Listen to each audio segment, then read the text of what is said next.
All you need is a girl and a gun. No, fuck it, let's do it again. I knew you were going to start with that quote. Ooh.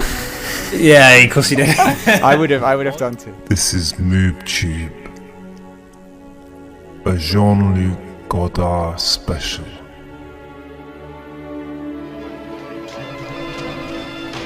Part 1. The New Wave.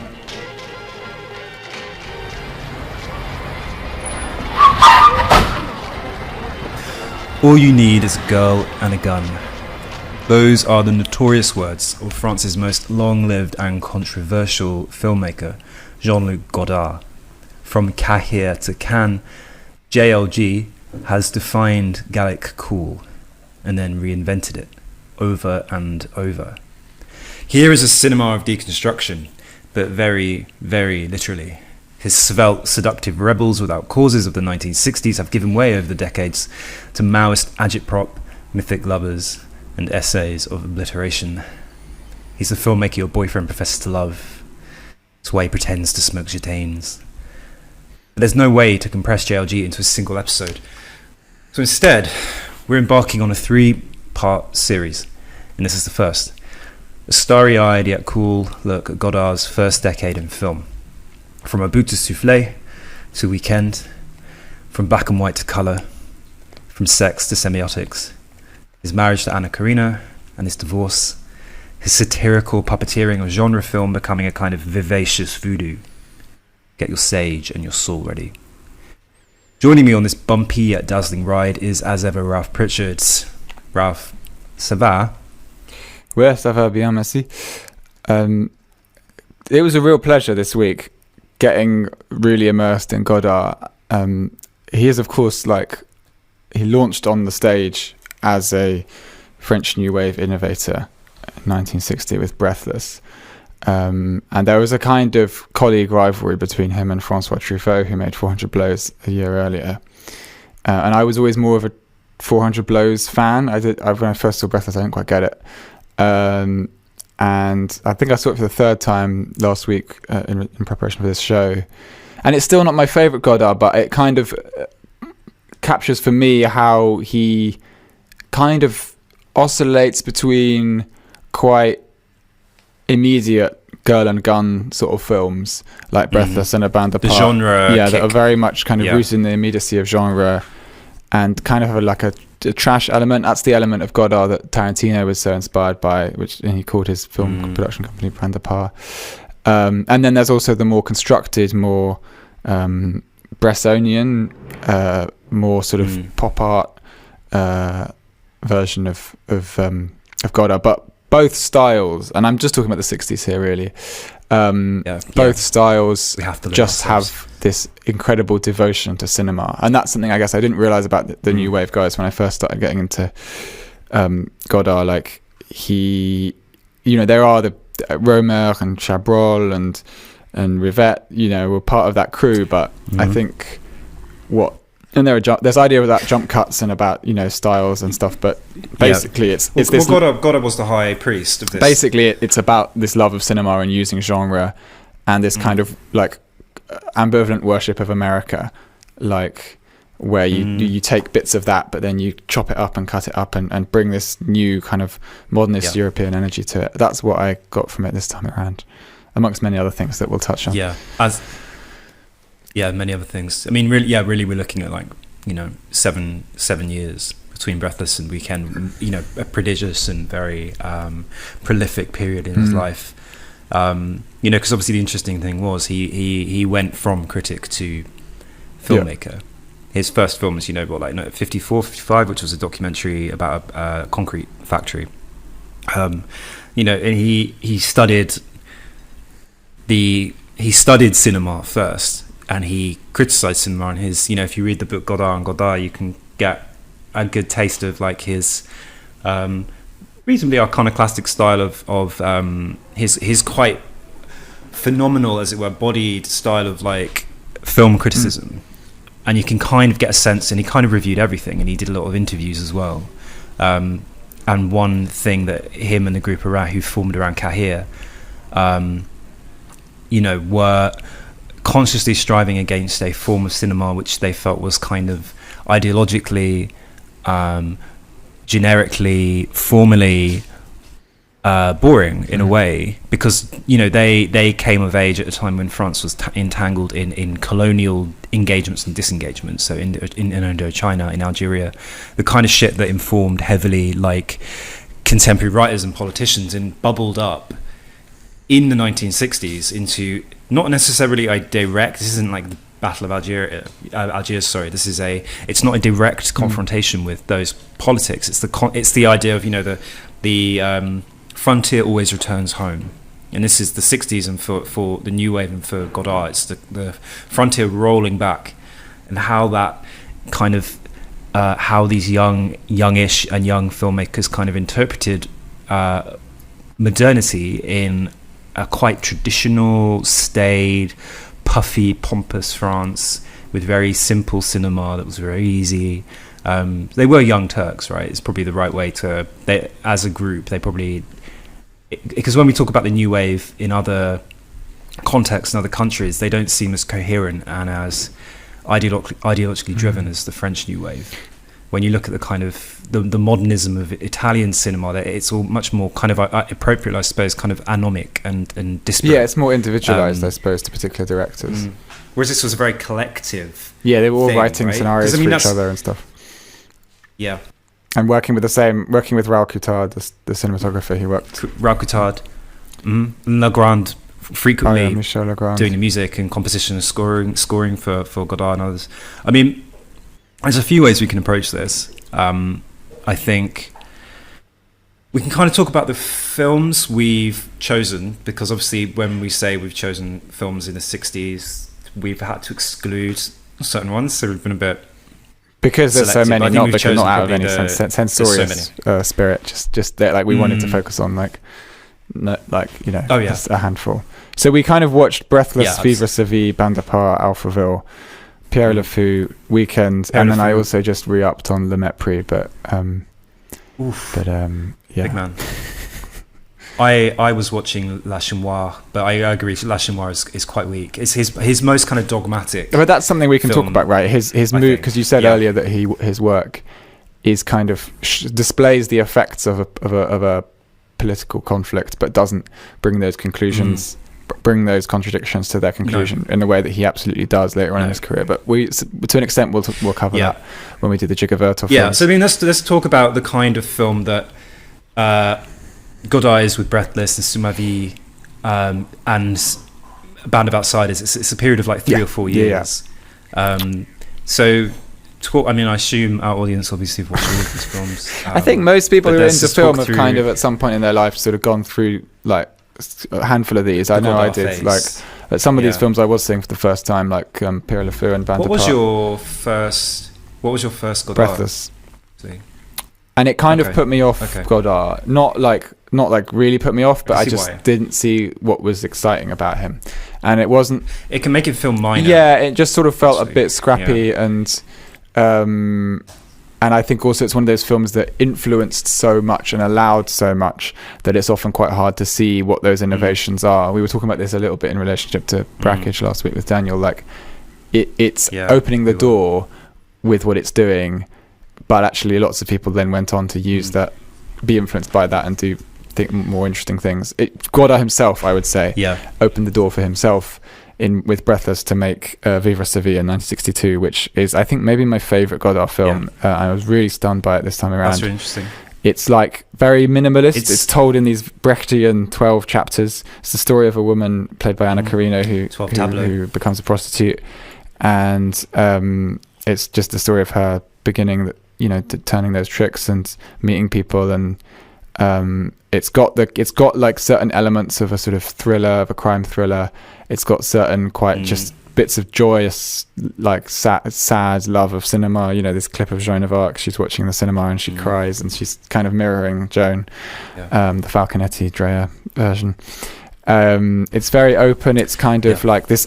To me, I think a lot of Godard films form like these. They're like fusions of different kinds of filmmaking. Because I think it's fair to say that because he is such a cineast. And with Vivre sa vie, it very much felt like the philosophical and romantic musing of Roma, which you see in all these cafe scenes where they're just like talking about Poe and all these different ideas, and then the minimalism of Bresson. I mean, there's especially when she's doing the sex work, there's just so many shots of shoulders or shots of people turning, or strange, quite unerotic, transactional, clinical depictions of the body, and often quite strangely framed bodies. I mean, that's one of the key things with him. His camera was a very lingering thing. In one area where you begin to see it in Breathless, and he slowly refines this cinematography of and this editing style, which is formed of like jump cuts, discontinuous elements, intrusive elements that are non-linear. And obviously, if the cinema of the fathers that he was kind of pushing back against in the cinema of contemporary American cinema making was, narratively linear. It had the eye line vision, which was an important thing that he kind of criticized in Kahir before he did it in his own films, which is the idea that we talked about with Brakhage, which is like character looks off screen, we see the object then that they're looking at, and then we might see the character's reaction or them moving towards it, and it kind of establishes this almost comic book style. And it's the idea, it's this confusing of the idea of cinema as a kind of narration, and for Godard he was inverting that, and it's why you will get, I mean, for example, the way that Suma V begins with Viva Sa Vie. Viva Sa Vie, sorry, not Suma V, Viva Sa Vie, big Ackerman, yeah, Jesus. It's good representation for women filmmakers. Yeah, it is. And the accidental inclusion of women in this film, but it begins with like framed shots of people's back, and you hear voices, you hear them talking, but you don't see the male to her right, for example. You just see the back of her head, and you don't see her face for quite a while. You see slivers of their faces as they turn to each other, but they're not really turning to each other very much because of the kind of coldness of the interaction. Revealed. Yeah, and it automatically establishes this anomie and abjection which runs through his films, because like one thing you alluded to, with both these first two films is that, and Breathless, is that he's kind of obsessed with rebels, outsiders, outcasts, people living not necessarily on the edge of society, because they're typically he does include kind of working class people, but they're Parisian, they're not the salt of the earth. They might work in factory or something, but they're literally they have like leisure time and money to burn occasionally, sometimes literally. And it's, where am I going with that? It is a way of establishing these quite disconnected people. Modern life is not fulfilling them. There is a sense of dissonance and anomie, which is kind of, well, we call it ennui, wouldn't we, in France, right? It's kind of hovering around and through them, and these people are quite cold towards one another. I mean, so yeah, we've kind of skirted over Breathless. It was a story from I think he really liked from a newspaper. It was like the big story of that summer. Oh, right, the guy that's on the run. Yeah, on the run. He goes on the run with his girlfriend, and she kind of dobs him in. And he dies in a shootout, which is basically what Breathless is about. But it's also about so much more than that. I mean, what else struck you about these first two films? I guess there's a kind of, as I say, an oscillation between chaos and control, which I was having just watched Le Mépris, which I know you've seen. That is like so controlled. I mean, it's about cinema, it's about filmmaking. It's about a film being made and the kind of antics behind that, but it's not at all like a making of. I mean, the shots about the people making the films are extremely. It's all in CinemaScope. It's very controlled. Yeah. The dialogue is very much like a Hollywood movie. Some of it's in English because there's an American character.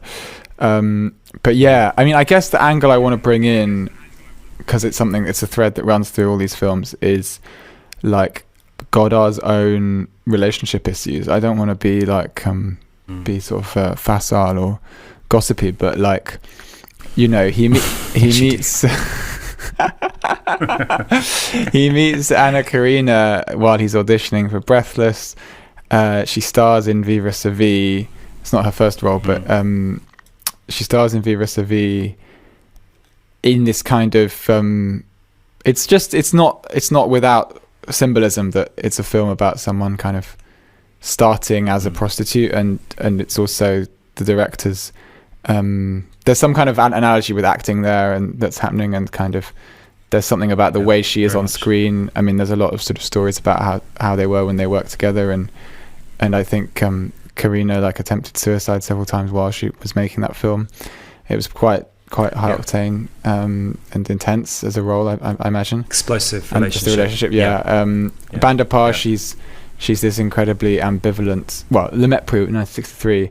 She's not in that film, but Brigitte Bardot wears a wig that's extremely similar to the hair she has in Viva sa vie, and she's almost playing absolutely, because she's playing the sort of very attractive girlfriend of a screenwriter, playwright, essentially like a stand-in for Godard, and it's about him kind of trying to choose between his fidelity. It's a film about a film, and it's a film, and both films are about fidelity, and there's this kind of overarching metaphor of like loyalty to the work of filmmaking versus loyalty to one's loved ones. Yeah, considering and we can take from Le Mépris that he, in a sense, kind of chooses his creative path over almost the woman and the American movie producer. Yeah, they die in a car accident, famously. Yeah, spoiler alert, but yeah, it's a pretty on the nose shot way. I noticed you can see. I'm always interested when this happens and whether or not it's deliberate. I think it's very deliberate in that final shot. On the rear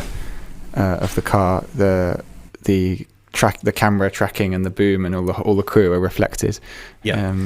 And you see at the beginning as well, you see those tracking shots where you've got Fritz Lang stalling to shoot his movie about the Odyssey, and you see these tracking shots at the beginning of this, the camera rolling up the rails, shooting statues, and then we see them in the screening room. I mean, one of the interesting things about Godard is that he is, normally when people do a film within a film, it's a metafictional thing that's often purely psychological. With Godard, I think he was trying to resolve and rationalize, and I think it becomes more clear during the 60s, and as you move into 67 and Chinois, and you move into his association with the Dziga Vertov group, he's trying to problematize and resolve what the role of the filmmaker is. And I think Mépris, it's funny because like Mépris feels like it's not that late in his career, it's very early in his career, and it feels like a later career film. He like made the mature magnum opus, because for a lot of directors that's as good as they get. As good as they get is Le Mépris, and that's kind of the eighth film they make, or the seventh film they make. But it's also quite a basic film in a lot of ways. Like it's quite. Yeah, I mean, I'm talking compositionally. He is mastered by Le Mépris all the tools of making a beautiful melodrama. It's a very melodramatic. I mean, again, like good. It's like Cirque or something. Like he's pressing certain buttons really well in a really classical way. I guess. Just to continue my romance thought, we move through to Bande à part in 1964, which has this Jules Legime style, or also a bit like later on Love is Colder Than Death, starring Fassbinder, this criminal love triangle that shows Anna Karina sort of kind of, again, this like really fierce kind of closed off ambivalence. And then, Alphaville is really obviously, one of the critics referred to it as wife imitates art. It's made at the time that the divorce, there was a divorce between Anna and Jean-Luc, and at the very end, she's sort of playing like an almost android-like seductress in this dystopian world where all feeling has been banned. A literal the word love, I love you. Yeah, exactly. People are being executed for crying when members of their family die. And so at the end of the film, spoiler alert, she's in a car with this guy and who she's been hired to sort of seduce and extort. And she sort of learns to feel and say the words "I love you" to him, which is this huge wish fulfillment of the director, who's kind of trying to cling on to this relationship that's falling apart. 100%. Because he typically in other films, the rebels have jumped in, because the automobile is he's almost like a Balladian figure in a way. The automobile is hugely important, but he takes the automobile to bigger lengths than the erotics of Ballard. And during the 60s, particularly, Godard is obsessed with cars and motor vehicles. And I think purely sometimes just because of the romance associated with a beautiful car, and the freedom it enables. You know, a lot of his characters jump in a car, they steal a car, they crash a car, they steal another car, they drive it off into the sunset. Often they come to grief. You know, bands apart, the car which they drive frenetically and dangerously, they pretty much all get fucked up by the end. And obviously in Le Mépris, a car accident at the end kills the producer and it kills Brigitte Bardot. But in Alphaville, the car is the escape vehicle. They go to the outer countries, they leave. It's a happy ending, despite the fact that everyone in Paris or Alphaville is dead. Yeah. Pretty much by the end, I think she says, "Are they all dead?" He says, Lemmy Caution says, "Not yet, no." That's reassuring. He literally kills everyone. Yeah, he ends this technocratic dictatorship of Alphaville, run by Alpha 60, this belching computer. I'm not going to do the voice by killing literally everyone. You know, it's a guy whose vocal cords were shot off during the war, and he'd relearned how to speak. I was wondering that. Extraordinary. Holy shit! Because I thought it was like one of those vocalizers that people who have throat cancer get. You know, like the guy in South Park. Yes, I oh right, no. Yes. You have like the vibrator. No, it's not really electronic. Yeah. It's just a guy who, relearned how to speak after losing his vocal cords. So speaking purely from his diaphragm. It's funny because because it's weird because there's an English version of the film. The one that was done for English distribution had the voice was dubbed again in French. With a more computerized sounding voice. Because I think people found it really unpleasant. It is really unpleasant. I almost want to see that version, but then also I think I've learned to accept that voice. It was less great. Yeah, it really pissed me off the first time I saw that film. First time it's very dumb, but I think it is. You cannot escape the meandering logic of this Alpha 60, this computer, which is rather irrationally almost used reason and logic, the marketplace of ideas, to kind of dominate Alphaville, the society, which is Paris. And then one of the things that critics say about it is it's a science fiction film without any special effects. And one of the most incredible sleight of hands of Godard and Alphaville is that he creates a dystopia just by using modern day Paris. It's shot entirely at night. It uses buildings like the Electricity Board building, which was a new and quite controversial building in Paris because it was considered to be extremely ugly. The what is known as the Wall, I think it's like the 18th arrondissement, which is this huge, along the Seine, it's this huge endless block of flats and apartments, again part of like French urban planning after the war. My cat is taking a shit, sorry, it's kicking dust everywhere. But there was he's kind of engaging with that Paris, the reconstruction of Paris after the war. Is the kind of victory of ugliness. Because one thing that Godard is really see in all of these films, he lingers on traditional art actually, and so for somebody who's such a deconstructivist and such a radical, the use of classical music, the depiction of classic paintings, a lot of people flicking through books, very Tarkovskian actually. Very Tarkovsky. You know, the tracking shot in Solaris over the Bruegel painting. There's lots of that. You know, we see lots of classic art. He is, and I think he's using it often just to elevate and to add melodrama to scenes. I don't think it's more complicated than that. Eventually, he uses advertising with Pierre Le Fou. So to speak about Pierre Le Fou, like that for me feels like a kind of nostalgic remake of Breathless in a way. I feel like it is. It's obviously got Belmondo. It's got that criminality. It's got that fresh romance, but it is it is like I kind of think what he would have made maybe if he's had more money when he made Breathless. It is like, it's interesting you say that. I agree. It's got this kind of more, it's more playful, it's perhaps more twee. I know you hate the comparison because he wasn't a fan of Daisies by Vera Chetilova, neither am I, to be honest, but it does have like it's like kind of Daisies versus Bonnie and Clyde. It's got a very but yeah, also I love the Vietnam War scene where like she's yellowing up, I guess. I don't know, it's just it's kind of mad, peril, but like I kind of love the theatrics of it. It's sort of just it's one of the first time he really plays with theatre, and he does politics, it a lot in Weekend politics, politics, and he sees politics as a stage, and we will talk a lot about politics this episode and especially next. But you're right, it has the character who's running away. This time it's the girl who's the rebel.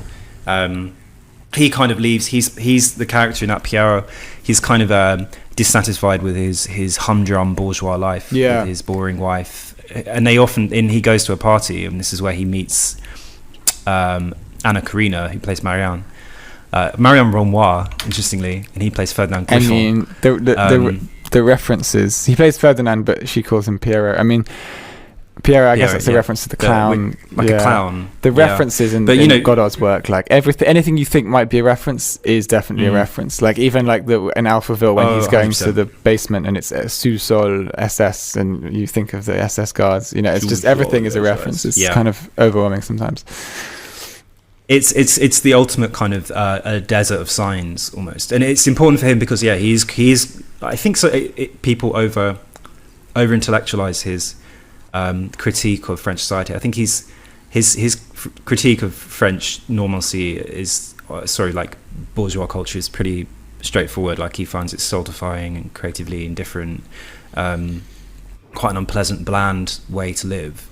So his characters, even if they come to grief, it's the Bonnie and Clyde thing. They have they collapse beautifully, they burn beautifully, don't they? And it's one, Ferdinand Piero escapes. He runs away with Marianne, literally running away from this boring Parisian life.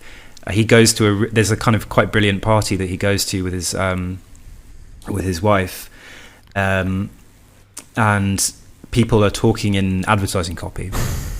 They're not relating directly in meaningful conversations. Not that anyone really does in Godard. That's a perfect kind of device. Talking. Isn't it? It's a really good device, and in other hands, it would seem kind of stupid, but it just kind of works well because just the way he frames it. He frames it like an advert. He frames it like a dark room at one point. It's all bathed in red, they're in like the advertising studio. It's great. And that's the world he runs from, and then has this like Robinson Crusoe existence on the beach with a parrot and a monkey, I think a monkey. And it's great, and he does begin to talk about the rebels are gun runners, so it is kind of alluding to people who were like supporting Algerian rebels and stuff like that. So he's being a bit more politically, more of an activist filmmaker in Pierre Le Fou. It's so weird that I suppose 1968 is just around the corner, but it's so weird that he leans more towards that. I suppose I'm just projecting my own artistic development, but like going from romance and genre to politics, it's just that's like kind of the opposite direction to how I would imagine someone would move. But it's kind of, you feel it would go from politics because I think the idea that you can change the world through art in that sort of direct, didactic way seems naive to me. It seems like something you would disavow. You would what's the word? You'd mature from rather than something you'd mature into. But then again, we're talking about a very different era to the one we're currently in, and I guess maybe didactic political work. Obviously, it was being made a lot in the Soviet Union, but it wasn't. There weren't those forms in Western France. No, and I think Europe as well, even if. But perhaps, I don't know. He's not perhaps he's not wholeheartedly on board with any of the projects he depicts. He's not a kind of easy. I think he's a fellow traveller of ideology and the student movement and things like that. He satirizes those movements and their language as much as he does bourgeois language movements. But he doesn't do it with quite the same abandon as Fassbinder, for instance. If you watch like The Third Generation by Fassbinder, which is a really bitingly cynical satire on like left-wing terrorist activism, like he's just saying these people are fucking idiots.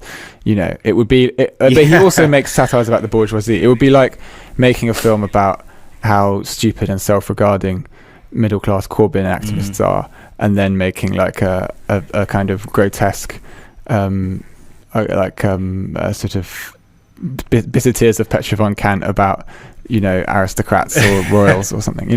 It's kind of like that. I mean, I'm diverting to Fassbinder now, but like with Godard, there's a much clearer like the workers and the proletariat are opposed to each other. Like that is there. That's undergirding like most of what he does. Even I think the really early stuff, it's kind of present. But it's always mischievous because otherwise it would be so boring.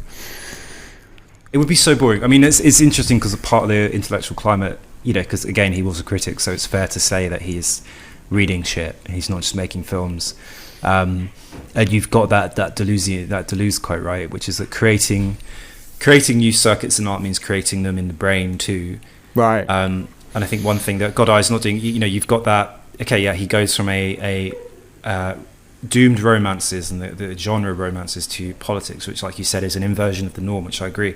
But I think he wasn't trying to make politically active films. He was trying to make political art or make activism art. He was trying to synthesize that what can sometimes be quite a schizophrenic split, between an artistic enunciation and actual political engagement.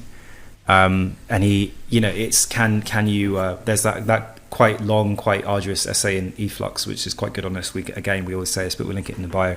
We never do. They try and resolve the way that we never have linked anything in the bio. You just have to take our word just for it. Look it up. Yeah.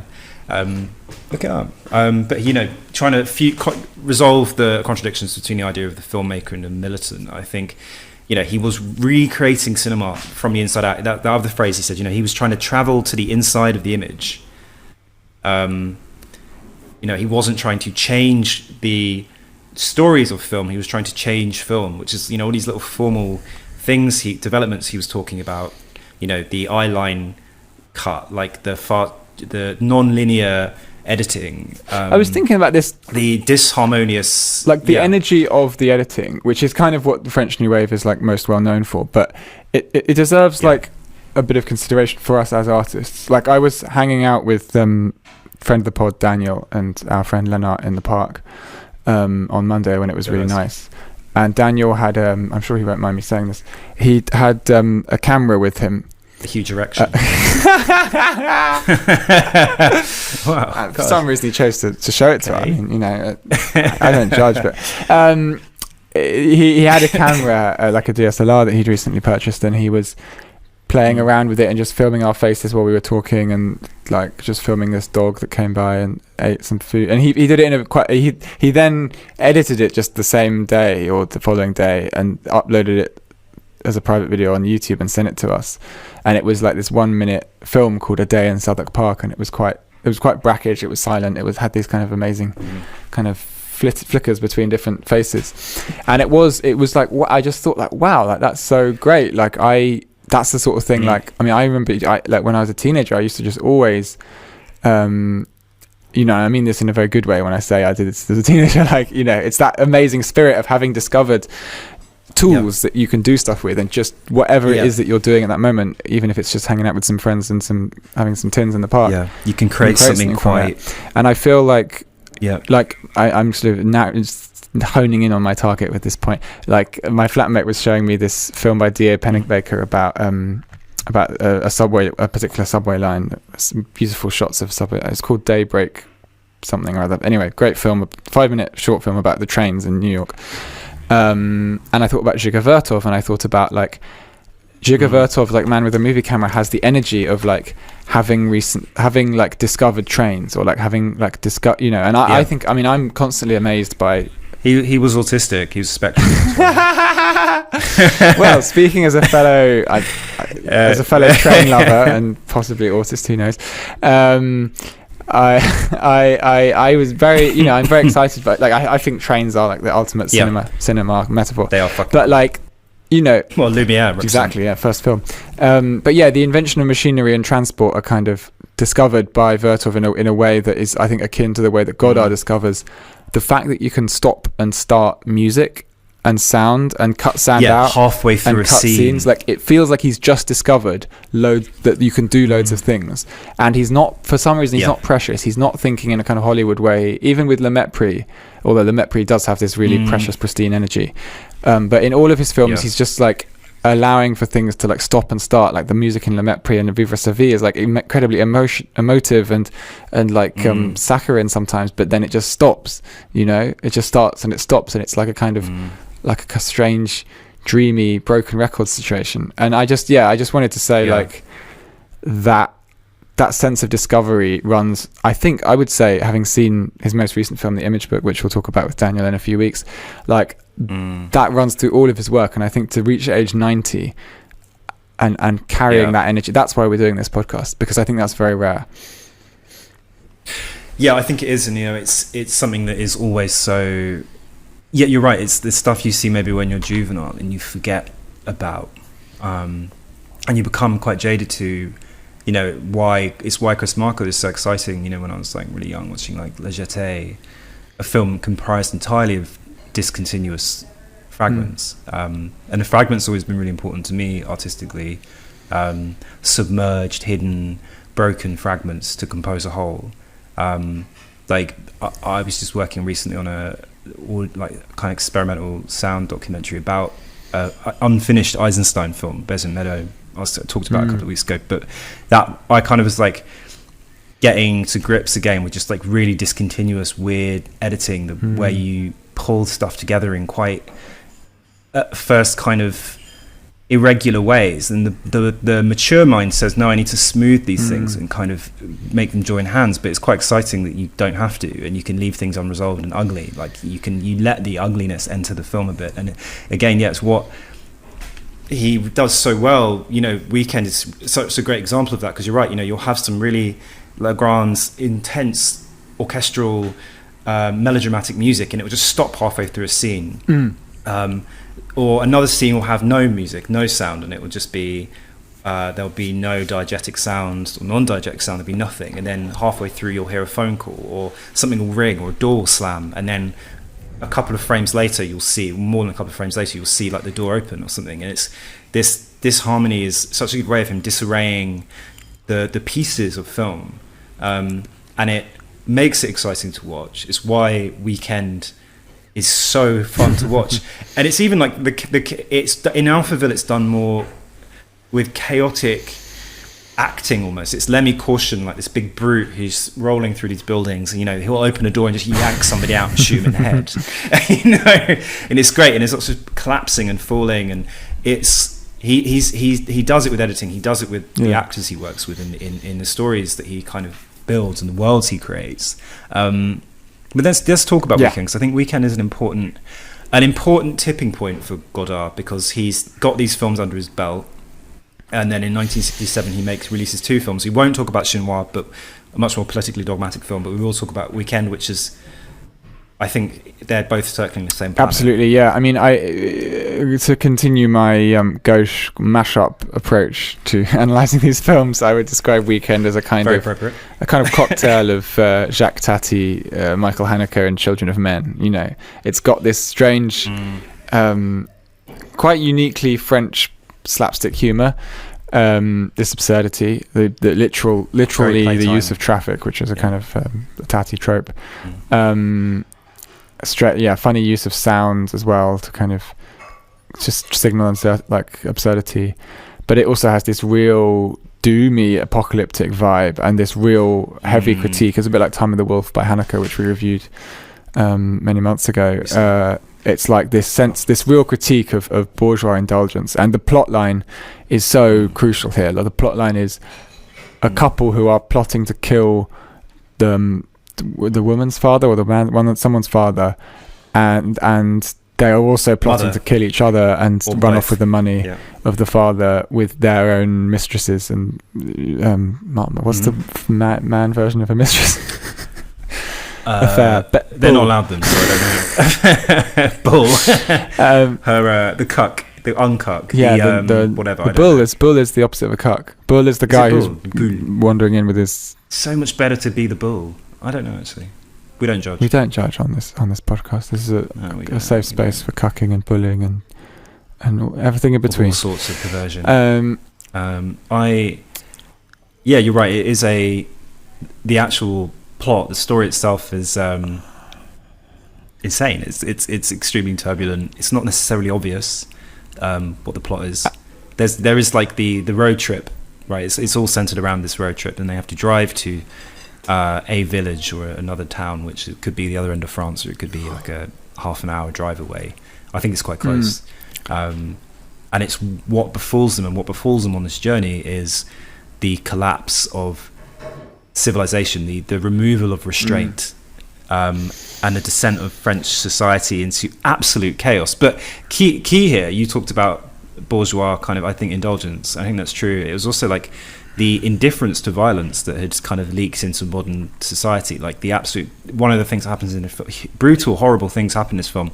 Nobody pays it any heed. Yeah. People do horrible things and don't. There's no regrets here. There's no. And everyone is out to get each other, and everyone is an archetype as well. It's almost like none of the violence really matters because everyone is just symbolic of their class position. You have the revolutionaries who are basically 100%. cannibals, who just they think there's no way past the colonial inequalities without just eating the people who were in charge before. And then you have the bourgeois who are all trying to kill each other to try and get to the top.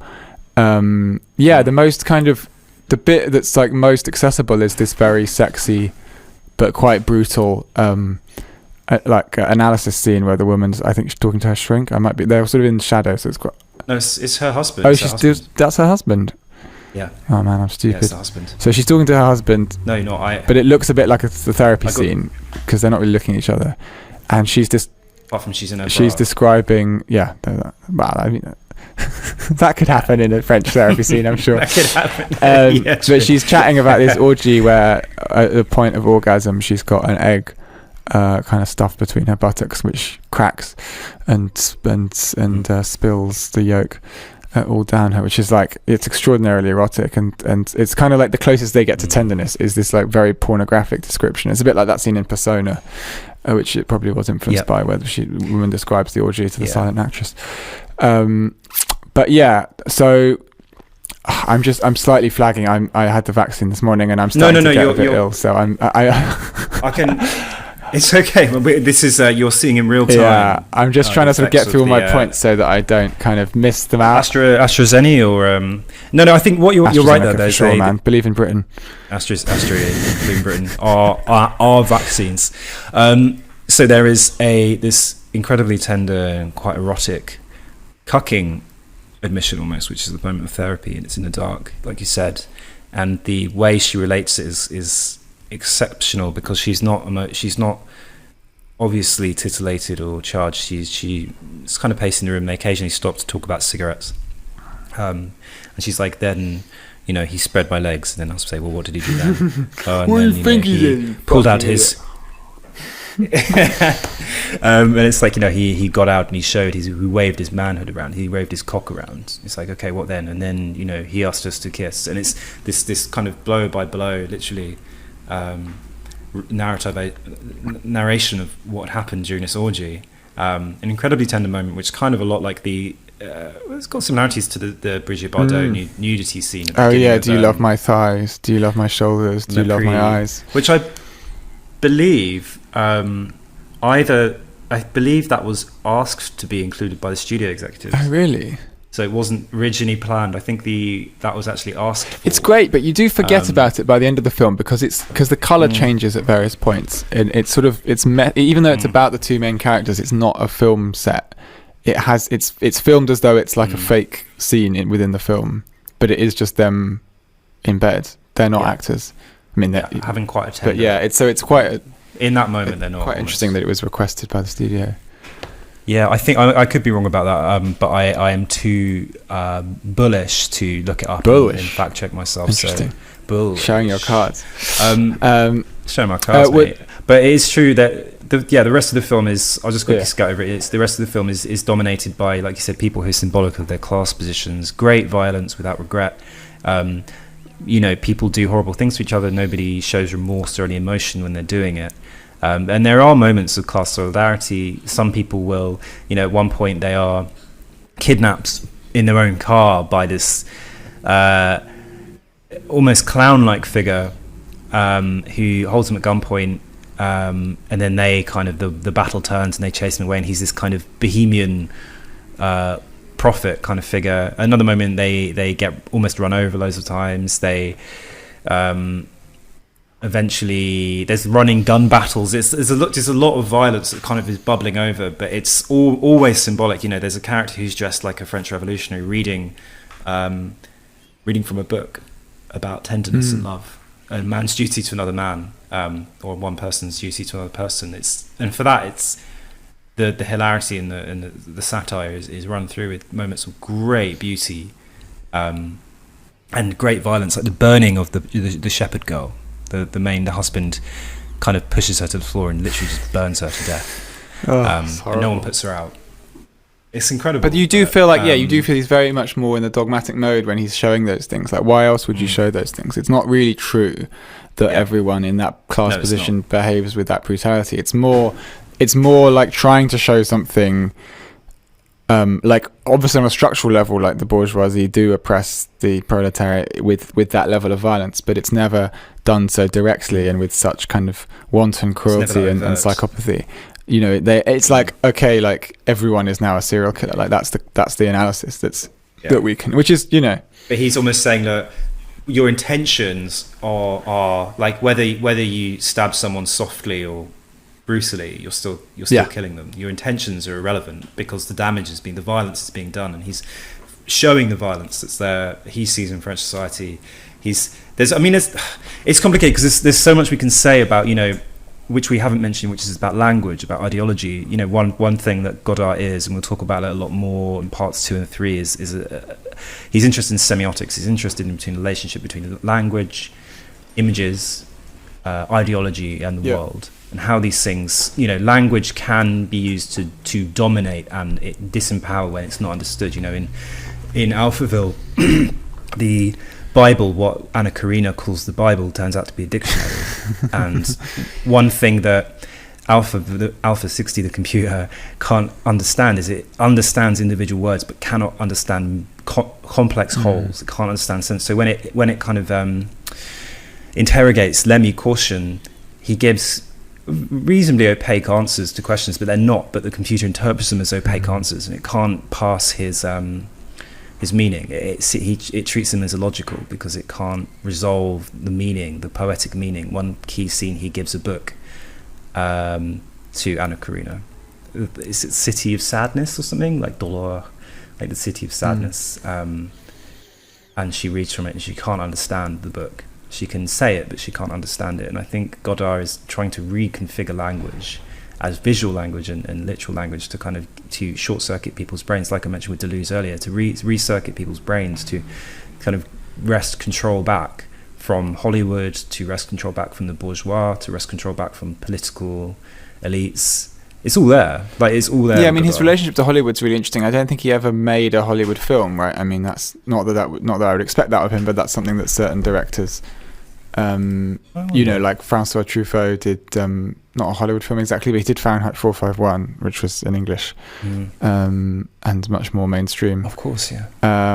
So, like, yeah, he sort of he's very influenced by Hollywood, but he uses it and cuts it up, and much like Fassbinder in his early years, plays with that genre, those tropes and those genres to his own advantage. And he has that kind of, I think Hollywood, because it's such cliche, I don't quite know why this is the case, but it definitely is the case. Like, Hollywood is such a cutout cliche. It's almost like if you were collaging, right? You know, like, it's easier to collage with really archetypal, familiar images from a magazine of like advertising images of women in bikinis, or, you know, the Mona Lisa or Renaissance stuff. It's like easier to collage with things that are familiar, because what you're doing to them is a form of like distancing, or like you're kind of breaking it apart. Like you're kind of, it would be harder perhaps to collage a collage, right, to kind of use Godard's work as a collage, because it's already, you know, it's not, although maybe something like Breathless, which is more in the lexicon, is more familiar. I think something about collage is like it thrives off, definitely when I make collage works, it's the collaging is always strengthened by motif and use of the familiar and repetition, because that shows in clearer detail like what you're doing with the image. It's more self-reflexive. So in a way, Godard is, it's like, I don't know, like the only metaphor I can think of is like, you know, like, or oil being mined. Like, oil is the result of like generations, layers of like decomposed carbon, you know, and it's like he's kind of using this pre-existing sediment of culture and just like deconstructing it and playing with it. Because I think one thing that obviously the Hollywood system was based on was the idea that that film is reducible to a series of mechanical generic techniques, genres and generic scenes and tropes, and that is what all film comes out of. And I think by using those tropes, Godard shows that they are, I guess the word we'd use now is like problematic, or he shows that these tools can be broken and the truth will be revealed by seeing them when you reassemble them. So he's literally, especially in these early films, Breathless and so on, he is literally and Bande Apart, he's literally dismantling traditional genre films and satirizing them in a way, breaking them up, making them unrecognizable, or just recognizable enough. It's a complete antithesis of the master's tools will never dismantle the master's house. He's like, I will use the master's tools on every occasion because they're kind of amazing in a new house. And he still loves them. I think you mentioned Tarantino earlier. There is an ode to this. Like, he loves cinema. I think he loves the visual act, the storytelling. There's that article I sent you earlier, which is like just a photo gallery in a BFI of like Jean-Luc Godard on set. Like, he loves filming. This is a gurning man, like smiling, winking at the camera, playing. When you see an interview with him, he's got his trademark sunglasses on. He loved the language of looking. Totally. And if it was generic, Jean-Luc and Godard. if it was generic, there is something in Bande Apart. His name appears as Jean-Luc Cinema Godard, which is like amazingly arrogant. I mean, that's another thing we didn't talk about. His use of intertitles, and he's probably that is a body of work. That always in sets its the own scene, right. right at the start, to have those very self-conscious. I'd like to talk a little bit more about Bande Apart. Actually, I have a quote which is maybe good for the end. Actually, I was thinking that. Yeah. Go for it. I'll save the quote till the end. But Bande Apart, yeah, I didn't really write that much about Bande Apart because I was quite perplexed by it. This is the first time me and Owen are using notes because there's so many films, and we really want to get this right. I mean, the guy might die next week. Professionals here. Not Owen, Godard. But well, who knows? Not me. But that's a speech act. Godard. So like Bande Apart is like, I didn't really like Bande Apart. I found the characters kind of the male characters quite irksome. I just didn't really understand why Anna Karina's character was turned on by them. But then often you don't understand why women are interested in certain men. But it seems like, in contrast to Breathless, where the guy is a bit of a pig by today's standards, but he's so lovable and so kind of so charming. Whereas these guys were utterly graceless. But I guess what I wanted to ask you, and I don't know how many times you've seen Bande Apart. This is my first time. Do we think it gets better on the second viewing? I didn't have time to view it a second time, but I've only seen it once. I reacted against it, but then when I sort of read more about it, I was like, actually, like, if you kind of accept what it is, which is this very sort of stop and start hodgepodge of like cinematic tropes and like Jules Legime and like just weird, awkward brutality. And self-reflexivity, like this scene where they're like, let's be silent for a minute, and then they're silent for like 30 seconds, but literally the sound of the film cuts out. It's such a sketching film, and it actually, for all that I didn't really enjoy it that much, I also did think like, to get a bunch of actors together and make something this off is kind of commendable. Yeah, I think so, and I think it does. There's all the ingredients of his later films there, because it's, as opposed to Breathless, it's much more estranging and uncomfortable, a film to watch. And you can see him kind of mapping out what he's going to do later. I think because I'd seen it, I saw it like it was like the 5th out of 6.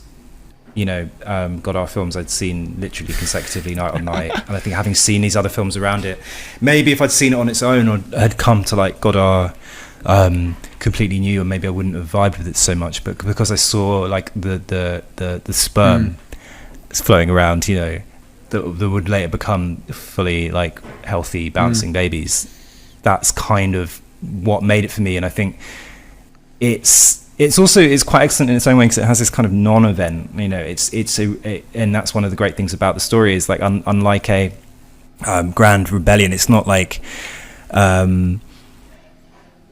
Butch Cassidy and the Sundance Kid or anything. It's not a Sergio Leone film. This is a rebels film where the rebels kind of don't really pull off their heist. It's all a bit of chaos. It kind of falls into physical comedy a lot, when they're sticking the ladder up the building. It's like 40 Towers. To climb into the room. It's totally like 40 Towers, and they climb up the ladder and he just can't break the glass, which is absurd because it's like a single pane glass. He just can't break it, and then climbs down and they just get lost. And they lock the woman in the cupboard and she dies, but she's not dead. And the scene where there's the shootout, which is the kind of Western shootout, and the guy keeps shooting but missing. Yeah. It's great, and he's right in front of him, and it's incredible. And it's like so all off, those it's elements. So wrong. It's right. I think like it's just there's so many off moments. You're just like, what I've got a soft spot for it. It's obviously got the famous dance scene. Oh, the dance scene is beautiful. Yeah, it's really beautiful because it talks about how they're feeling about each other. And she, while they were dancing, she wondered were they thinking about the way her breasts were bouncing when they were dancing. It's got all these little self-aware moments where you see inside the character's mind. Yeah, and there's a voiceover that's extremely film. Invasive in a way, like soothing. Yeah, his voiceover just. Sort of, okay, I find it quite soothing. Sorry, it's not. I don't mean it's invasive as in like it takes you out of it. It does actually soothe you, but it's like it's not invasive to the viewer. It's just it gets inside. Really inside what's going on. It's kind of breaks the rule of like show don't tell. It's like this extra layer of tell that happens that actually does pretty much work in an odd idiosyncratic way. I don't think you do that for every film you do, but I think it's like a testament to his innovation that he did. There's that really good I rarely do this, but there's a really useful article by Peter Woolen on Godard in his book about Godard, which is Godard and Counter Cinema, where he kind of picks out all the ways that he opposes his own cinema to the cinema of Hollywood. And he obviously has to strawman Hollywood a bit, and it often one of those it's like transparent foregrounding as opposed to transparency is one of them, and he calls it language wants to be overlooked in the genre film, the Hollywood film, but in foregrounding he makes the mechanics of the film and text visible and explicit. So he's doing all these things. He's going against the grain. So it's still a genre film, but because it's going against the grain, that's where like that's where the light gets. Well, he's disrupting the meaning. That's the exciting thing. I guess that's what he shares with René and Marker, is like that he uses voiceover. Like in Alphaville, he uses this voiceover. There's a shot of like so like this strange concert hall where the kind of the rake of seats just flips over, and on the voiceover you're being told that this is like an extermination device where people sit down and then they just get like turned upside down and crushed. Similarly, like there's the Alpha 60 robot is played by, in quotes, this whirring fan, this like industrial fan that's just and it just so and you've got these devices like the microphones. and the diving. I've got to shout out with Alphaville. I didn't really like Alphaville that much, but certain devices and pieces of action in it were just extraordinary, and I was bewitched by the sexy ladies who jump in and stab in the swimming. They jump into the swimming pool and stab this heretic. This it's just someone who's kind of not played by these very emotionally repressive rules, and they're on a diving board and they get shot by a marksman, and then they get and then when they fall into the swimming pool, these bikini-clad ladies they finish them off, jump in and finish them off with knives. It's just like so. It's remarkable. I think Alphaville is my favourite Godard film by really? far. For so many reasons. For a lot of that, for the its staging is actually incredible. Totally makes sense. It's not my favourite. It totally does. It's actually not even close to my favourite, but I appreciate it. No.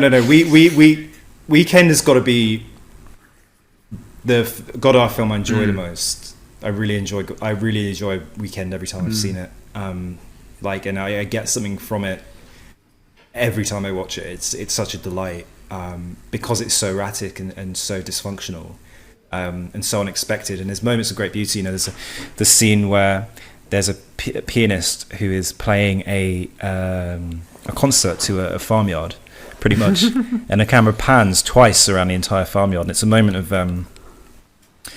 peace, actually, in this world of chaos. Even though he kind of says he hasn't really got an audience, and he keeps saying I'm basically a shit pianist. He said, "You should have heard my teacher. He was amazing. I'm nothing. I'm no good." But what better way to kind of celebrate what Godard was doing than making beauty in a fucking farmyard surrounded by death and murder. Yeah. Actually, that shot, a forward reference. Do you remember when we reviewed that 7-minute Hungarian film called Wind, which was like a panning shot of 3 women standing in a farmyard watching an execution take place. There are 3 women who stand in a very similar way in that sequence of Weekend in the farmyard, and it was just really weird. That makes me like Wind less. No, it doesn't. Well, no, because I think Wind is based on a photo, right? Wind isn't really. I think it's just a coincidence, but it's just a thought I had. Maybe.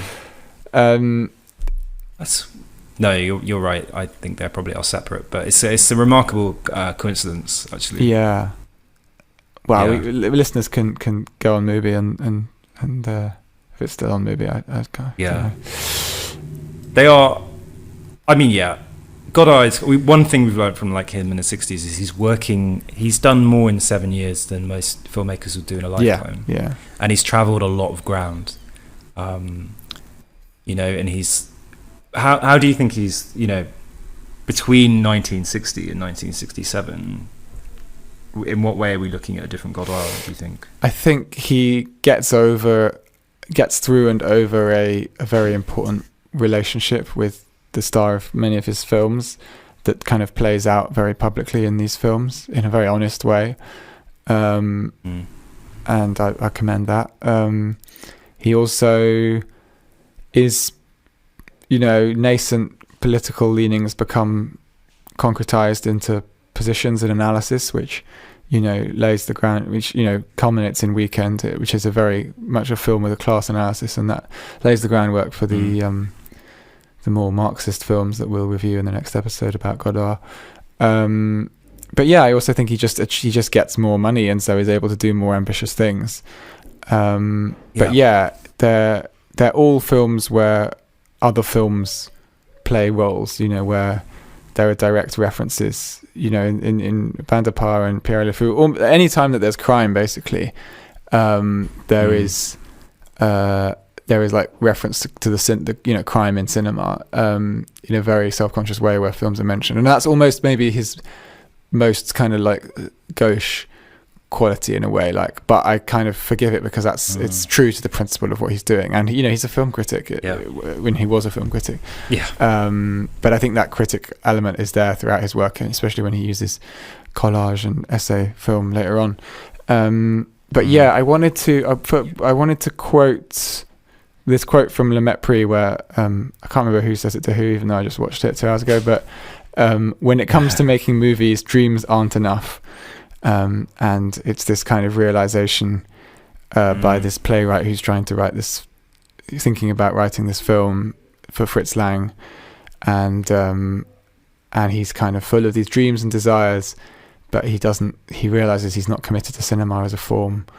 And Godard, of course, is very committed to cinema as a form, so it's kind of nice to see that. That's such a good summation in a way of him being, when I was chatting to you on like the other day about Godard as like the bricoleur, like the man who creates bricolage, who assembles, who creates collage. From Claude Lévi-Strauss's Anthropology. This is it's not enough to be the shaman. You have to be the engineer. You have to be the craftsman. You have to be the kind of almost the jack of all trades. Godard does that. And it's one thing when he makes these, when he uses a piece of a piano concerto, or he uses a bit of classical art, or uses a bit of advertising copy, or a poster or something. He kind of makes them more beautiful. He makes Fritz Lang a vital filmmaker again. He gives Fritz Lang like a second life almost in Le Mépris. And it's incredible how he revitalizes things. He's like an electric shock, which I think is kind of what he was trying to do. And all analysis aside, I think he was trying to like send a fucking cattle prod to the bulls of French art, or global art. Actually, I wouldn't limit it to French art, to global art. And it's one thing I've always said is it's amazing that he's still alive.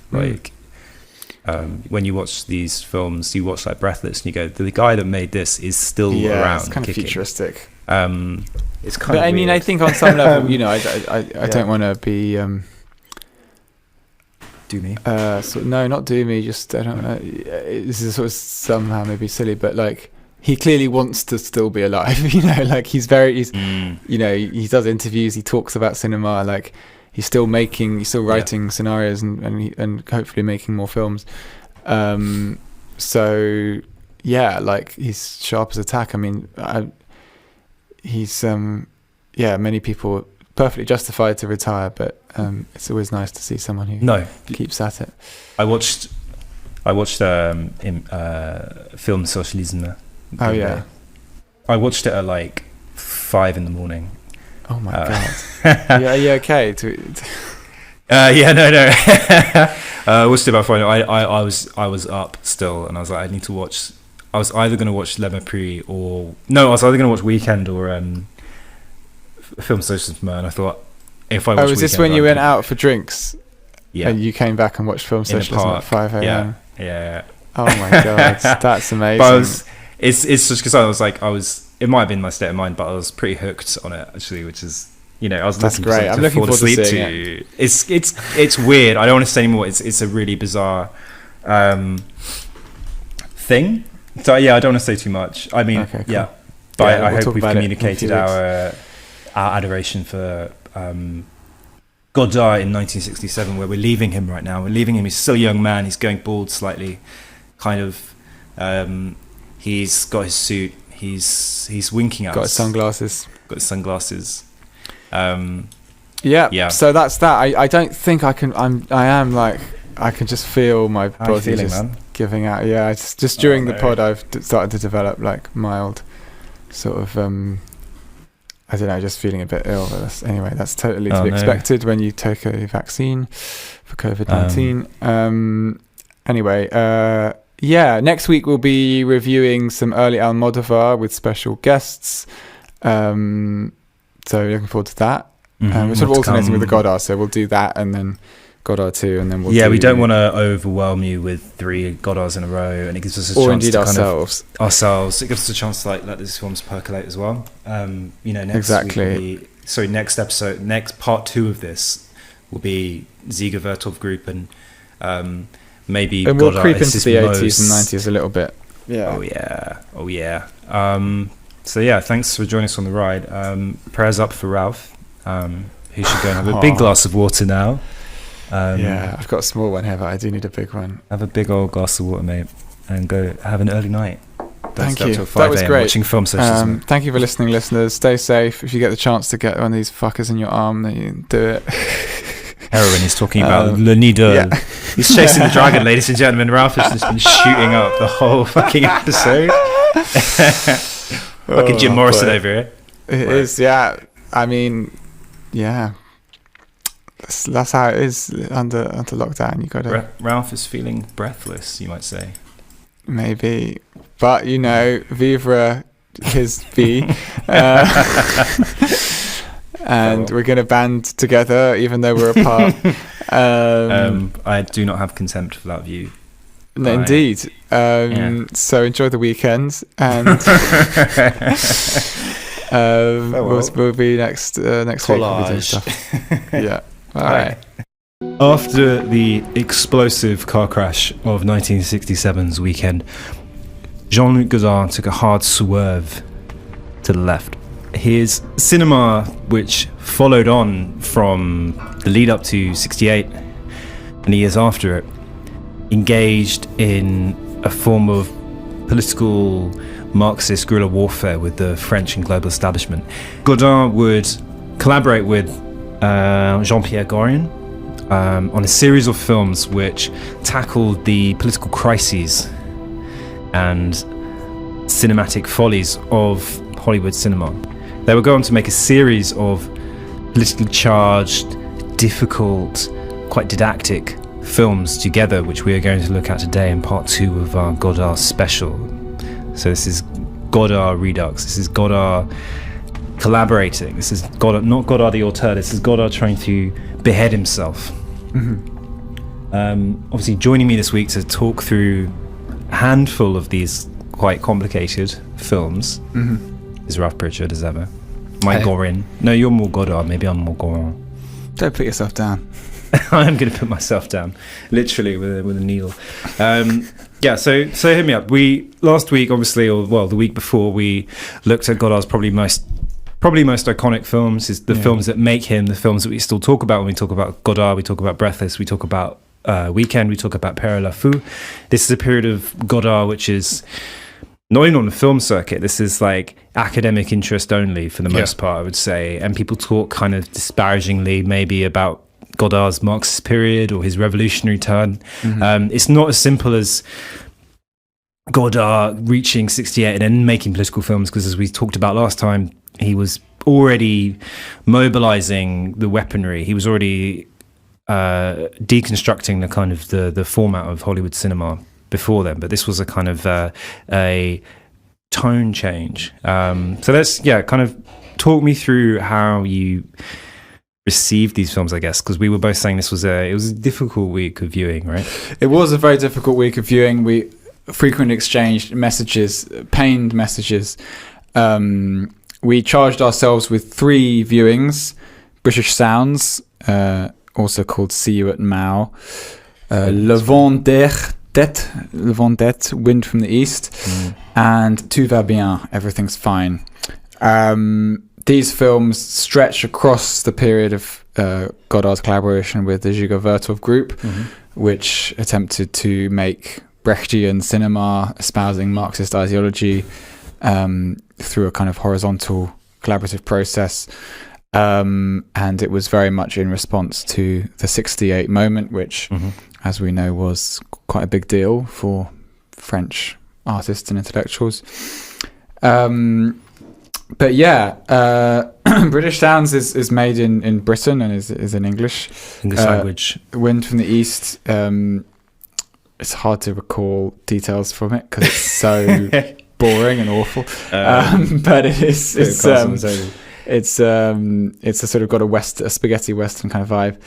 And then Tout va bien is a slightly higher budget film looking at the idea of strike and La Grève, and starring Yves Montand and Jane Fonda. Jane Fonda in a mostly English-speaking role.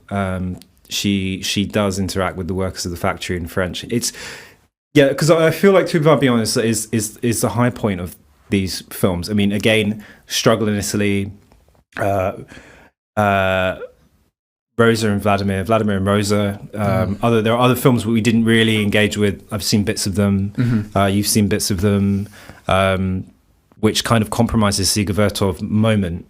A very conscious attempt to make a Marxist cinema work. To continue some of his techniques of the 60s, which was to use tropes from Hollywood, of the Hollywood Mosfilm complex, as he put it. And to invert those tropes from that cinema, and to deconstruct them and look at them a bit more closely. You talked about Wind from the East, and maybe it's easy to start with one of these because it is the most difficult. It is in 50% a kind of cowboy film seen through the lens of French provincial aesthetics in a way, and then it's 50% a kind of didactic revolutionary film which quotes heavily from Marx and Engels and other theoreticians. Let's talk about these tropes. So you mentioned Hollywood Mosfilm. Obviously, Mosfilm is the Soviet cinema production organ, and Hollywood is a place in LA where they make films. And they don't seem, culturally they're quite opposed, politically opposed, they're quite opposed and also culturally, but they both have kind of hegemony within the places they are, the location, and they're formulaic, and they have formulas, and they are essentially trying to entertain and grip their audience, and there is an ideology, a sort of an implicit ideology, which is the dominant ideology of the situation. So there are these 7. Peter Wallen, who made a film with Tilda Swinton once, wasn't very good. That's definitely mark in the negative column generally on this podcast, because this is primarily a film podcast, but secondarily a kind of anti-Swinton podcast. Yeah, we attempt to undermine Swinton's hegemony in the kind of contemporary art world. Absolutely, she's so annoying. But yeah, Peter Wallen, who wrote Peter Wallen, who wrote this essay about Wind from the East specifically, and about this idea of counter cinema, which Godard pursued. Narrative transitivity, which essentially means one thing following on from another, was undermined by Godard's narrative intransitivity, where basically it's non-linear, just full of digressions. Things just get interrupted. Identification versus estrangement. So this was basically the idea that you try and encourage emotional involvement with characters, was undermined by Godard, just constantly distancing you from any kind of individual personal story, and just kind of in a Brechtian way kind of positioning people in their roles within society rather than as emotional rounded human beings. Transparency versus foregrounding, which was the idea of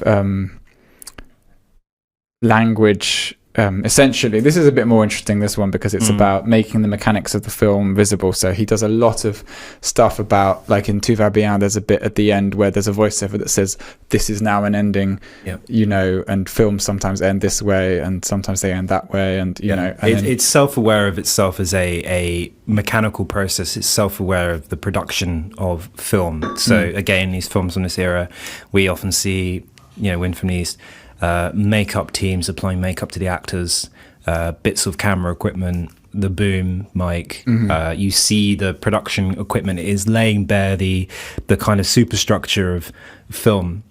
Literally, the mechanics of how a film is made is on display. So that's one thing. He's breaking that again, Brechtian fourth wall in a way, in a way that foregrounds the fact that you are watching a film, and a film is a constructed thing. That's what he's saying. This is a construction. This is a fabrication. It's not a magic spell, or he's trying to dispel the magic spell. He's saying this is actually a series of confrontations and power dynamics and financial arrangements. You know, we see it in to kind of fast forward Tout va bien. There's a scene where we see the checks being written that will make the film. Yes. You know, they're signing, and it's scenography, very materialist extras, analysis of the whole very thing. Materialist analysis, and you see these checks being written. It's quite a good scene. It's, you know, lasts for maybe a minute and a half, 2 minutes, where somebody's just signing off these checks for various amounts of money that mean nothing to me because they're in francs in the 60s. So I don't know if it's a lot or not, but yeah. So the fourth concept is single diegesis versus multiple diegesis. So the idea that in a Hollywood film everything shown belongs to the same world, whereas he creates multiple different worlds. Again, that's actually a more interesting subversion. I'm up for that. He does it already in Le Mépris. He has films within a film. In Weekend, characters from different historical eras enter and stuff. I mean, we're talking a bit about Weekend and how Weekend... Well, I think we did talk about Weekend in our previous podcast and how it kind of gestures towards this era. And I would say it does so most in the areas where it's flawed, but we can contest that further. Number 5, closure versus aperture, a self-contained object. I'm quoting Wallen here. A self-contained object harmonized with its own bounds versus an open, endless overspill, intertextuality, illusion, quotation, parody. So this is something that Godard is very familiar with. He constantly, through his 60s films, uses sampling, uses kind of tribute. He has in A Band Apart people kind of playing, you know, pretending to be in Johnny Guitar by Nicholas Ray, you know, various Hollywood films. That's something that, you know, that's really nothing new. Number 6, pleasure versus unpleasure.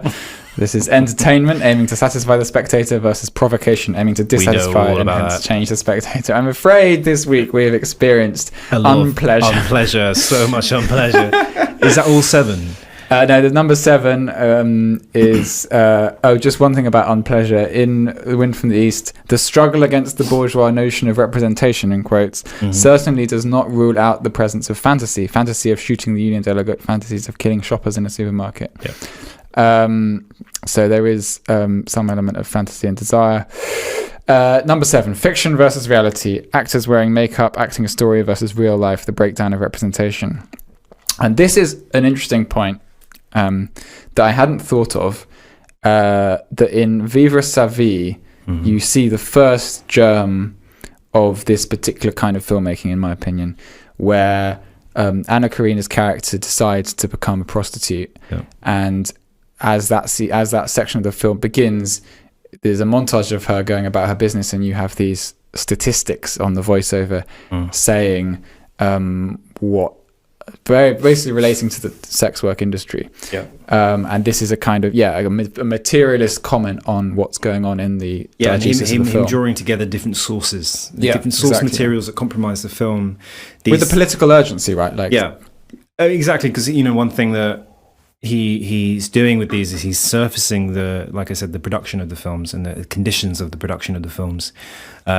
These are made objects, and obviously the way Woolen puts it in his article is that conventional Hollywood film is casting a spell over the viewer. It is the opiate of the masses in a kind of more, he doesn't use that terminology, but it's basically the same conclusion. It's the opiate of the masses.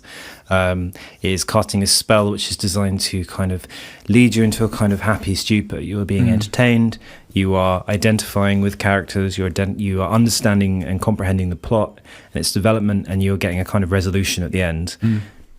In contrast to what Godard and Gorin set out to do with these films is to kind of disrupt that, to make it unpleasurable, to kind of make it uncomfortable, to expose the foundations of the building. Well, that's what's said about satire, isn't it? It's supposed to comfort the something.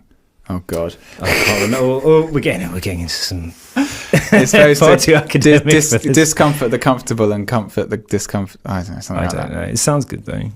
And so with these films, he is making you uncomfortable. He is using digressions. He is using unsynchronized audio. A character will be talking, but you can see their mouth moving, but you can't hear the audio. Then suddenly the audio will kick in from another source. You get statistics. He's obsessed with statistics. There's a character in 2VBM, a union delegate who addresses the camera directly.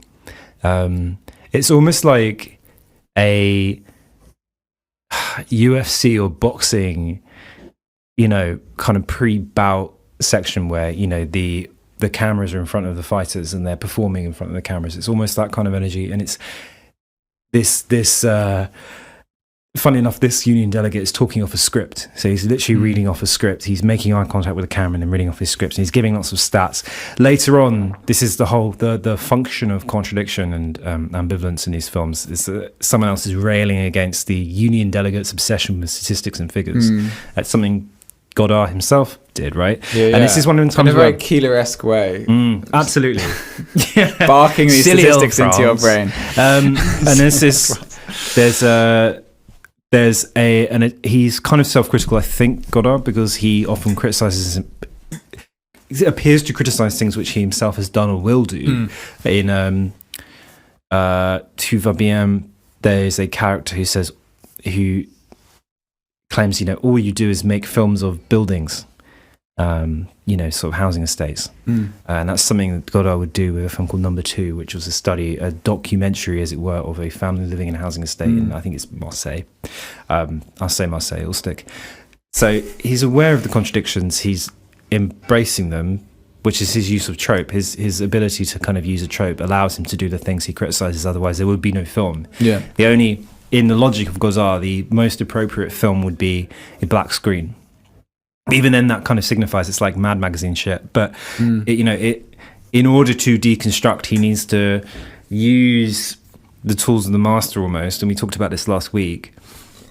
I mean, it's why let's talk about British Sounds, because British Sounds is obviously the most immediately interesting because it is a film about the UK in the 60s.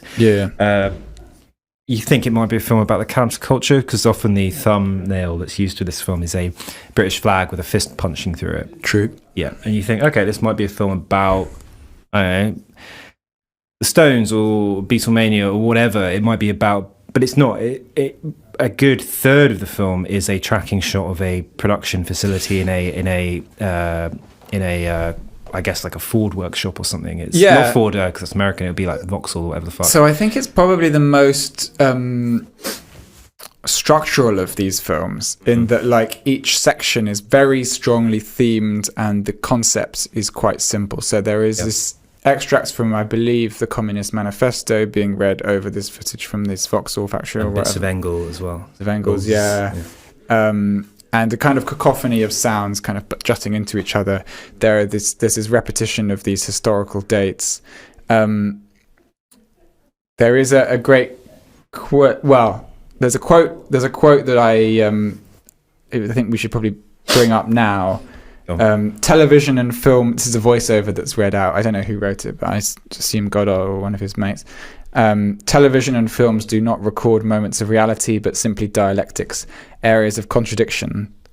Let us illuminate these contradictions with the blinding light of class struggle.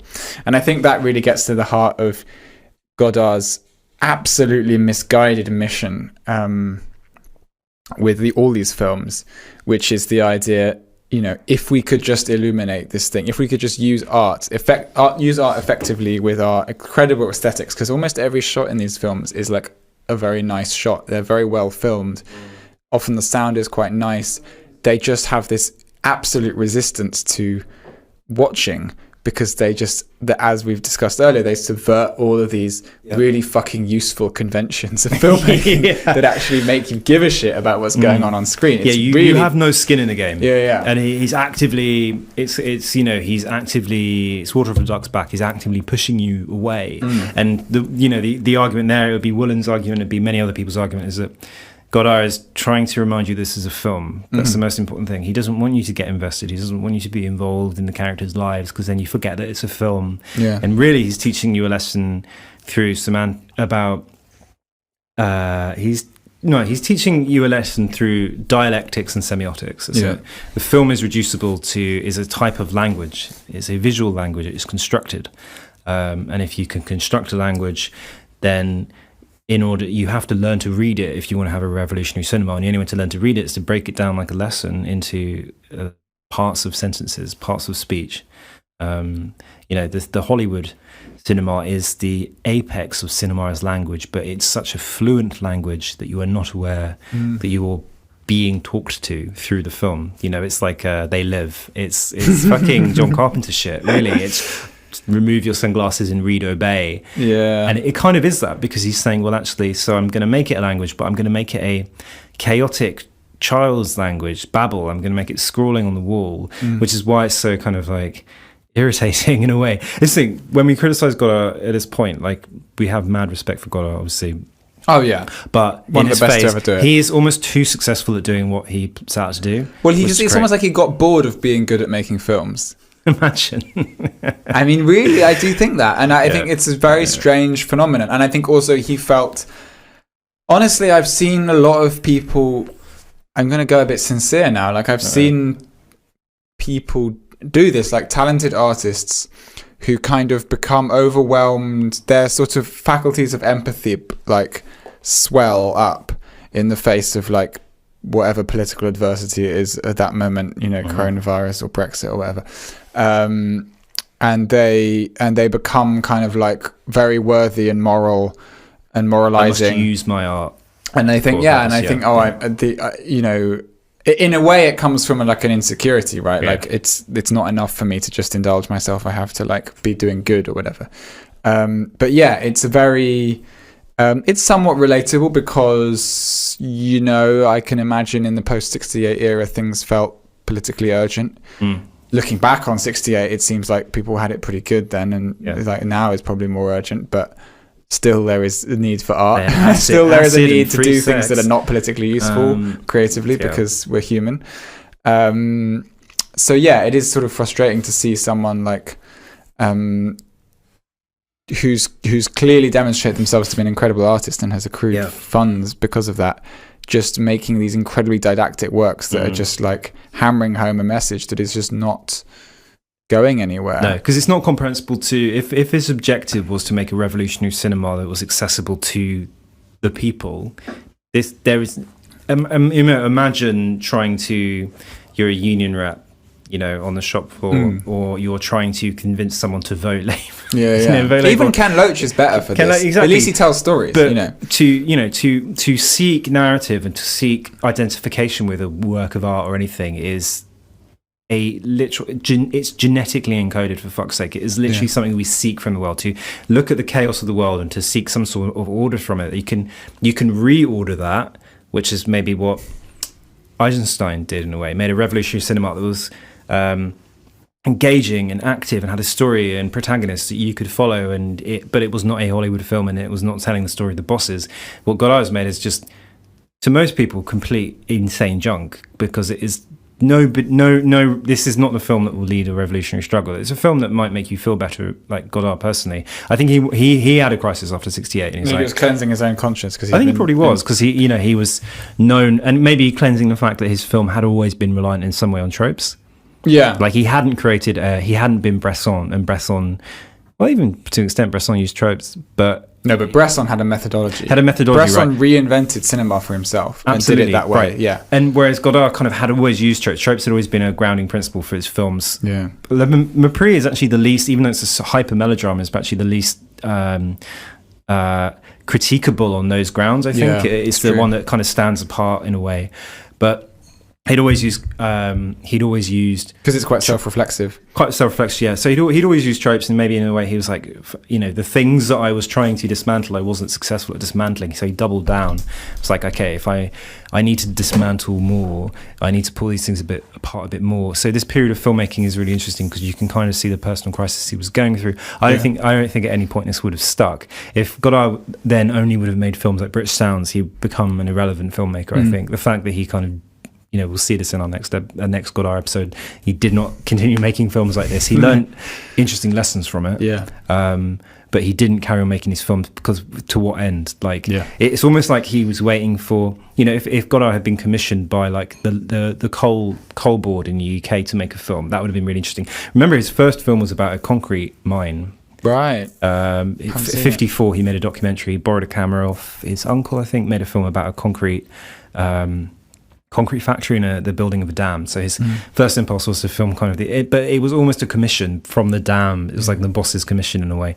But I feel like he's expunging his conscience a little bit. I don't know. Yeah, I mean, I guess I just want to go into a few details of British Sounds, because it's the only film I wrote notes about. I guess it was at the start of my Godard Marxism viewing journey, and I was full of pep and enthusiasm. But there's a bit about, he has a sort of rather tokenistic bit about gender politics, where a naked woman walks in and out of a room repeatedly. And there's a voiceover of some woman talking about how it's difficult to be, but you're just looking at these bum and breasts. She's kind of a very attractive woman. In like a very English house, around, which is quite weird. Yeah. For Godard. And then there's this really cringe bit with this kind of dowdy newsreader he starts off saying the workers have it easy, and really they should be earning less and working more, sort of saying these kind of structural things.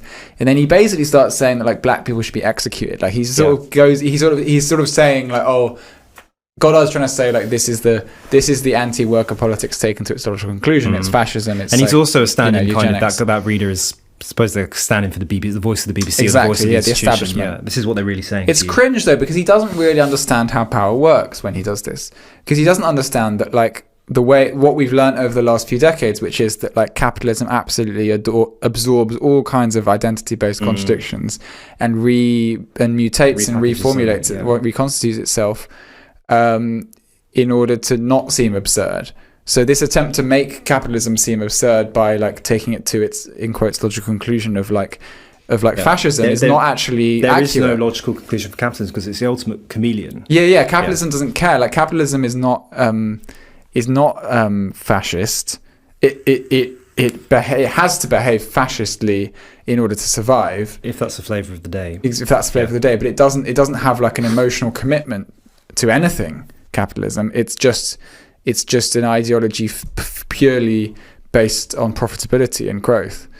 So the idea that it sort of logically kind of becomes this more visibly evil eugenicist thing that is communicated by the newsreader just seems kind of cringe. Neoliberalism, as it were, like the mutation of capitalism in UK society, American society, that's not where it's going.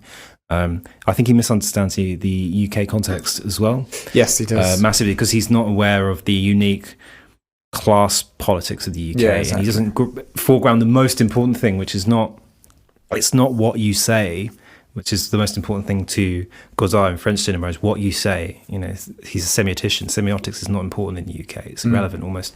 It's where you're saying from. What do you mean by he's a semiotician? Like what? Because he's so interested in semiotics. He's so interested in, you know, language as film. Yeah.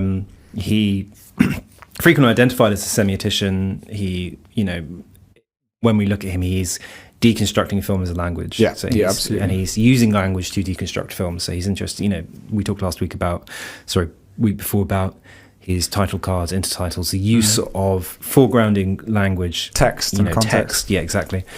But the context he kind of misses in the UK, it's kind of adorable in a way, you know, to see, I guess it's a French werewolf in London almost. It's to see your culture, but I think he misunderstands it. So there's a lot, you know, there was an interesting film he could have made. And I think there's another section of the film where we see a group of workers kind of talking about labour. Yeah. And some of them are kind of committed communists. Some of them, they're just talking about labour and work. And we can't really see necessarily always the speaker. But again, it's kind of... That bit has some grace. That was the bit that kind of stands out. Yeah. But when you compare it against these other sections, the naked woman walking back through the apartment, and there's a shot of just pretty much her vulva for, you know, a few minutes. I mean, she's hot, but it's like it's odd, you know. Like I don't get the relationship between these things. It's like he's still stuck in this kind of 1960s, like, you know, just do it honestly, like in Breathless, where like Belmondo is like smacking Seberg's bum, you know, like that is honest. That's heterosexuality. Yeah, we love to see it. The only thing, but like but if you're trying to be feminist and Marxist, like, it's just odd. It's just if I saw a cock and balls as well, it would make sense. But it's just equal opportunities. Yeah, equal opportunities. But it's weird. It's kind of a quite incomprehensible film. There's some kind of anthropological and documentary interest to see a very, very super accomplished filmmaker make a film about UK production lines. It's kind of interesting. He flubbed it because he doesn't do anything interesting with it. Yeah. There's an interesting film to be made about a factory, which might lead us on to Tu vas bien, which is literally a film about a factory. Yes. A film about a sausage factory. You know, Tu vas bien is, I think, the culmination of this period in a way. Not in a linear sense, but it's the best representation. It kind of is. It's one of the last films he made. Yeah, that's true. But as a film, it's kind of it's kind of a return a little bit to. It's kind of a simmering down because we have identifiable protagonists, kind of Jane Fonda and her husband, who are a journalist and filmmaker, advertising filmmaker, an ad man who turn up to a factory. The husband's accompanying Jane Fonda to do this interview with the factory manager about. Literally just about production in France, like it's just a puff piece for equivalent of the FT. And there is a strike, like alive at the factory. The boss of the factory is basically imprisoned in his office. They're also kind of imprisoned as well. They're kind of kidnapped and chucked in this office. And we see the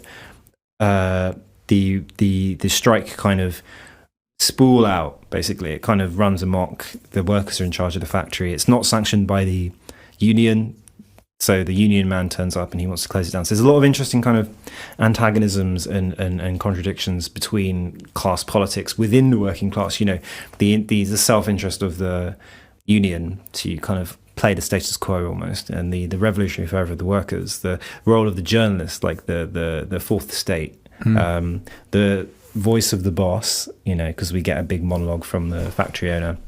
It's amazing.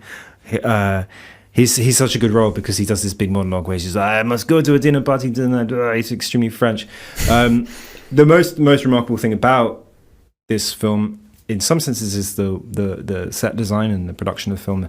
There's a literal cutaway of the factory, which the camera doesn't kind of make enough of, really, but it kind of pans and we see all the rooms stacked on top of each other. Yeah, which is really remarkable. It's fucking great. Cinematically too, Fabian is streets ahead, I think. Yeah, way streets ahead. And I also, I mean, I just want to shout out, like, I mean, the bit of Tu vas bien, I'll be able to speak most articulately about it because it was the only bit I wasn't staring at my phone. 100%. Was the penultimate scene in the supermarket, which is a tracking shot that kind of goes across the till line of a Carrefour, which is basically the French version of Tesco, and gradually shoppers are gathering around a man at a book stand who's reading out a revolutionary text, and the revolutionary text informs the shoppers that in fact property is a construction designed to oppress them, and actually they could just jack everything in the shop. Good fucking steal. And then they do that, and then it's prudent, basically. And then the cops turn up, and there's a bit of a hoo-ha, fracas. bit of a fracas, bit of a kerfuffle, bit of an argy-bargy, and that's beautiful as a piece, as a scene, it's almost like a great short film. I mean, he would never get the money to make something like that, and if he hadn't kind of established himself, and it's like a really beautiful bit of like high budget rebellion. And I think that's what these films kind of aim for constantly, and that's the only time that I feel they really achieve it. I didn't buy the rebellions. We see a lot of micro rebellions in. We see a lot of utopias in Godard. We see it in Père la Feu, where we have this kind of Robinson Crusoe element where Perrault, not his real name, but kind of Ferdinand. Ferdinand. I can't really remember that. Amazing. Yeah, he has a monkey and a parrot and lives on the beach and reads books. Yeah, and we have. In some of these other films, in Weekend, we have the cannibalistic revolutionaries. That's my least favorite part of the week of Weekend. Yeah, the weakest part where is it gets very utopia, like his later work, his mid work. But it's here. It's like the supermarket scene is the most kind of the best articulation of what he's trying to do there. This kind of free flowing, rebellious kind of overspillings. We can't, again, he does all the things cinematically he wants to do, which he's not foregrounding any one particular character. We're seeing a tableau. It's quite we're at a kind of middle distance, so it's hard to distinguish individual acts. It foregrounds cinema as cinema because we're aware of a camera on rails. It does all of that stuff without deconstructing them to the point where they crumble, which is what he does in large parts, Wind from the East and so on. He kind of hammers it too hard. Here he's really good, he's very informed. But obviously, at the same time, it wasn't Godard filming this, it was Gorin, because Godard had a motorbike accident at the beginning of shooting, didn't actually direct most of it. So it's Vabian not really a Godard film. It's not really a good Should we be disregarding it? No, I think we should regard, because I think he still obviously informed it to a large extent, but I think some of these decisions I feel were Goran mimicking Godard when he was good. Right. That's how I see it. Because the supermarket is a bit like the Weekend traffic jam. Totally. It's the traffic jam in Weekend, probably the most famous tracking shot in cinema history, maybe. But I feel like it's Goran kind of interpreting what Godard should have been doing in a way. That might just be some pop psychology, I don't know. But that is quite a compelling end. Jane Fonda's very magnetic in it. I think there's a quite good scene where she kind of her job is she works like the American News Network or something. And she does her usual broadcasts. She says she has a 30-second segment, and she gives this kind of quite self-reflexive criticism of her own role and inability to tell the story of the workers in the factory. But then it's not actually her real presentation. She's just warming up. There's a good scene where Jane Fonda is talking to some of the workers, and they're talking about the difficulties of being a worker in France, like about what the statistics actually mean for a working person. They're talking about how difficult it is that it's intersectional, right? It's like the woman talking about how hard it is. Like she wants to go on strike, but she can't because she's got childcare duties. It's okay for her husband to go on strike. He'll go on strike all the time, but she can't. And she talks about the difficulties of raising a child and being a worker, living on the breadline. There's some interesting bits where Godard is kind of very good politically and is actually fulfilling his need, because it's an identifiable worker character telling their story, but it's not shown in a hyper Hollywoodized way because we're still at the middle distance, whatever, and we can't see the worker's face really. It's kind of in profile. He's very good there, and he's kind of doing, it's almost like he threw the baby out with the bathwater a bit, but I wasn't swept up in 68, so maybe it was a necessary thing that he had to do. I think the 68 thing is just totally overrated. I think, it's part of the mythology of the 60s, isn't it? It's a real warning against making like lockdown based art, because it's like 100%. It's like, Too late. You might think this, whatever thing is the top headline on the Guardian website right now is, I mean, it's even worse with like Trump or Brexit related art. It's like the NFT that sold, it was the most expensive NFT ever. It was just like a GIF of animated Trump or something. That kind of shit. Yeah, I mean, the meaningless shallow shit. But it's like making work that's. I mean, it's fine to make work. Like, I mean, I've made video work that sort of comments on some of the kind of some of the collateral of COVID on our personal lives. Stuff to do with intimacy that's been kind of the case anyway before COVID. Yeah. But like stuff that's like resolutely headline topical. Yeah. Like I'm making a film. Making the aboutness, basically. Yeah, the aboutness. I'm making an artwork about it, man. It fucks it. I'm making an artwork about Facebook taking our data. Yeah, it's all about that data. shit. It's like this is a moment on the lips, never on the hips. Exactly. Absolutely. But it's really that. It's kind of. It is, yeah. I think, the thing about 68, maybe I don't understand it well enough.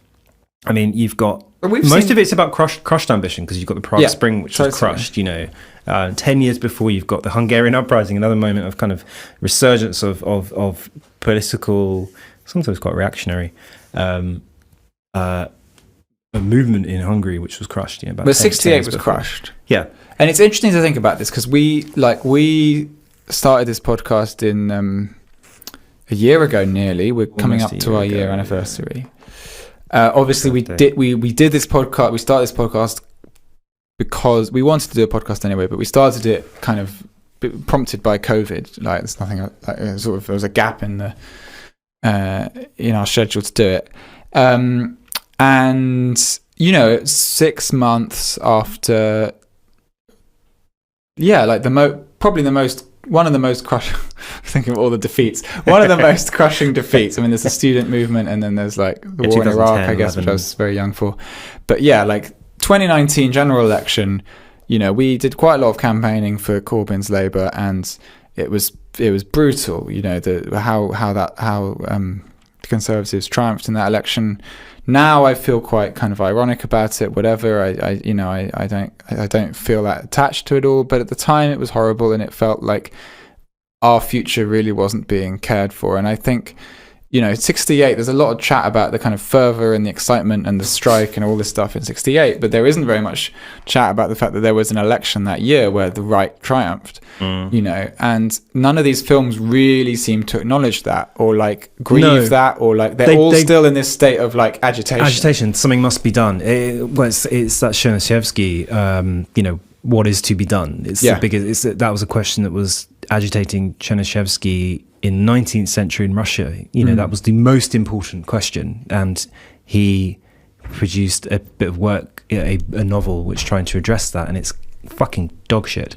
And there's a lesson for you. But art isn't for agitation. Art is for honouring and grieving and understanding. Absolutely, it works at a lower register. Yeah, actually, and I think one of the things, again, 68, a lot of freedoms were won. I think culturally, more boundaries were pushed, during the 60s, musically, cinematically, in literature. There was a huge ground was made, actually. They were kind of more ground than people realised at the time. So in a way, Godard was actively doing something. He was kind of ploughing a furrow they didn't realise he was. Whether that would be social change or political change, that didn't happen, but cultural change did. In quite a big way. That's why we again, talking about capitalism packaging, it's why Beatlemania or Liverpool's kind of like Liverpool's the city of the Beatles. It's become a brand. This is the branding exercise of neoliberalism. It repackages, it reconstitutes, and it neuters radical movements. It's why, in a way, that like the idea of Gallic cool, the cinema of Godard, the actual revolutionary cinema of Godard, was the cinema of the 60s, because that was a lot more challenging, and because it was more public, and it was more accessible, and it was more confrontational.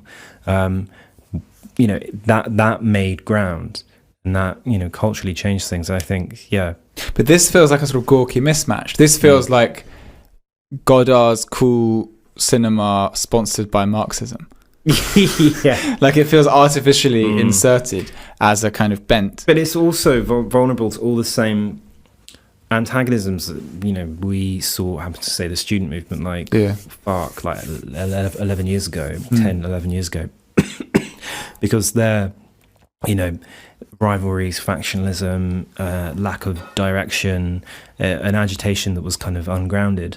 You know, with Godard, Wind from the East, one of the big reasons why he is considered a Maoist. I was talking to you the other day, you know, why he's considered a Maoist filmmaker is because there was a disagreement with the Communist Party in France, who were pro-Russian, whereas the true revolutionary stance was to be, as it were, pro-Maoist, because the Russian Revolution, as it were, had failed. It had been abandoned by Which is mental, because wasn't Mao's China just as fucked brutal? us? The Cultural Revolution was as, if not more brutal than, you know, Stalinism. But there was the winds of change, as it were, the very winds he tried to dissect in the film were influencing the film, because, you know, there was, again, it was aboutism. It had to be about Stalin. It had to be about what happened to the revolution in Russia. Yeah, there's this whole bit in Wind from the East, which is like a debate about a poster which shows Stalin and says murderer.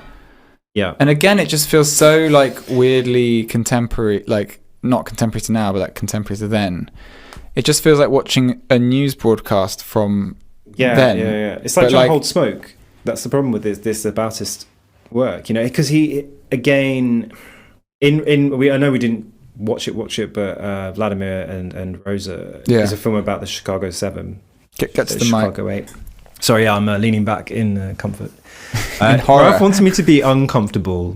Was it anti-comfortable? I just want you to be sounding good for our beautiful sound good listeners. But Vladimir and Rosa is a film about, it's a kind of sardonic retelling of the story of the Chicago 7, Chicago 8, I should say. Again, it just feels like a newsreel. You know, it's a series of provocative newsreels, as it were. Yeah. And why is it called the Dziga Vertov group? Like, why do they think that they're working in the tradition of Vertov? I don't know. I don't know if it's because there's not much Vertov here. No, Vertov is much more impressionistic and like, and like pure cinema, whereas this is like shoehorning some bollocks in. And Vertov had a feeling for grandeur, which these films don't, and narrative. Even if his narrative was cinema itself, you know, Man with the Movie Camera, or the city of St. Petersburg, or Moscow. You know, he had a much kind of broader aim. I don't get the Vertov. Yeah, I don't understand. I think there is, like, somewhere, if you chase it down, there is a writing by Vertov, I think, that they're attaching to. Right. We could look it up. I don't know. We're not that kind of podcast. We don't do footnotes. But I think, I maybe, again, it was provocative. They were just saying, you know, because he was, as it were, the godfather of Soviet revolutionary cinema. I mean, arguably, it should be the Einstein. Well, I was thinking Eisenstein would make more sense, because Eisenstein was quite dogmatic in this way and was making propaganda. But again, at the same time, Eisenstein was tarred by his association with his long-term association with, he continued making films for Stalin, even though it was, he was trying to survive, and caught, he struggled to make films in his late career. Bez and Meadow, failure. Lucky he wasn't shot. Nevsky was a wild success. Ivan the Terrible, first one, did okay. Second I love how much you know about Russian cinema. It's like you've just suddenly gone into that mode. It's like, that's all I care about. The only cinema is Russian cinema. But then, with Eisenstein, I read there's a really interesting. It's not apocryphal. There is a conversation. So Eisenstein went after Ivan while they were trying to struggle to get Ivan II through the censors and get it edited in a way that Stalin approved of. Eisenstein was called to a meeting about midnight by Stalin and Molotov. So he's there and he's gone to the halls of power. The cocktail fame. Yeah. He's there at like midnight, which is it's insane that he's, the thing working at Stalin's mind at the time is, I need to speak to Eisenstein now at midnight. He goes, and there's this transcript of the conversation. It's really haranguing, and it's a lot of Stalin going, I think this actor, he wasn't convinced by the guy that was playing Ivan, because he felt like the character needs to be more powerful and more like him in a way. Eisenstein's very, very quiet throughout. It's a really, really good, it's a beautiful, it's this kind of weird monologue by Stalin, and Eisenstein doesn't really say much in this meeting. It lasts about 20 minutes. But he does say, He's very passive aggressive at one point, and he does say sort of, like, well, this is what you wanted. At one point, it's the classic kind of any freelancer that's been in a room with, well, this is what you asked for. Yeah. Like, we're not going to do more than one back and forth on this. No. We've got 2 rounds of edits. Yeah. But it's anyway, that's kind of a digression. But yeah, Eisenstein almost feels like the more obvious, because Eisenstein did revolutionary narratives and had big, he filmed strikes in a factory. It seems like the obvious, like, seed for, if you're going to make a film about a strike in a factory, why are you not referencing Eisenstein? I don't get it. I think it is just kind of some level of delusion, and I think also just there's the hangover of the 60s, right? They had kind of a great deal of difficulty dealing with that moment, that post 68 moment. Yeah. So you see it as a crisis then? Yeah, I see these films as like intense anxiety. They're like, when they're not boring, they're anxious. Yeah. And I think that's the worst combination for a film. I really think these are some of the worst films I've ever seen. Definitely. Truly. Definitely the worst films we've reviewed on this pod. And it would be interesting. We do have guests sometimes. It would be interesting to have someone on who likes them. We haven't done that, but I mean, we like elements of. Yeah, George says he likes them, but generally people, I don't know, and people who haven't seen them were excited about them because it's like, Marx. You assume the reason they haven't been talked about much is because they're Marxist, and that would mean that they would be marginalised by liberal film critics, but actually they are just very they are made. just really boring. And I'm a Marxist. Am I a Marxist? I don't like these labels, but like I'm very left wing. I want. You're more of a Marxist than a Thatcherite neoliberal. Of course, and I think these films are fucking awful. Fucking shit. I don't think you. Yeah, it comes from a place of anxiety. It's a lashing out. This isn't the foundations for a meaningful revolutionary cinema. It didn't even deconstruct anything, because everything he does in these films, he's already done. I mean, the clearest articulation of it is this bit from Wallen's essay at the end, where he says, the early films tend to explore this kind of problem as one between different levels, but in the that's decontextualized, that extract. That's very Godard. In the post 1968 films, there seems to have been a kind of flattening out, so that fiction equals acting, equals lying, equals deception, equals representation, equals illusion, equals mystification, equals ideology. Now, there's a lot of flaws. I'm not going to go debating society on this, but like going from deception to representation, to illusion, to mystification, to ideology. There's a few problems there. Representation. We've talked on this podcast about representational cinema. When we did Manny Cowell, who's a really interesting Indian filmmaker who talks about the difference between representation and sort of presentation, like directly showing things rather than using images on screen as a metaphor. Like he talks about Bresson and Ozu, how they just show things, like when someone's taking a watch out of someone's pocket. It's not a metaphor for something. They're taking a watch out of somebody's pocket. Exactly. They are the pickpocket. Exactly. It's a very kind of literalism. But I mean, that's not. It's so odd and disingenuous for Godard to suggest that he's somehow not doing representation. Godard, because Bresson is not doing representation, because Bresson is not making politically committed work. No. He's just making stories about someone escaping a prisoner of war camp, or someone, having a fake bank. And you don't go, this is about the human condition from that. It's a bounty man, and that's where they resonate, right? Because you can read a lot into Diary of a Country of Priest.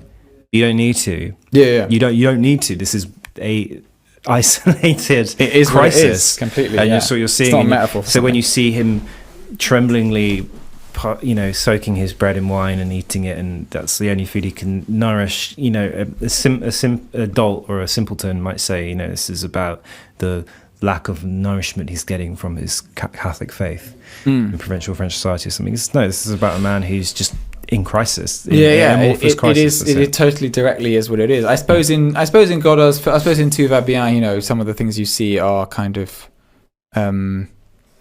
are quite sort of materially direct, like the people storming the supermarket, but still they're not they're not transcendent cinematically in the way that Bresson is.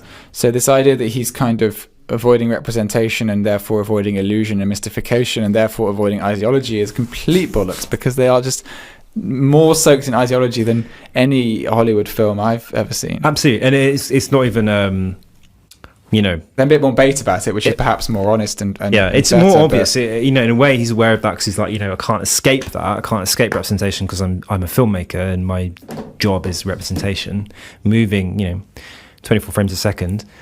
But by using these dislocated, fragmented bits of the of Marx and Engels, and having kind of juddery statements made. There's in Wind from the East, there's the cowboys sitting with the woman and they're eating soup from a bowl together, and they're just saying revolutionary things. And it's so fucking bait. It's just so bait. And he's like, the workers will rise up soaked in blood. And he then says something kind of reactionary, and then he addresses the camera. It's like, if I was walking around like Degree Show at Goldsmiths and I saw this, I would laugh. Yeah. I'm looking at one of the greatest filmmakers ever to live doing this, and it's kind of like, come on. He made a lot of films. We're going to review more of them again. Do you have any final thoughts before we outro? I need to piss. Okay, cool. That's good. I will let you piss. I don't. No, I don't. I didn't like these films. They're boring. I think he achieved the objective of these films in the 60s already. Yeah, he's already done this. He's done it all. He's done he's created. Now he's trying too hard. Yeah, I know Woolen's article is. We don't want to lean on Woolen's article too much, because that's Woolen's schema placed over Godard's film, and Godard's own explanation for what he's doing at this time is actually a lot more simple. Woolen also co-wrote the screenplay for The Passenger by Antonioni. Really interesting. Anyway, carry on. So yeah, that's my feeling. There's the schema we're implanting on it. I don't think Godard was. His actual justifications for what he's doing were much more urgent and much more immediate. There's a good conversation between him and Gorin, which was published funny enough, republished in Little White Lies. No.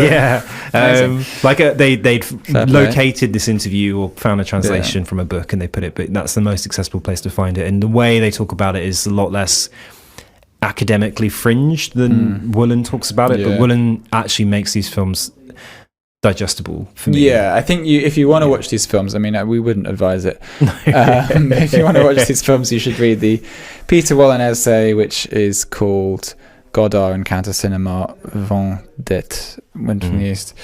Next week, we will be reviewing Michael Snow with special guests Igor Tironi Lalic and Daniel Neofitu, Clash of the Titans. Former guests on this show. Both, but never united in one room. Never together until next week. If we don't have any fracas before. We know who Ralph's addressing there. So if you're listening out there, you toiling masses, keep it in check, keep it in your pants. Right? And we will be reviewing the next era. We're going to do a 4-parter on Godard now, not a 3-parter, because we realised that the Marxist films needed their own space to be ranted against before we deal with the 80s and 90s, where we'll be reviewing probably Prenom, Carmen, Hail Mary, Hélas pour moi, and maybe something else. And then we've got another final fourth where we'll be looking at Image Book, Film Socialism, and some... Probably Goodbye to Language, maybe? Goodbye to Language, yes. Yeah. We'll be having Daniel back on the pod for that. For sure. But that is probably a long way away, because we're getting a bit tired of Godard and we're thinking of other things we want to review. Yes, very desperately. We will be reviewing Altman with a special guest in a few weeks, I believe. And we also might just review Whit Stillman, and we also might just have a special 1 year anniversary MoveTube episode with an undisclosed cadre. We will be crewing up for that, and we'll have like our anniversary party. More to be announced about that, but it's going to be a special episode. It's going to digress in Godardian style. Godardian style. I don't know if that's how you say it. That sounds more appropriate. In Godardian style, we'll be digressing from the usual formula for that slightly. And maybe forever. Maybe we'll just become like one of those podcasts where it's just some guys talking. in accents. No, I think the grounding of a film review is probably good. We're just coming up to an hour. Thank you so much for listening, listeners. Peace out. We're going to order some pizza. Hands, face, space. Here we go. Okay. Some of this might be bad. I don't know, but I'll just do it. That's what the podcast mantra is, Ralph. Some of this might be bad, but I'm going to do it anyway. Welcome to... It seems like Godard's mantra as well. Welcome to MoveTube. This week we return to our 4-part Jean-Luc Godard season. We've done his 60s New Wave classics, we've done his painful protest propaganda, and now we're steering into his mid-career. Through the 80s and early 90s, Jean-Luc Godard made a feature film pretty much every year. When we meet him in this era, he's in his 50s, settled down with partner and frequent collaborator Anne-Marie Mieville. He's balding, like, very correct observation. Yeah, and he's still got plenty to say. Prénom Carmen from 1983 throws two tortured lovers into a botched bank robbery subplot. Carmen retreads some of the criminal antics of his new wave classic Bonaparte, but he swaps the Hollywood mimicry for a more elegiac approach. Prénom Carmen's simple storyline leads us into a luscious image perm of savage seas, monstrous motorways, and a renewed, more anguished lust for flesh, while Beethoven's best string quartets bubble beneath. Hail Mary is a classic bit of conception core. Godard's Virgin Mary is a bashful... Godard's Virgin Mary is a bashful basketball player sliding out of the clutches of her cock-blocked boyfriend Joseph. It's at the petrol station where she works that the angel Gabriel blesses Mary's belly with a messianic bump. Explaining all this to a boyfriend with blue balls in a society of skeptics nearly takes her over. Hélas pour moi is an absolutely insane movie that makes no sense, but it is strangely compelling. Yes, the end. There are parables, there is a collage of conflicting voiceovers, and an undercurrent of desire and lost memory. And crucially, it's in Owen's top 10 films of all time. It is. Owen joins me as ever. Do these films reveal the ripening of a tumescent talent? Or, Owen, are they merely a muddled midlife mishmash? Wow, that's incredible. That was a really leading question, but a fantastic introduction. I feel like you've put me on the spot in the kind of limelight because you said it. Hélas pour moi, alas, oh woe is me, is in my top 10. Yes, I think the interesting thing to say about Godard at this period is that he's come fresh off the boat of revolution. He's just stepped off the battleship Potemkin. He's gone through a period where he threw his kind of, his aesthetic principles or kind of like conventions of filmic and cinematic beauty and genre completely under the bus. His cinema of the revolutionary period. See previous episode was messy, technicolor, kind of splurged, bright. It was like poster paint. It was film in poster paint. Yeah. Often shot very cheaply. This is a return to, in a way, the kind of cinema circuit. It's kind of a return to the fold. And today, I shared that link to that Paul Verhoeven, his kind of Benedetta, his kind of late career return to film. It's a very kind of trad, anguished film about nuns and sex and desire. And it's shot in a very non-exploitation, bit of les-exploitation. It's shot in a very conventional way. It's very beautiful. There's often a thing where directors, as they reach kind of midlife and beyond, kind of try to make a legacy statement in their film, and they might become more traditional. And in a way, Godard does this during this period, because one thing that connects these films is the sublime and God. These are religious films, whereas in the kind of 70s he was looking squarely at the superstructure. He was looking at Lenin and Marx and Mao. He's now literally looking at not just God in a kind of capital G theistic sense, but in a Greek mythology sense, which is Hélas pour moi. What about the 60s films? How do they compare in terms of their focus? Their focus is on genre. Their focus is on film. That's a filmmaker wanting to make film. I think it's that simple. Bending genre to his own will. Science fiction, the rebellious movie that you talked about. Bandepart. Romance has always been present in Godard's films. But the key thing for this this period, say 83 to 93, that's kind of like 10-year period, is that his, for the first time really, his protagonists are human, actually. Even though he retains, I'm sure we'll talk about it, he retains the angular, asynchronous and kind of noisy nature of his filmmaking that he learned in the 60s and 70s, that his characters are more human.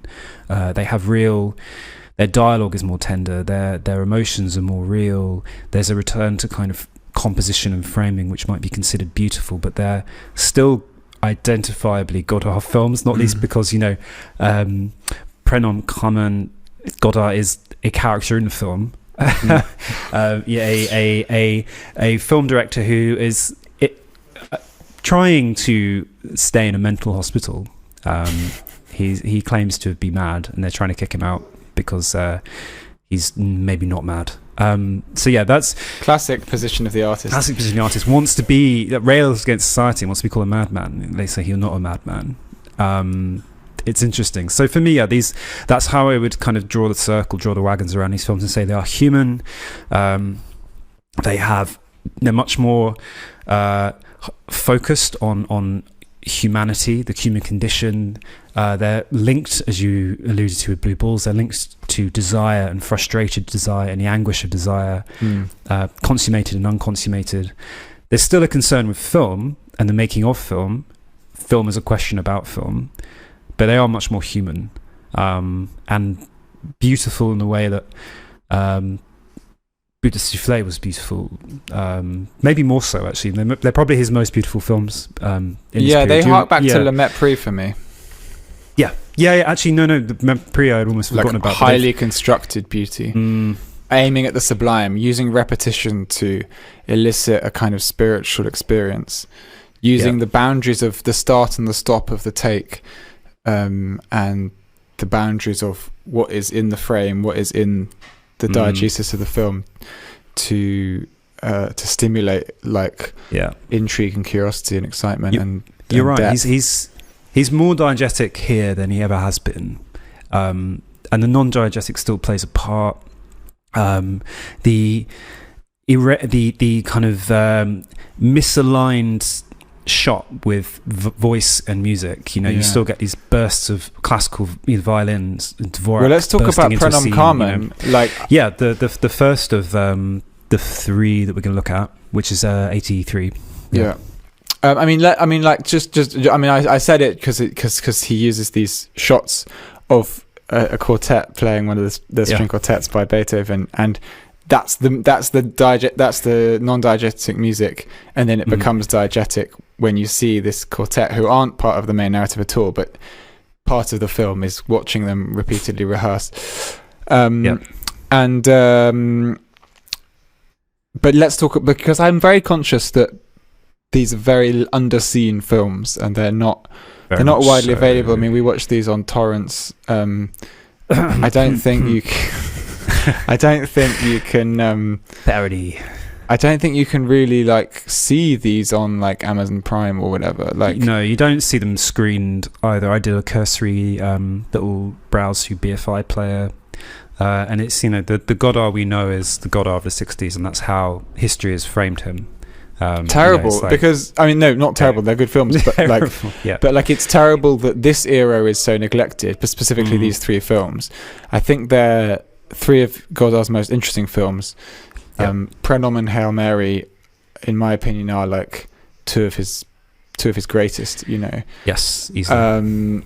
Hélas pour moi as well, but differently so, because Hélas pour moi is more typically like an embodiment of Godard, the experimental filmmaker, whereas Hail Mary and Prenom Kamen are more traditional films that still carry through. I'd say Hail Mary is the film that would most, if you came onto the scene with Hail Mary as your debut or whatever, this would be the start of a striking new voice in art house cinema. It's an interesting one. This would be your Berlinale film.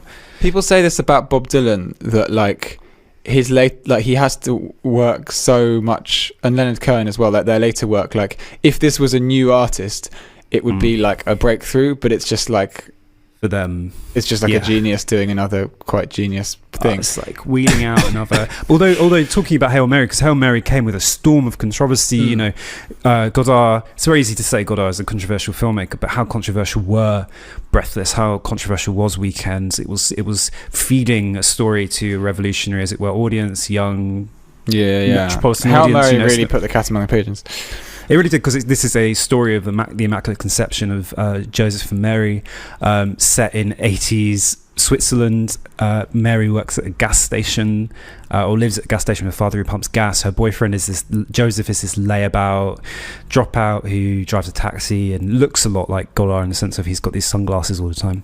The kind of controversy that was caused by the film, I think partly was a profane retelling of a holy story in France, a very Catholic country, and it was told a story where Mary was not a willing vehicle for the body of the Saviour. She's an unhappy and uncomfortable body. Joseph is not the follower necessarily he is, because he really wants to fuck. He's so down to fuck, and most of the film is him about her negotiating her body with him. That's really there are these amazing moments of touch. I mean, it's one of the hardest things to talk about in an audio format, but like the way that he moves his hand towards her belly, and she says no, not like that, and he says I love you and touches her belly, and she doesn't like it, and then only when he says I love you while pulling away does she sort of accept his touch. It's like only in pulling away is your touch accepted. And that, that's just very haunting. I mean, it's so the use of gesture in all of these films, in all of them, even La Hélas pour moi, these are films where Godard's use of gesture really comes into its own. I want to talk about three key elements, like the use of gesture, which I think is absolutely profound and extraordinary, and it never was before in Godard. It takes on this. I mean, there are amazing bits in Breathless with the smacking of the arse and funny little details, but in these films, gesture is phenomenological cinema. Gesture enters the sublime in these films. The way he uses touch and movement and looking, and that bit at the end of Hail Mary where she's deciding whether or not to put the lipstick on. I mean, we'll talk about it. The significance of that scene later, but that use of gesture, absolutely extraordinary. The second thing is intertitles, which I think it's Godard's weirdest thing. Intertitles. I don't really know why he uses intertitles so much. They're the most characteristic part of a Godard film. They're so ways, characteristic, probably the least talked about part of a Godard film. But they do so little for me. I really want to throw that out there. I don't really know. I think all of Godard's films would be just as good without him fanning around with intertitles. I completely screw that. But these films reject his more extreme use of intertitles from the 60s and even early 70s. They don't play such a decisive role. I hear you, because remember, for a large part, Godard was interested in the language of film. He was interested in semiotics. He's interested in visual film as a language. And he wanted to deconstruct that language. He was interested in how language as spoken and written language could also be deconstructed in order to convey and break apart messages that you were receiving as a viewer. And that's kind of Godard's thing, right? That's his bag. So intertitles play a really key role, in early silent film. If you're watching Murnau or something, it's the intertitle tells you what's kind of about to happen, or is telling you what is happening or is about to happen, and it's another way for him breaking the conventions of cinema while bringing it back to its filmic roots. It's a very essential part of cinema, but they also disrupt because they remind you that this is a story. It reintroduces narrative, it reintroduces the mythic into his films, and I think in Hail Mary is a very pared down version of that, and when we see Plan Carmen, it's a very pared down version of that. We see very little of it in Prenom, but in Hail Mary we get at that time, which is this repeated refrain. That's the only intertitle really. It's just at that time happens. At that time, and it kind of reminds you. It kind of pulls you out of the story and reminds you there's a mythic. There's a telling happening. which is quite interesting. It's that push and pull between the embodied phenomenological gestures that you were talking about, the tender story of love and agony of love, and the mythic story that he's also telling. I mean, okay, so go on. So you've got number 2, which was intertitles, I think. Yeah. And your third point was the use of sound, the use of music, of sound, and the way that voiceover, mainly voiceover and music. So yeah, like non-diegetic sound intervene. You said this to me on WhatsApp, like the obviousness of his musical choices, and how like you think that would be a disaster. Like, and we often talk. It's like he's the master of like weaponizing cliche, Godard, in every era of his work where he's good. And it's often a criticism people make of art that uses music. Oh well, I've heard that piece of music so many times, so like, it maybe if I hadn't heard that piece of music so often, I would think it was original, or I think I would like it. Godard completely sidesteps ever feeling that, because he uses really obvious pieces of music all the time. They may not be Beethoven, Bach, and Dvorak, like Hail Mary, like doo-doo-doo, like sometimes I don't even know these pieces of music, but I've heard them like literally on fucking The Simpsons. You know what I mean? Like they're like classic bits of drama that like, but he deploys them with such boldness. I think it's just I've said this on the pod before, like it's better to be obvious than original, and I think like he does obviousness with such self-awareness. It's absolutely phenomenal. I love it, because I think it's interesting. These are more consciously about music, these films as well, which is interesting, because we see, particularly in Prenom Carmen, because we see Carmen is obviously a fucking Bizet opera, but we also see the quartet practicing, and then they're folded into part of the story. But normally music is used to manipulate the viewer. It's told you how to feel at this particular moment, right? And it's the stock and trade of teen Netflix dramas and stuff. It's like someone's having a heart-to-heart, so we get the swelling piano, sad music. It's supposed to set the scene for how you feel as a viewer, but here it kind of doesn't, because you might get very banal events occurring on screen. In Hail Mary, you get a girl just looking out the window and kind of playing with a Rubik's Cube, kind of distractedly, but you've got this intense fucking Dvorak just blasting fucking over the top of it, and it kind of stops before the scene stops. It's this asynchronized music, and for me that always indicates this slipping through of the sublime into the banal, the sacred interacting with the profane, and the profane interacting with the sacred in difficult ways. Because like these films of this period, I think, are the sublime reaching out to normal profane life, and kind of being unable to understand it or engage with it properly, and profane life trying to seek meaning in the sublime and struggling and falling on its face as well. Hail Mary is a really good example of that.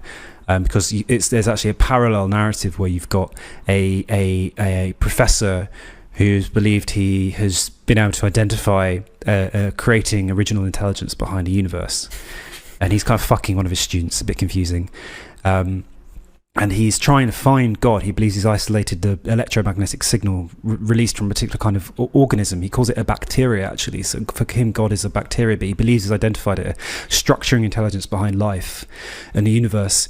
But he's been outcast from his university. They say he's exiled. His life is just this kind of mess, and we see fragments of it, and he's just this disordered kind of character. He fails to find the sublime because he wants it, whereas Mary, who does not want the divine, she's just an ordinary girl, she's thrust upon her, trying to play basketball. The divine, the sublime, is thrust upon her. She does not want it. And the film resolves itself by kind of saying that to want something is counter to finding it. It's a very like weird Zen like theory that kind of Godard is pushing at this time for such a impassioned, brutal director in some ways.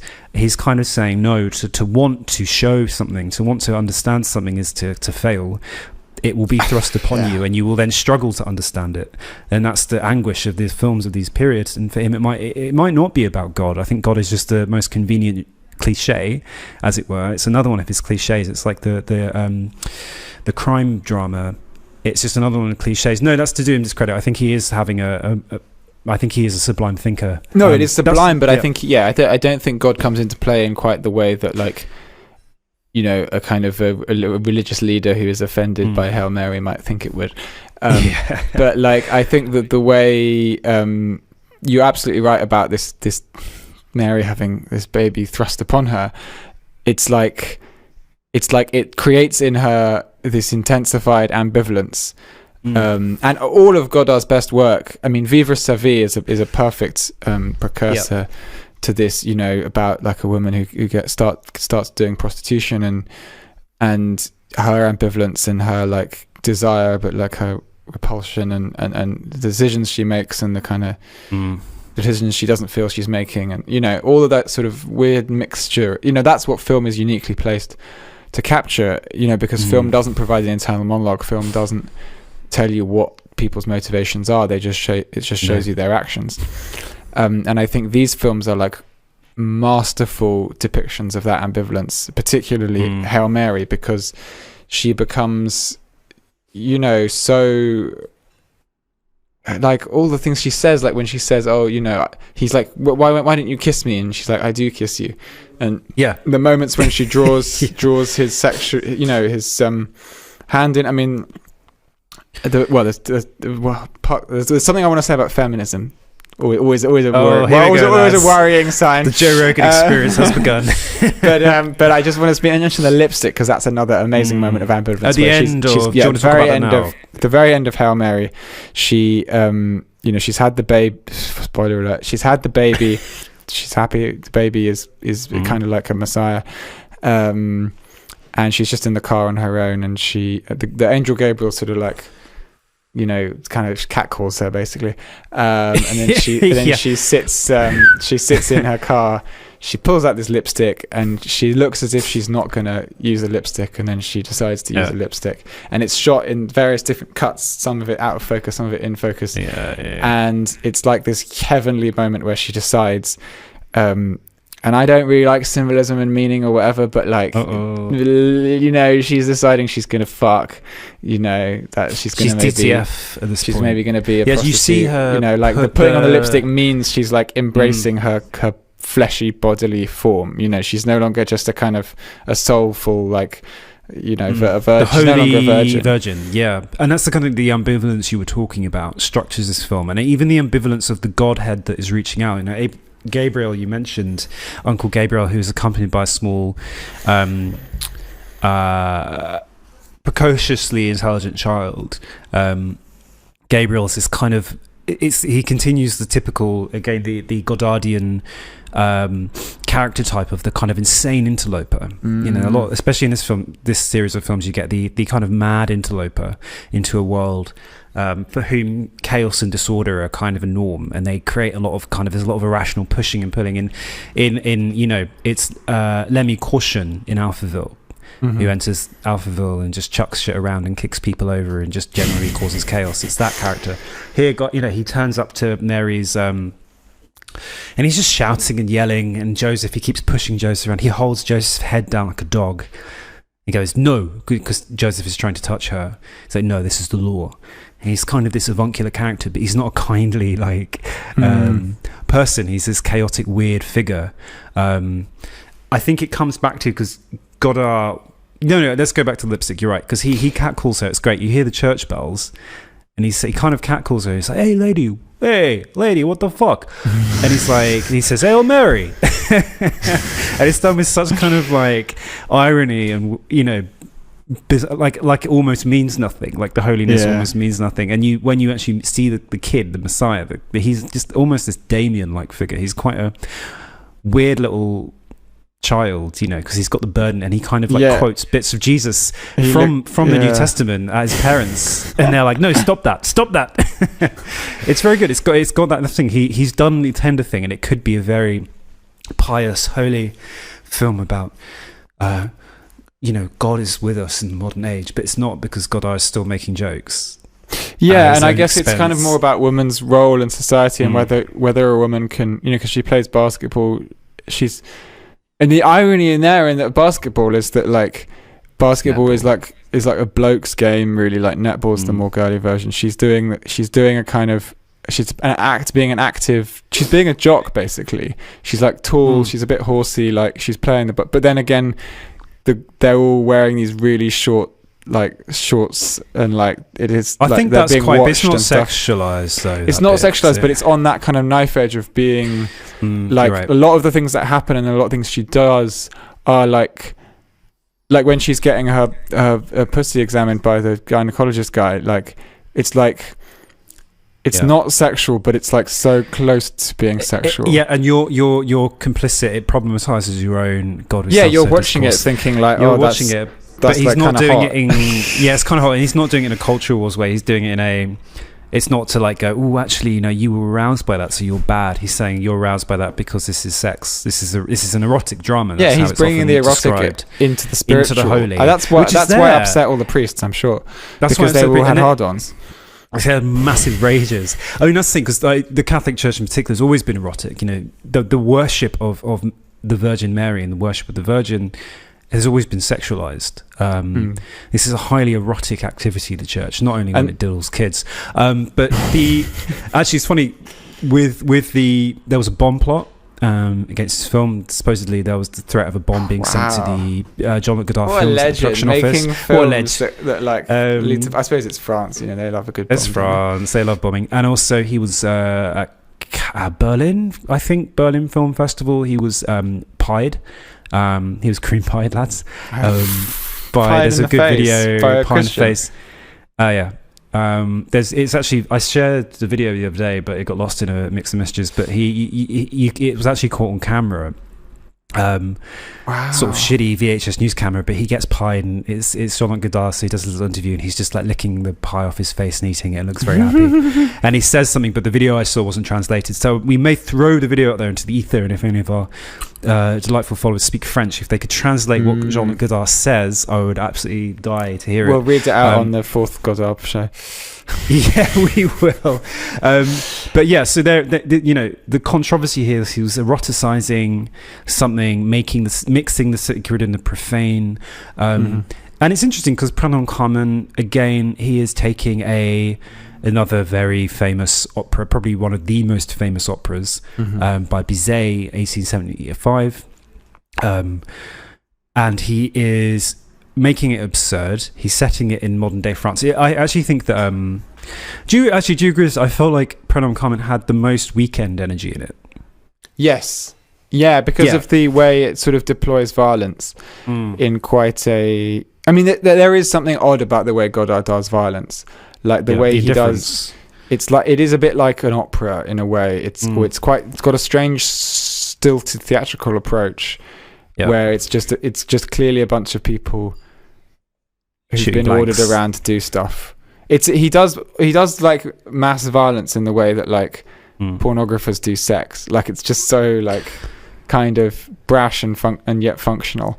Pumping. The way the way that the bank, and that's what's so amazing in the bank robbery scene at the towards the start of Prenons Communs. Just for listeners who haven't seen Prenons Communs, like one of the central plot lines of I called it subplot in the intro, but like because it's not as important as the romance, but it precedes the romance.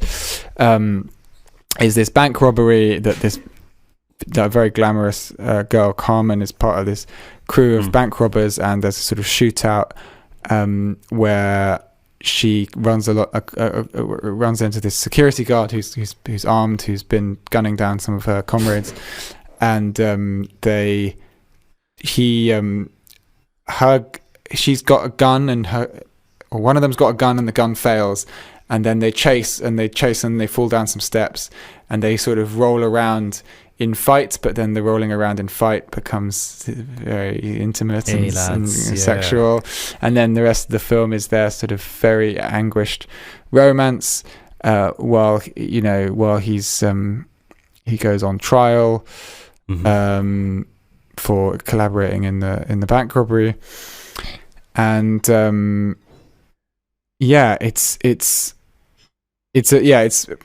is got that. it's got. I mean, you see that in Tout va bien as well, with the cops running into the Carrefour after everyone's stolen everything. You know, it is this kind of orchestrated violence that controlled chaos. Controlled chaos. I mean, it's a perfect contradiction, isn't it? So it's you've got the indifference of the cleaner who, while people are laying around in their own blood, is just mopping the blood up. That's very Weekend. That is very Weekend. It's very Weekend. There's also the bit when he's kind of like, it repeats the scene where he runs down this corridor firing off his gun kind of at nothing, and there's a guy on the floor, there's someone dead, there's someone like weeping, and there's a guy who's just putting numbers into a calculator lying on the floor, and it repeats it twice, and he kind of falls over a cabinet, and again I always think there's something interesting because you mentioned about gesture, and immediately when you say gesture in French film I think Bresson, but obviously Bresson was like no actors, no staging in a way, or total staging from him, but no acting from his characters. And I think in a way like Godard kind of manages that. It's much more controlled. Obviously Godard's control here, it's a very studied, almost manneristic way of deploying it, but there's a kind of weird synergy, I hate to use that word, but synergy between them. But one thing with the violence, you know, is it is indifferent. Before that, for Godard's violence is always way harder hitting than the sheer brutality and indifference of it. Is way harder hitting than a film that is going for, you know, a film like classically Spielberg doing Saving Private Ryan, a film which kind of like pushed the envelope for what was considered acceptable in terms of depicting violence in Hollywood film. You know, it's a kind of largely forgettable film, and its violence is forgettable. Even at the time, it was like, oh god, you know, this is the new frontier of gore and cinema. But the violence is unforgettable because it's sentimentalized. You know, it's like, oh, my buddy's dead, let's have a 5-minute cry sesh. Whereas in Godard, it's literally just gunning a motherfucker down. But then it becomes sentimental in this really profound way. Like they, on both occasions, the bank robbers have, like, the bank robbery or the shoot up has this kind of cold violence that then turns into tenderness. Yeah. And from coming out of coldness, it feels even warmer and more powerful. It's kind of extraordinary, that. It is extraordinary how it ricochets between those poles. It's not middle of the road, you know, it doesn't stay. I think obviously it's quite close to the story of Carmen. What do you think about the bit where he just like goes into the shower and like wanks off on a leg? Her? Yeah. It's quite incredible. It's quite shocking because in a way, like, I've never seen anything like that in a film. Maybe I have, either, but it was just quite something about the way it was done. Like, it's kind of too pathetic to be a full-on rape. It's just like this, and I know he's not got a hard on. I don't know if that's like it. I guess it's like you in front of a. Jean-Luc Godard. I always think this is a very move to comment to make, but like, could you get a stiffy? But like, actors in non-pornographic film don't tend to get erect. No, they use cock stand-in, I think. And sometimes they use like a prosthetic cock. Brea, for example, like Brea in Fat Girl. Some of her films she uses real pornographic actors like Rocco Siffredi, but but. So sometimes, there are some sex scenes in films where the cock is not erect, and you sort of think, well, it kind of would be, in this situation. It's almost not about sex; it's his own. But in this shot, it's almost like he is not. It's that sort of He's trying to recapture this flame. He's also trying to punish her, but none of it is coming. None of it is coming to life. Literally. Yeah, it's sort of this real pathetic. Because she abandons him basically in favor of her. In Carmen, it's a bullfighter. Right. Right. She abandons him for he is a soldier. In Carmen, she's a kind of fiery gypsy character. Right. I had no knowledge of the opera Carmen. I should have done some research before this pod, but it's all right. I was happy enough. I assumed the film was so loosely based on it that it would just confuse things to try and find out about the opera. It's pretty tightly based on it. There's not much in the skeleton is the same broadly, and Carmen was quite a revolutionary opera in its own right. like I always say, it's about things that happen in like the late 19th century or 20th century, like Rite of Spring, but it scandalized audiences at the time. I could scandalize an audience. I wish I could scandalize some of it. It scandalized audiences. It took a long time for Carmen to become like the staple of opera that it has become. Like Bizet died, I think on like the 33rd performance of it, unaware that it would become this like juggernaut in opera. Like Carmen is always fucking on. It's just one of those things. Who could you scandalize these days, though? Really, like the people you'd get Hannah the most. Hannah Gadsby. Yeah, that's what I mean, right? Like, but like the Netflix woke. But no, you can't, because they're already ready to be scandalized and scandalized over everything. Like it would be very hard to. I think you'd have to. The only way to scandalize someone is to deconstruct a dearly cherished norm, and I don't think people have those anymore. You know? I don't know. I think we do have norms. We have we have loads of conformity and stuff that we're not really aware of. I mean, no one ever really is aware of their conformity. Child porn. There we go. That's scandalous. That's the final frontier. I mean, that's the thing. You could just pick something awful. Like, you could pick something taboo, but I mean, there is something. There's something in our society right now that, like, if you look back on like 2021, right? Like, I just wonder what the works will be, the artworks that scandalized society. I don't know, because none of the sort of up and coming contemporary artists are making. I'm not saying that something has to scandalize contemporary society to be good, but if you look back on any era, there will be people doing extraordinary work. Well, you have I think the scandal comes from legitimacy now. Like the scandal comes from legitimacy. It's like, this is not a X, like this is not music. We're actually back to really basic questions about love him or hate him. Someone like Jordan Wolfson has managed to, I guess, scandalize people a bit, but a lot of it came down to, this isn't really art though, is it? Like internet art can often scandalize.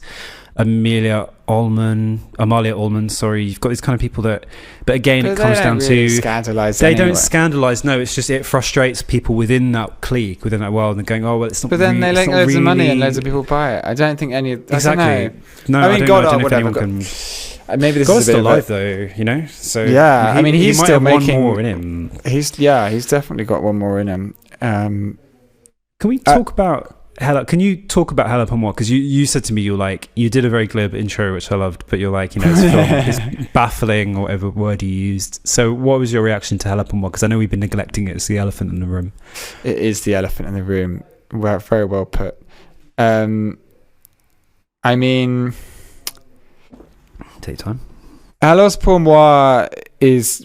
what I recall of it is like lots of green landscapes, lots of these Pizarro-ish. I mean, in a lot of the films, there's the kind of Pizarro, like vistas of French countryside. This is Swiss countryside in Hellas Pomois.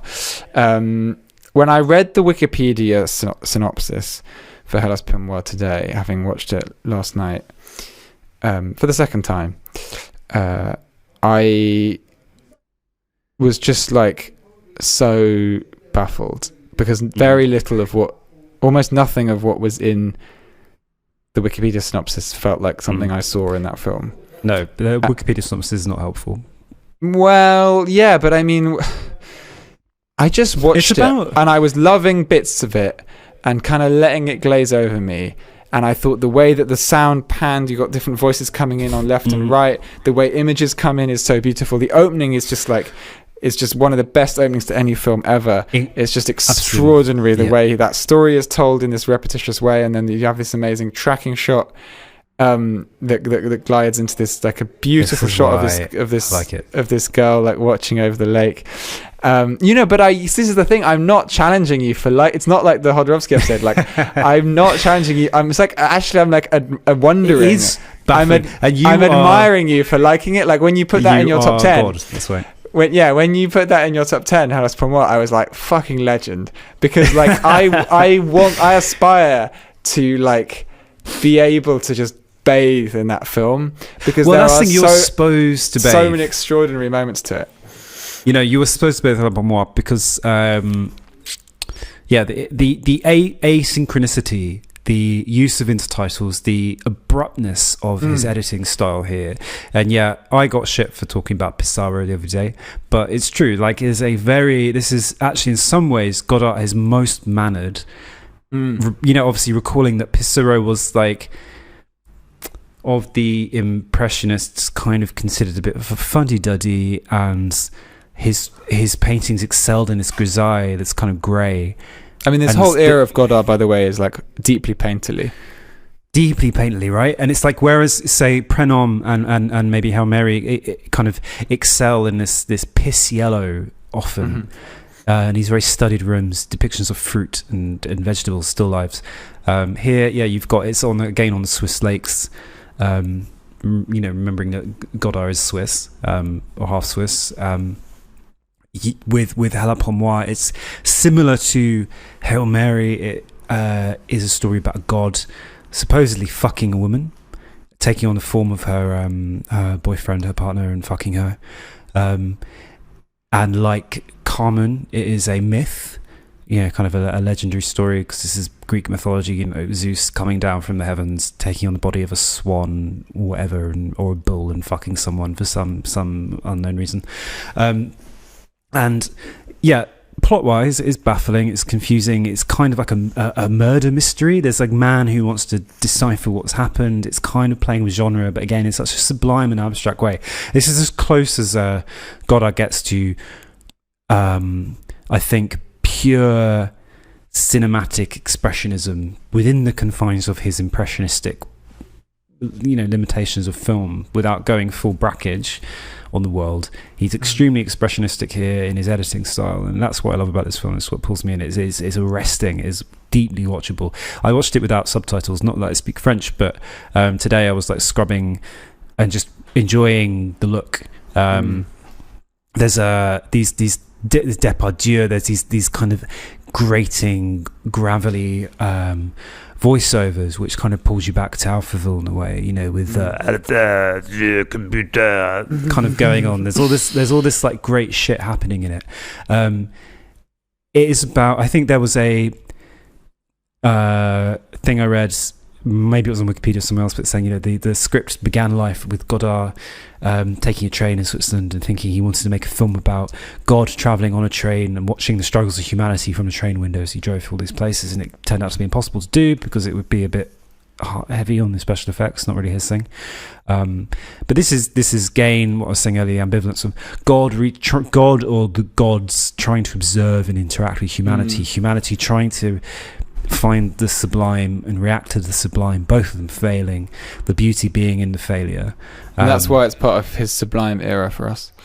Yeah, we should name this is the Sublime. This is like Godard the Sublime. I was going to call it the sexy era, but maybe we should call it the Sublime era. It is sexy though, isn't it? There's it's as we said earlier, it's combining the sexy with the sublime, which is like the most sacrilegious thing to do, right? Because the Sublime should be all about virginity and sanctity and chastity. Yeah, and not the penetration. Like, this is ladies and lads, if you like tits, watch these films. For no other reason. If you want to watch some like some great erotic cinema, great tits, lots of ass. He's actually very good here because he Godard also. Who's afraid of the male gaze? Our new tagline. We finally found a good tagline for this podcast on iTunes and Spotify, and we're doing it now. And we challenge you. Who is afraid of the male? Because we will just sit here. We're both straight men. We talk about boobs. We're not afraid anymore. Out the closet. But no, truly, but here he isn't like. You might think, okay, well, in a lot of his films, it's like the woman is the object of desire, and is depicted naked often. But men are equally shown very naked in these films, particularly Prénom Carmen. We see, like you said, there's a scene where he kind of goes into the shower. That's his humiliation. But there's a scene where he just touches her cunt. For sure, it's so extraordinary. I mean, I was sort of like, you kind of touch these people's bodies with your eyes. Yeah. And then you watch men touch them with their hands. It's very it's deeply horny what he's doing. Oh, for sure. But it's just the grabbing and the touching and the kissing, the grazing, and the people are not in maybe even in the 60s, but his films in the 60s, but here love is not given. There is never a scene where love is completely consensual and compassionate. There's a kiss in Prenum Carmen towards the end when they're in the hotel room before she abandons him. Oh, like a death kiss. Yeah, it's a bit like the end of Matador. The kind of the sort of the tiny death and the slightly bigger death coming at once. But then there's a lot of a kiss will suddenly break into violence. They'll push each other over. They'll try and tear each other's clothes off. They'll push each other away. They'll grab each other's hair. The tenderness is always fraught, because that's fraught. Yeah, what love is like. That's what heterosexuality for sure is like. Love is Battlefield. Pat Benatar. Yeah, sucking, fucking, and shucking. Oysters. Can you talk to me about Godard himself? Talk to me about Godard himself, because he appears in Prenum Carmen. He appears in Prenum Carmen in the most inane way that I love. But it's just great, isn't it? It's so bizarre. What do you think that is? It's very nice of him to just position. I mean, he's playing himself as a filmmaker who's the uncle of this stunner, Carmen, and he's sort of trying to isolate. It's a funny one where he's like trying to isolate himself in a mental asylum and playing this kind of father to what's going on. It's very charming. It's very eccentric. I think it's really honest. I think it's really like, Godard does, the male leads in Godard's films are not usually the characters he would identify with. There's a funny passage I read somewhere that, or maybe it was on the commentary on one of the files, that if a character in a Godard film is called Paul, that's the cipher for Godard. Really? And there are certain Pauls that appear. Some of them are even called Paul Godard. Isn't Pere Le Fou a Paul? No, he's a Fernando. Is he Fernando? Of course he is. But Paul, the Piccoli's character in Le Mépris, who's the filmmaker with the actress, is called Paul. Yep. And so there are certain, and I think Gabriel. Someone said Angel Gabriel is more the person he identifies with in Hail Mary rather than Joseph. Well, that Gabriel does direct exactly Mary in that film, and often Joseph physically direct them. It's weird because he go on. No, go on. You first. No, with Godard in this film, he's trying to be in his mental home.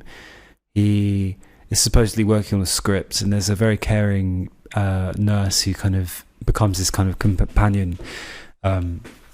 Who's often with him while he kind of spouts this baffling nonsense, often, funnily enough, commenting on his own cinematic legacy. And there's a bit where they talk about Mao.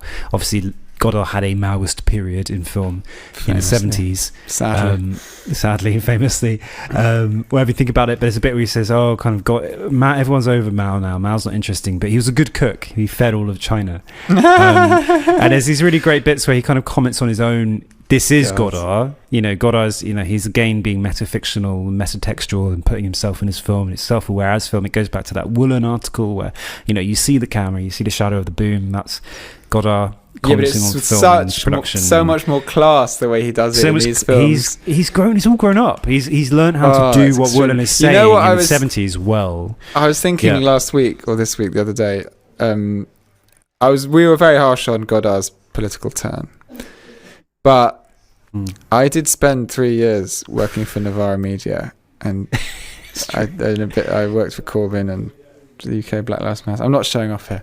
I worked for loads of woke activist groups as a videographer, which is basically like, that's not really any worse than what Godard was doing. Like trying to use your technical skills to like change the world through. That's part of youth. I distrust anyone who doesn't have that on their It's resume, just weird that he had that after making a bunch of sick films in the 60s. Yeah, but that was why he did it, because he was his critique. He realized his critique of Hollywood, his deconstruction of Hollywood, films like Pere Le Fou and Weekend, was too indebted still to these imperialist Hollywood, the imperialist worldview, Hollywood Moss film complex. As he called it. Like, it was too indebted to that. So if he was sincere, truly believed what he was doing, so had to destroy further. So one But of the the reasons master's why tools must be used when you're a filmmaker. must be used. This is our new tagline. The We love the master's. master's We don't tools. really care about dismantling the master's house. We quite like it, and also It's comfortable. use the master's tools. What I like to do at the end of the day is Thanks, I'll come Audrey. back from work. I like to hang the master's. Thanks, Audrey. I like to hang the master's tools on the wall of my master's house. No, it's weird because he had. I have a feel. He realised he needs to go. He needs to go deeper. He needed to deconstruct further. What I like about Godard, why he's one of my favourite filmmakers, is because he's completely sincere. He was willing to. It would have been very easy for Godard to continue making films out of Le Mépris, and people would have said, Godard is an accomplished, mature filmmaker who makes serious art house films about meaning and love and anguish, and that, yeah, we love that. That's great. Here's a Palme d'Or. But he was like, no, I'm going to completely fucking obliterate. I'm going to carpet bomb all I've done for the last 10 years. I'm going to destroy that. I'm going to break it apart, and then I'm going to come back. And what does he do? He comes back in the 80s, 83 to 93, and he makes masterwork after masterwork. To do like fucking Pronom Carmen, Hail Mary, 2 years apart. Nobody could ever do that now. Like, no one is creating films of that quality, that caliber, that much beauty, and still be that experimentally daring. Because to watch them, they're irregular. Like, I think again, you mentioned the scene where he goes into the shower with her, and this kind of rape scene almost, but it's so simultaneously violent, shocking, beautiful, pathetic, sublime. Who the fuck else could do that, man? Like, no one can do that. No one can do that. He was operating on a level far above anyone else for far longer. I respect that he blew his shit up, came back and did better. It's a good lesson for everyone who's in a creative rut. Just destroy what you're doing.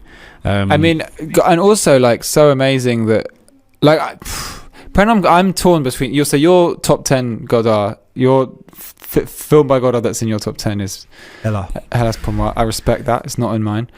I'm torn between Pronom Carmen and Hail Mary. I put Hail Mary in my top 10 the other day, but I think but for listeners, we have this odd ritual with this WhatsApp group we're in of making lists of top 10 films that we sometimes change.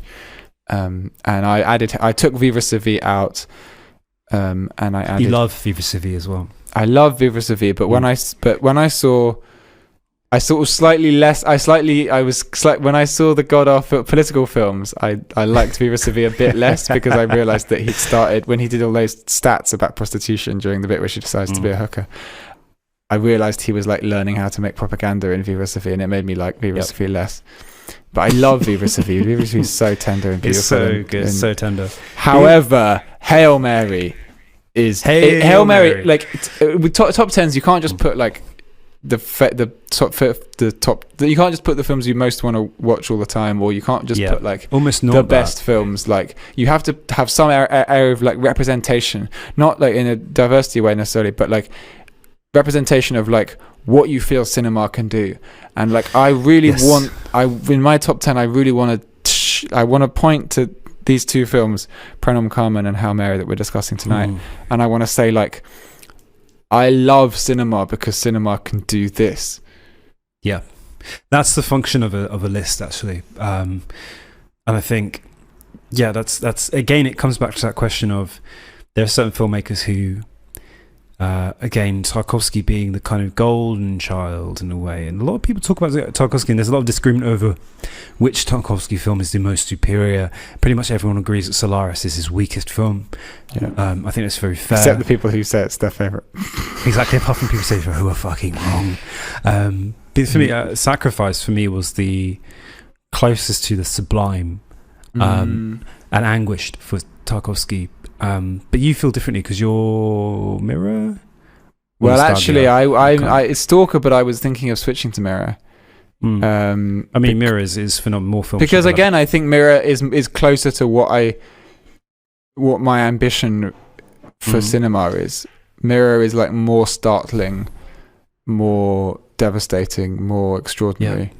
Whereas Stalker is a bit more conventional. It's still quite unconventional, but the more we think about Stalker, it is conventional. But it's a lot of people's access point to Tarkovsky in for art film, and the value of that, the amount of like. But they're both bold films, actually. I would like to. I think it is like the best films are these films that like try and do something that just, if someone said to you at a party, "Oh, I'm gonna do a remake of Hail Mary," and it's like, she gets, it's a gas station, people are like, "What the fuck?" And the same with Stalker. "Oh, I'm gonna do a film about these guys that go to a place and everything you wish they want happens in the place," and it's a bit of a struggle. Or Mirror, "I'm just going to do like bits from my childhood and some other stuff that's quite beautiful." You can't reduce these films to blurb, so I am anti-blurb. Like anyone would just be like, "Oh, that sounds now. like a bit crap. You're probably going to fail." It's that level of like mad ambition that creates these works that are just simply unforgettable.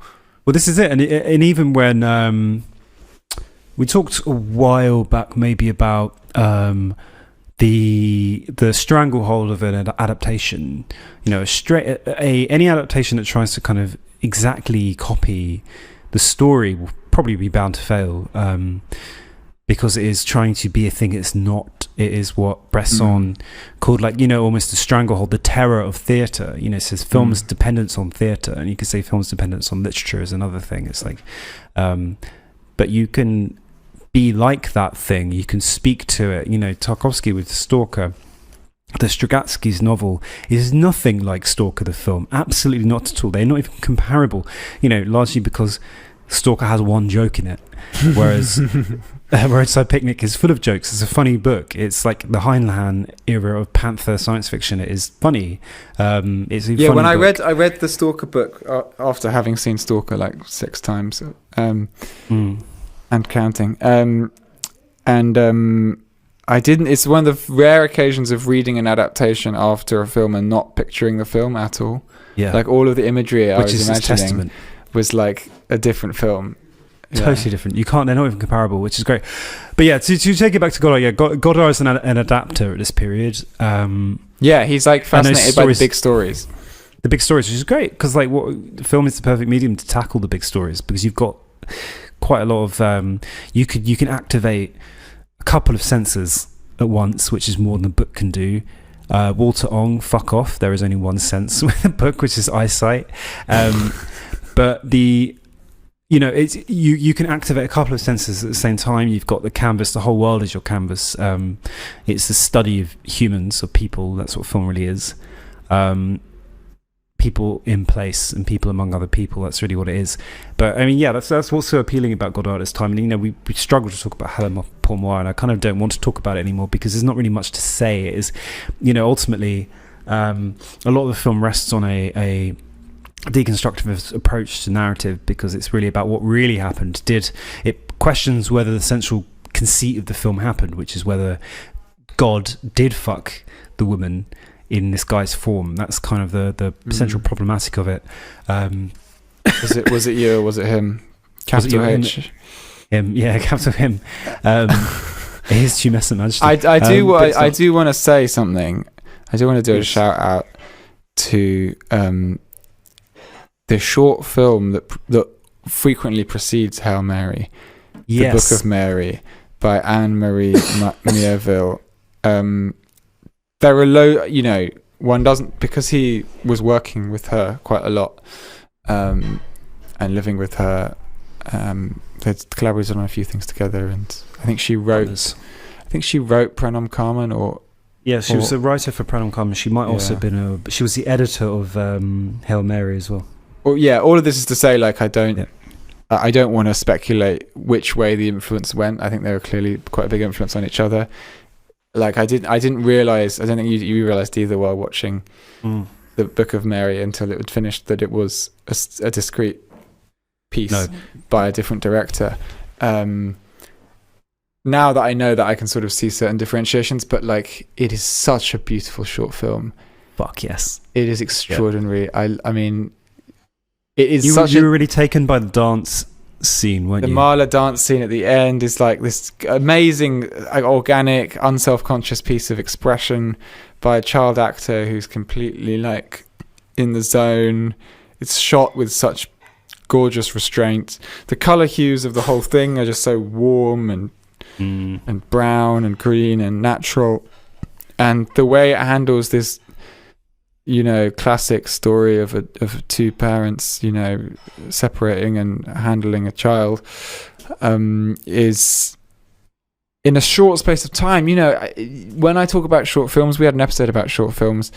We did, yeah. Short films fucking suck. Not because you can't make a good film in that space of time, but because people try and cram things that shouldn't be in that size into that size, or they just sort of abandon any attempt to say something filmic at all. And what this film does, which it just makes it look so easy. It's just a short film. It's just some compelling drama that only lasts 25 minutes. 25 minutes, yeah. And it's there, and it happens, and it tees up Hail Mary so well, not least because the main character, the child, is called Mary, and you have some kind of feeling that she might grow up to be the Mary in the film. Although childhood. It's not that. She's not that Mary, but she's not. No, it's sort of there in some way. She actually feels a bit like she feels a little bit like the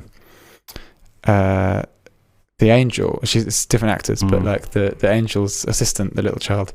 Actually, the parallel between them is this precocious child, because she kind of quotes Baudelaire, and she interacts with her parents through this kind of again quite Godardian, the metatextual nature of Godard, where the words in your world are not enough. The failure of communication is that you rely on established texts and genres and things. So the kid is often like precociously quoting things far too clever for their age. I mean, that's the mad thing. I don't know, and I've literally not read a book ever. So all of this literature stuff. This is an illiterate. It's kind of lost on me. It isn't true, all this reading shit. But like, I don't. You've read a lot more than I have, and a lot of these references. Maybe. But it's still.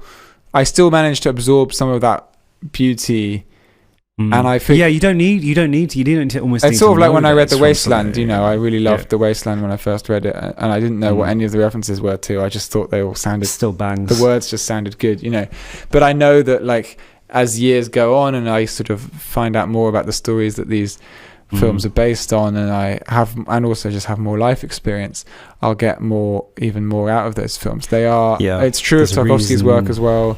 Like the best films, you look forward to seeing them again in 5 years' time. Yes. When you've lived 5 more years and you've read and watched and listened to 5 more years of beautiful music, films and books. When I first, you're right, when I first saw Tarkovsky, I think, when I saw Stalker, which again was my first Tarkovsky, I wasn't there for the Sublime Tarkovsky, or the Tarkovsky that's trying to talk to God, the holy Tarkovsky. I was there for kind of the cool premise, in a way, this wasteland. You're there for the effect, rather than the impulse behind it. The actual real premise, which is like the inability to really seize what you want, or to identify what you want, which is what the film's really about, right? And in the horror of saying about. There's a really good quote actually from there's lots of good quotes from there's a couple of things in Prenum Carmen. Godard himself says, and his assistant, nurse, writes it down. He says, "Beauty is only the start of bearable terror." And the idea of Godard's bearable terror is way more interesting to me than the idea of controlled chaos. This is bearable terror. I like to kind of flip those things out. Wait, so what's controlled chaos in relation? Well, we're talking about in the kind of The Weekend. It's a staged phenomenon that is absurd and slipping, constructed and orchestrated.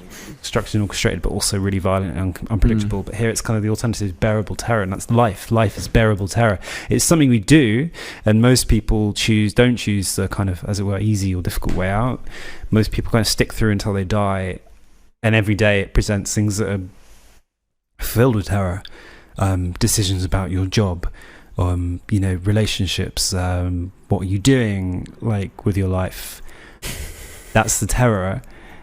The bearableness is you living it, and what makes you persevere, beauty, kind of failed grasp at the sublime, at sunset, mist passing over the mountain, the taste of coffee. I don't know. Like that's the bearable terror, that ambivalence, and that is Godard. You're such a poet. Don't fucking call me that. I'm actually Rupi Kaur. I'm Rupi Kaur. That's the real reveal of this is I am Rupi Kaur. Thank you very much. There's another line actually in Rupi Kaur, in Milk and Honey. In Milk and Honey. Milk me, honey. Which is the thing that a lot of people say. It's the refrain of the film in Prenom Carmen is "Regardez-moi," look at me. People keep saying it to each other. Look at me, and it's said so many times. I was like, at first you're like, okay, this once, but it's kept fucking happening. We've got to wrap up soon, I think. We have, but that's the terror. There's so much in these films in a way that was so little, really.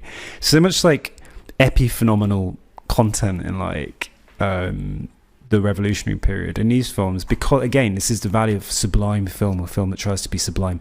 There is so much here. All of life is here. Extraordinary films. I really implore listeners to seek out these films, all three of them: Prenom Carmen, Hail Mary, including the little short by his wife, not wife, partner, whatever. The short is important. And Hellas pour moi from 1993. Torrent them. I know he's still alive, but there isn't really any other way to, like, if you live in America you can get the Blu-rays, but or Criterion Collection online, like the Criterion channel, whatever it's called. Do they have them? I don't know.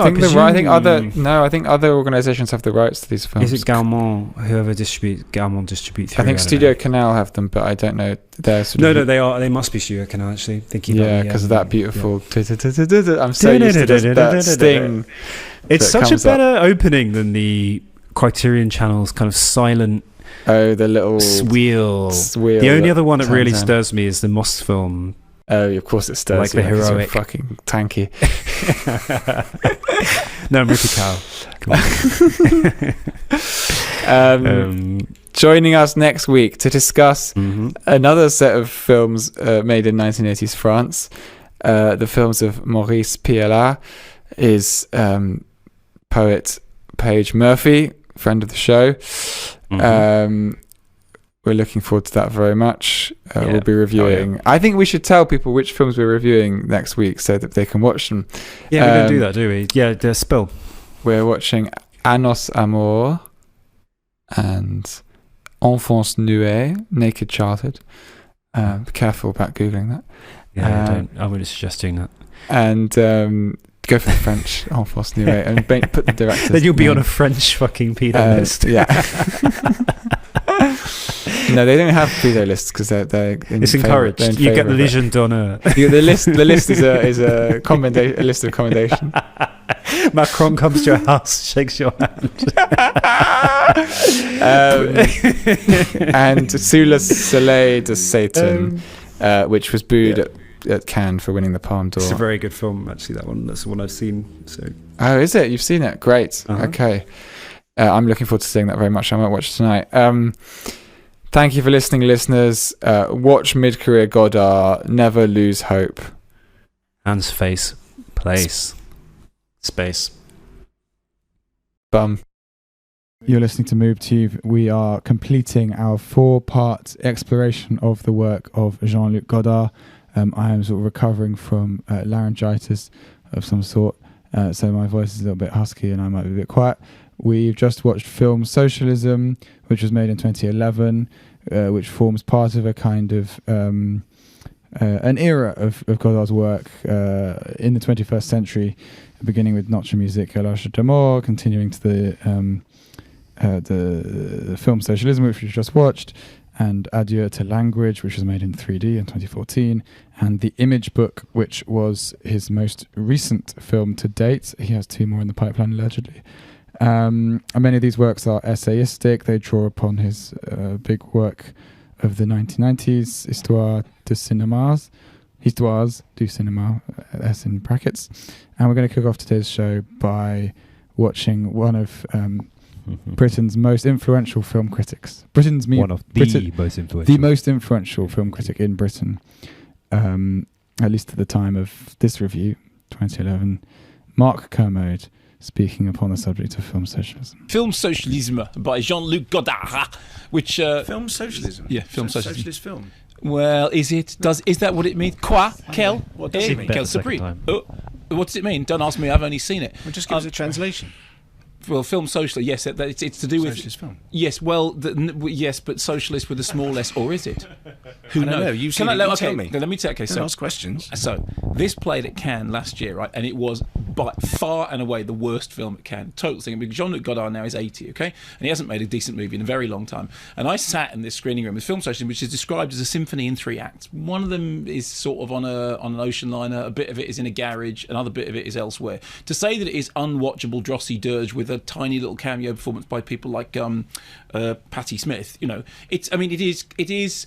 I'd say it was an art installation, except that would be being rude to people that make art installations. It is not a film in any understandable phrase of the meaning of the word. Also, more importantly, the dialogue obviously is not in English. He's French or Swiss, depending on who he's talking to at the time. But the subtitles are Nomic Navajo English subtitles, meaning one word in about 10 are subtitled. So every now and then you just get 3 words on the screen. So it's saying, you don't understand this, and I'm not going to let you understand it. Not Here are sure my if the version Nomic we watched. subtitles. Figure it out for yourself, you English pig dog. I was really reminded of that, Monty Python and art, snot-nosed intellectual nonsense. I mean, it is not just a case of the emperor has no clothes. This is a case of the emperor is running down the street, waving his nouvelle vague. In your face with a camera,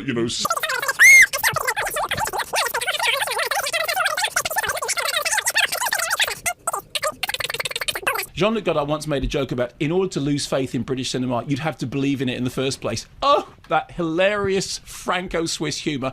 Also, Godard, you know what? The Jim McBride remake of Breathless with Richard Gere in the funny trousers is a better film than A Bout de Souffle. A Bout de Souffle, which of course literally translated means we're all out of souffle. That is a better joke than anything that is in film socialism. Film socialism is one of those films when somebody has simply decided to go... He's getting pipped out now. and all You're that listening stuff. to 5 Live. And it's an entire Drive Time wave of Radio. people going, but it's Jean-Luc. This It's is the Jean-Luc. BBC. And incidentally, I received much hate mail having said this in Cannes back Oh, then. no. I'm sure it'll happen again. It is raspberries of the highest order. Nouvelle Vague. Nouvelle Vague. It's your new vagueness, dear. New wave. Nouvelle Vague. Yeah, but you said he was running down the street waving his Nouvelle Vagues all over the place. Yes, it was so that I wasn't, I was... It's the great use of I think innuendo. It's a Simon Mayer's British there to thing, make him Simon. seem clever. Send me a note, Al. Your mother was a hamster and your father smelled shut of up. elderberries. Shut up. There is a tendency, especially Hmm. in Britain, to view artworks, anything that goes beyond the totally rational and conventional, to assume there is some kind of hidden secret message that's being obfuscated, rather than to kind of just enjoy a sequence of images. Simon Mayo. Yeah. Mm. And for Mark Kermode, I think. No, but Yeah. Mark Kermode thinks that Godard's taking the piss. Yeah. Mhm. And it has no secret meaning. But he makes that quite insane statement that Godard hasn't made. He doesn't quantify it. He said qualify it. He says that Godard hasn't made a great film in he says years, I think. Hasn't made a decent But film. he's talking about the in new years. wave. Clearly, he thinks that he hasn't made a good film since. But then he goes on to say that Abu de Weekend. Souffleur is not even that good. He Yeah, says the that's Richard Gere remarkable. remake is better. That's a remarkable thing to say. It just is.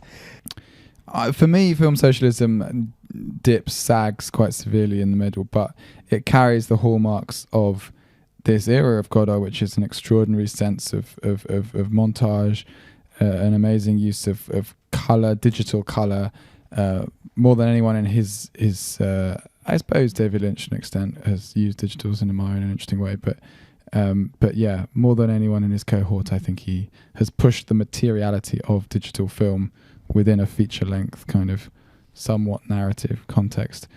The music breaks, the editing cues are all extraordinary and mesmerizing in their own way, in a way that feels on a continuum with his earlier work, but has its own distinct style in his era. Yeah, I'm more of a fan of Image Book and Adieu to Language and potentially Notre Musique. But yeah, there are loads of Sublime those two movements films in this film. lean more heavily into that kind of recomposition, material, kind of digital material remixing side of things. Whereas this there's a conventional narrative film wrapped inside of film socialism. Like, well, he's broken into two and a bit parts, because the section on the cruise ship has a kind of conventional. There are characters who are interacting and they have roles, and the voiceover and narration is kept, or his narration is kept largely minimal. Whereas Image Book and Adieu to Language has, it's much more that kind of free cut and paste remixing, pushing those kind of digital recompositioned digital bits of video to extremes. Whereas here you get bits of it, you get little bits of kind of that kind of remixing, but there is like a normally shot film for like a good. I wonder what was the Daniel. Do you know what the context was of that trip on the Costa Concordia? I don't think there was a context. Was there a plan for it? Was it just like a residency on that cruise ship? I think Godard went on that cruise ship with a bunch of actors and Patti Smith and Badiou and just shot some stuff. Yeah. Yeah. Because that's about it. I don't think their fellow cruise ship members were. They weren't actors. Yeah. No, because when Patti Smith's like walking around with the guitar, they kind of almost run into her and look a bit bemused. Yeah, I think he just went on a cruise ship. He must probably had to get release forms from everyone whose faces were in it. Yeah, I suppose I'm not particularly interested in that aspect of it. Well, I don't know. What was the question? Well, what was I'm curious how it was planned, or if it was planned much at all. What is there a there's a thesis, there's a series of ideas and stories being woven into it. This narrative around Palestine and this Goldberg and his money and so forth, which somewhat eluded me. The narrative in the garage, and these French France 3 reporters arriving at this garage, and well, in the first segment, you've got various figures, you put it, who are kind of stand-ins for. Daniel said during the film, kind of stand-ins for various colonial and fiscal crimes of modernity, I suppose, in history. Right? There's like a kind of war crimey guy, and there's a banker, and there's Patti Smith, who's responsible for some crimes, I suppose. And then there's some children. And there's like a gold necklace of Spanish gold that's kind of passed around, and they kind of interact, right, in a kind of forced way. They speak at each other, and there are moments of quite portentous kind of gazing and longing. The second part is like it's a trial, isn't it? I think that made sense to me when I read the blurb afterwards. It's set up as the children putting the parents on trial. And the press are there, so it's kind of trial by media, I suppose, because then the intertitles at the end of that say that it gives the results of the state election, so it's kind of a mixture of politics and media, and they've won an election and they've won the right to retain their first names, their pronoun. And then it goes into the third section, which is a kind of freewheeling copy and like cut and paste thing that's much more like Image Book and a lot more like Adieu to Language, I think. Yeah.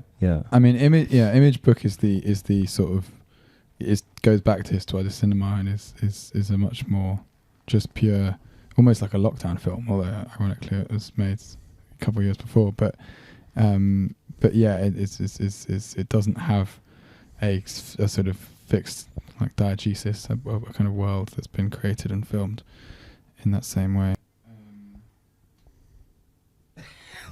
Daniel's like remarkably quiet. You are suspiciously quiet. Is it the jet lag is here?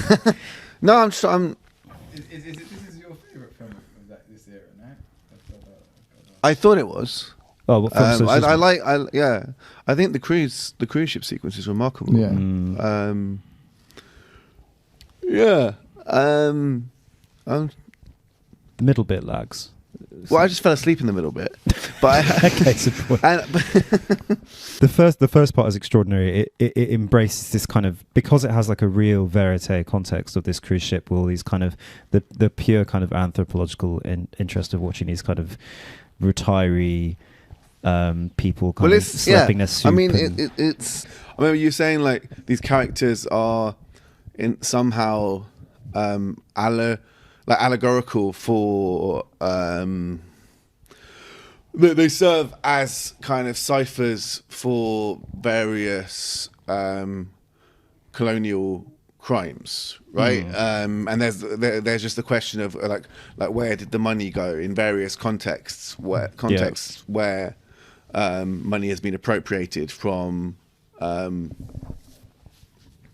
subaltern states, right? But then you, as Ralph was saying, you've got like this remarkable vividness and this real feel for the materiality of digital, right? And I feel like it's kind of like this is what late Godard is, in a way. Like in early Godard, it's like all surface, right? It's all palpable surface, and then as you move into the Dziga Vertov group,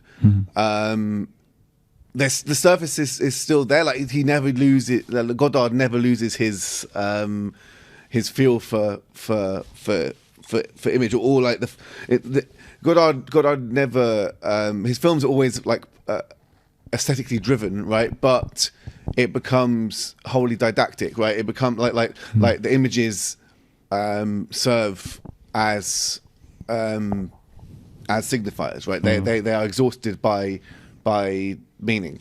They become it's quite heavy-handed.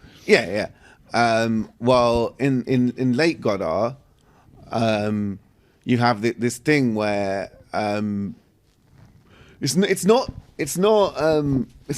equivocal, right? Because this has you always know what argument Godard's making. It's quite a haranguing film in a lot of ways, right?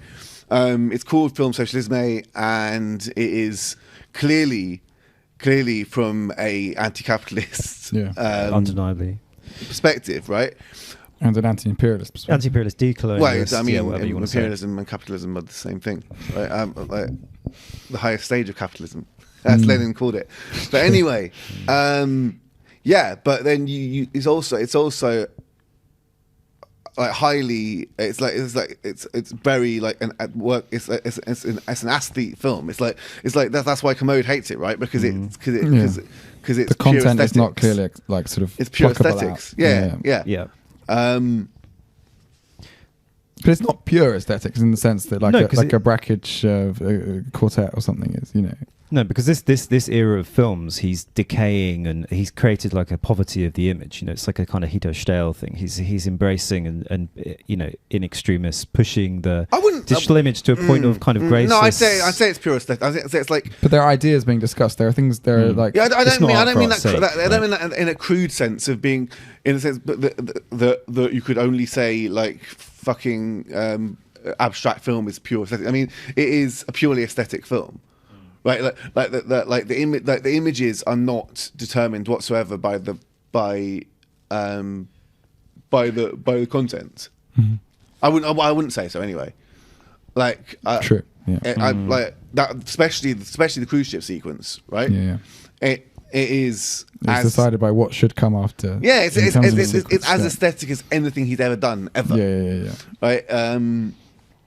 But it's not aesthetic rather than say harmonious or beautiful. Whereas you could say of his earlier films like Le Mépris, for example, this is an extremely beautiful, harmonious film. Yeah. Whereas this is aesthetics in terms of its formal, aesthetic strategy. Well, it's yearning for some jaggedness rather than for. I mean, Le Mépris is kind of like purposefully like relentlessly luscious, but also does have the kind of, in terms of his editing strategy and montage, has a jaggedness and an abruptness, and he does. That's the thing. There are these continuities with Godard,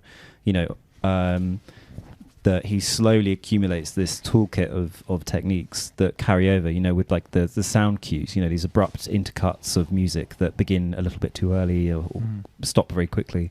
That's something he does from probably before Weekend, but all the way through to these films. His use of intertitles is a really consistent part of his work, because I think that's the other missing part of the puzzle in a way, because we talk about imperialism and colonialism and kind of those kind of structural violences, but he's also incredibly always interested in language and the relationship between language and image. These kind of indexical images of like the documentary, and then these kind of more jagged, rough, cut and paste images of the modern world, right? And it almost feels like, particularly when you're watching the cruise ship section, it's kind of like you're watching YouTube in a way, to give a very false equivocation, but equivalence, because there are these surveillance-like bits of footage that, you know, there's like a mass happening on a ship, and then there's people dancing at a bar, and it's kind of shot like shoddily uploaded footage to YouTube or Vimeo. It's just so it embodies the kind of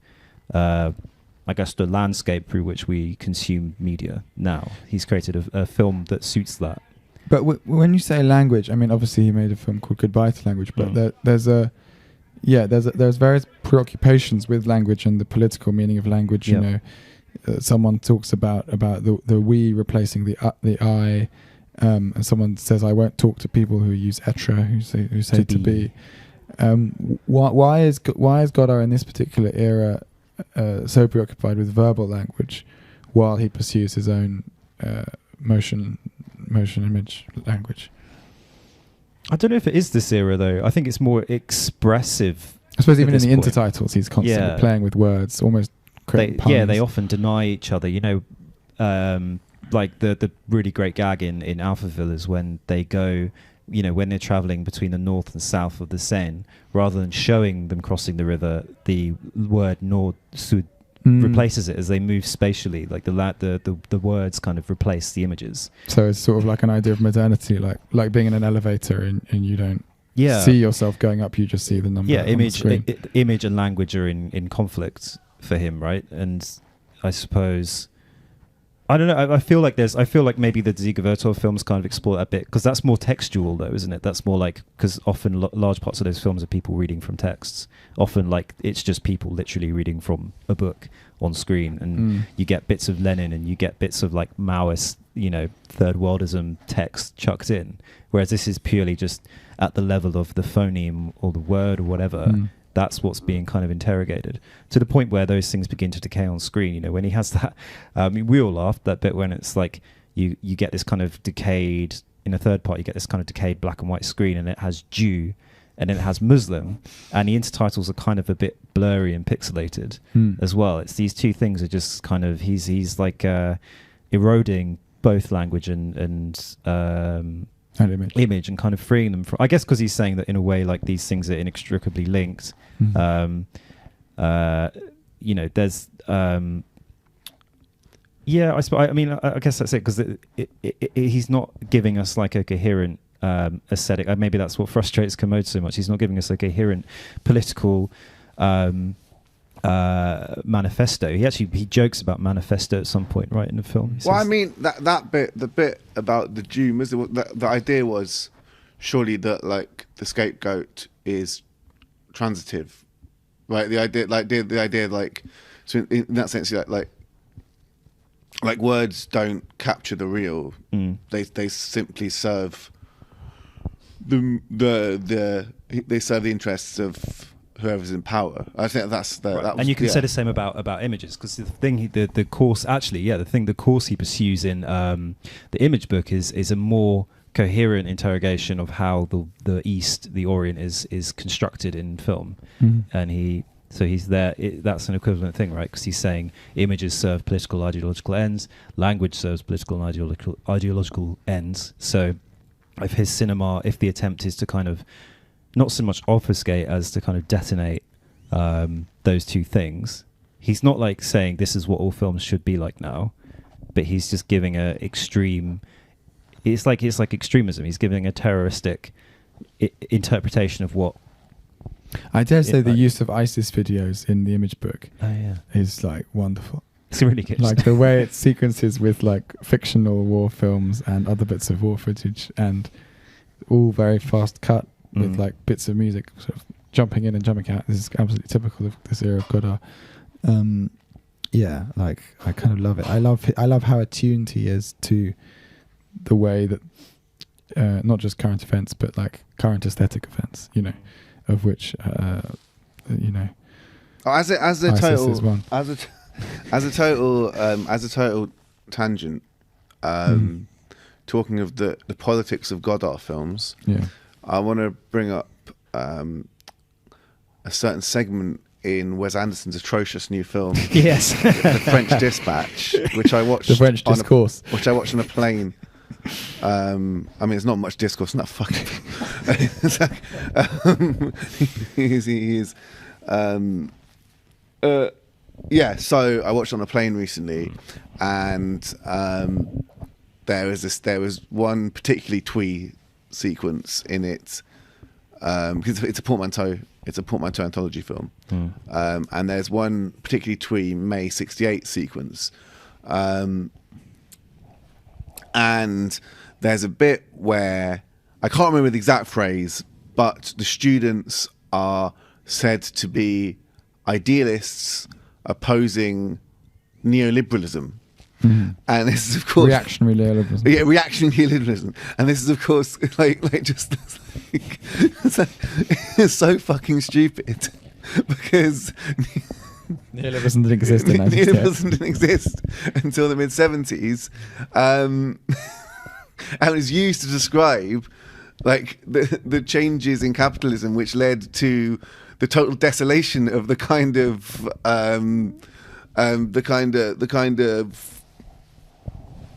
political basis for 68. Right, 68 wouldn't have been possible, and in its same form under neoliberalism. Right, with the breaking down of unions. Yeah, it's this intransigent solidarity between students and unions, which brought a whole city to a fucking halt. Wouldn't be impossible under neoliberalism.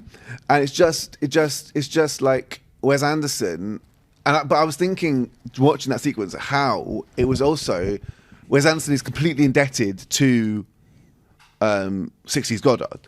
Yeah, right. aesthetically, exactly. And I was thinking about La Chinoise, which is a film which is not like, it's not aesthetically dissimilar to this new film, only Wes Anderson's films. There's a front-on framing, the primary colours. Yeah, very much. But it's just like it was just the Wes Anderson, that segment is just so symptomatic of like just smug fucking centrist liberals who haven't got a fucking clue about anything and just like patronise the world. And it's just so so sad. You've got there. That's the kind of counterpoint of like Godard making extremely, and obviously, like I said, not everyone will be Godard, but you know, someone like Wes Anderson will happily kind of raid the costume cupboard of Godard and use formal expressions from it to serve completely pat bourgeois liberal aesthetic tastes, stripped of any of the kind of radicalism. But it's not a case of Wes Anderson taking an arch ironic view of 68, because that's La Chinoise is a fucking ironic view of student politics in the late 60s Paris, right? But it's like not knowing his fucking shit. It's like you haven't done your fucking homework. You know nothing. You're just like a patronising centrist on Twitter, being like, "Oh, you're just idealists. So what does neoliberalism mean?" It's so fucking annoying. It made me so angry, and it's just. I'm glad I wasn't sitting next to you on this plane. The plane was grounded. The plane was grounded at this point. The plane was grounded at this point. This was still time to get 5 off. hours on the fucking tarmac while they fixed the left engine. And it pushed you to. I wasn't going to watch Norwegian? Dispatch. No, Norwegian doesn't fly across the Atlantic Ocean. Yes, it does. No, Norwegian provides tickets for like Virgin Atlantic or BA flights. Oh, well, okay. This was a Virgin Atlantic flight. I'd watched Jackass Forever. I'd watched. Great film. Do you think it's a great film? I think it's a good film. It's not as good as Okay. I don't think when Owen said a great film, he meant. I didn't mean so silly. No. It is a great film. Well, no, it's a greatly sincere film about male bonding, and but the problem with Jackass Forever is it's not nostalgic though. I don't think okay. Well, I just felt it was kind of. Their shtick had become reified, and also the bear scene is very good. The bear scene is incredible. Excellent. Yeah, there are moments of. But Jackass 2 is so good. So good. Jackass 2 is one of the best films ever made. Do you think Godard has watched Jackass? I don't know. I wonder. Probably. I think he's aware of MTV and the legacy. Yeah, he must be. He's not. I don't even mean that in a pat way thinking about it, because he for all his criticism. I think maybe he hasn't. I think maybe Godard hasn't watched Jackass, because he was like fucking. He was in his 60s when it came out, and he has no kids. So I don't know. Kids. But there is an element where his engagement. Does he have no kids? I don't know if he has family. Something tells me he doesn't have kids. He fucks, but probably not to the point how He didn't have kids with Anna Karenina, so I'm gonna just research this. But did he not fuck Anna while Karenina? we're no, he didn't have kids with her. They were long-term couple. Okay, yeah. They didn't have kids. I don't think he has children. I've never heard of a Godard. No. A younger Godard. That'd be so annoying if there was like a younger Godard who wanted to make films as well. It's like Picasso. You know, Picasso's great grandson is a shit kind of house DJ Picasso. Is he? Yeah. He's like a kind of subpar David Guetta. It's amazing. But yeah, kind of taking it back to Godard properly. Yeah. So I feel like Image Book is a more coherent broadside than Film Socialism, because it has a very cogent argument about how are images constructed politically, and he raises a question. It's much more essayistic in the proper sense, because he raises a question of why are there no popular epics from the Middle East of the Middle East, and he's kind of making, I guess, kind of Idpol point about like, if there are films from the Middle East, they're often just explorations or expressions of marginalization or trauma. He says doesn't have its own epic tradition, or like a sui generis. Does he say that in Image Book? Yeah, because he uses. Yeah, but I don't think that's true, is it? I can't remember that. No, I don't think it is true. I mean, I don't know enough about Middle Eastern cinema, especially in the recent years. Like Farhadi has carved. I mean, I guess he's just doing. I think he means just like a melodrama. counterpoint to Hollywood, maybe. Yeah. Again, he's taking an extreme. It's a polemical point, but I don't know if it works. No, but what I'm saying at the level of as of the film itself, he's making a cogent kind of constructed argument. Mm-hmm. But really, like, the enjoyment for me of Image Book is purely the kind of visual riffing and the montage. And I really enjoyed it. Yeah, when I watched it's great it. I watched it last year.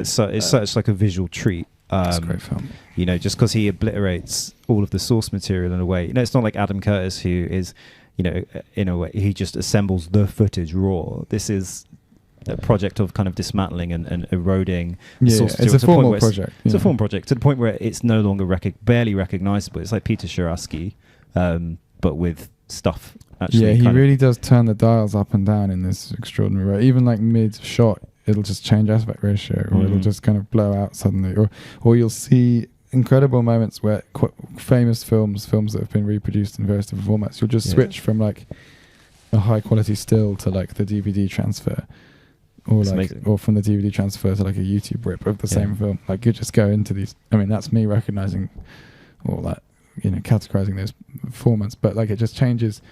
The way you perceive the image constantly changes. Yeah. And he uses that as a way to bridge between different depictions of the same thing. So depictions of helicopters at Vietnam as depicted by Hollywood versus then like newsreel footage versus then like, you know, the propaganda of ISIS versus all these different I've got a little list ways of depicting violence. There's a bit where he goes in very rapid amount of time. He goes from ISIS to Salo.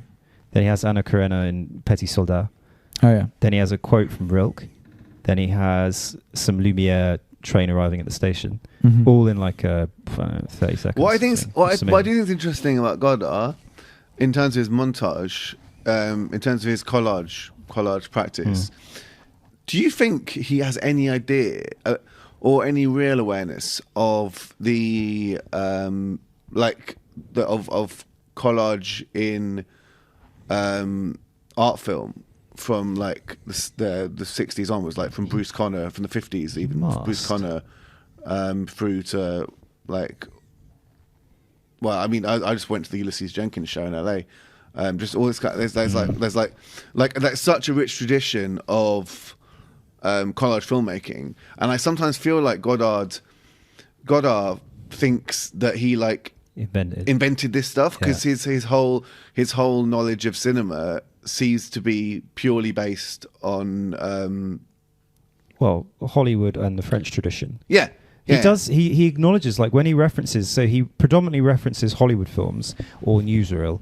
The other thing he will reference is his own films, and occasionally he'll reference, like, I noticed in Film Socialism that he references like Jean-Daniel Paulet about 5 times.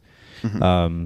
But yeah, I don't know if, like, because, you know, there's that thing about like Werner Herzog just like never watching or like kind of denying any He's any seen about influence 11 of- films or something. Yeah, and he's like, I've not seen any films. Like my approach is completely sui generis. Yeah, I mean, Godard's But- obviously seen a fucking trillion films. And Yeah, I no, would but generally. what's- But it's a good question. Like, does he? Because it is kind of. He has is- a very distinctive style of his own. yeah.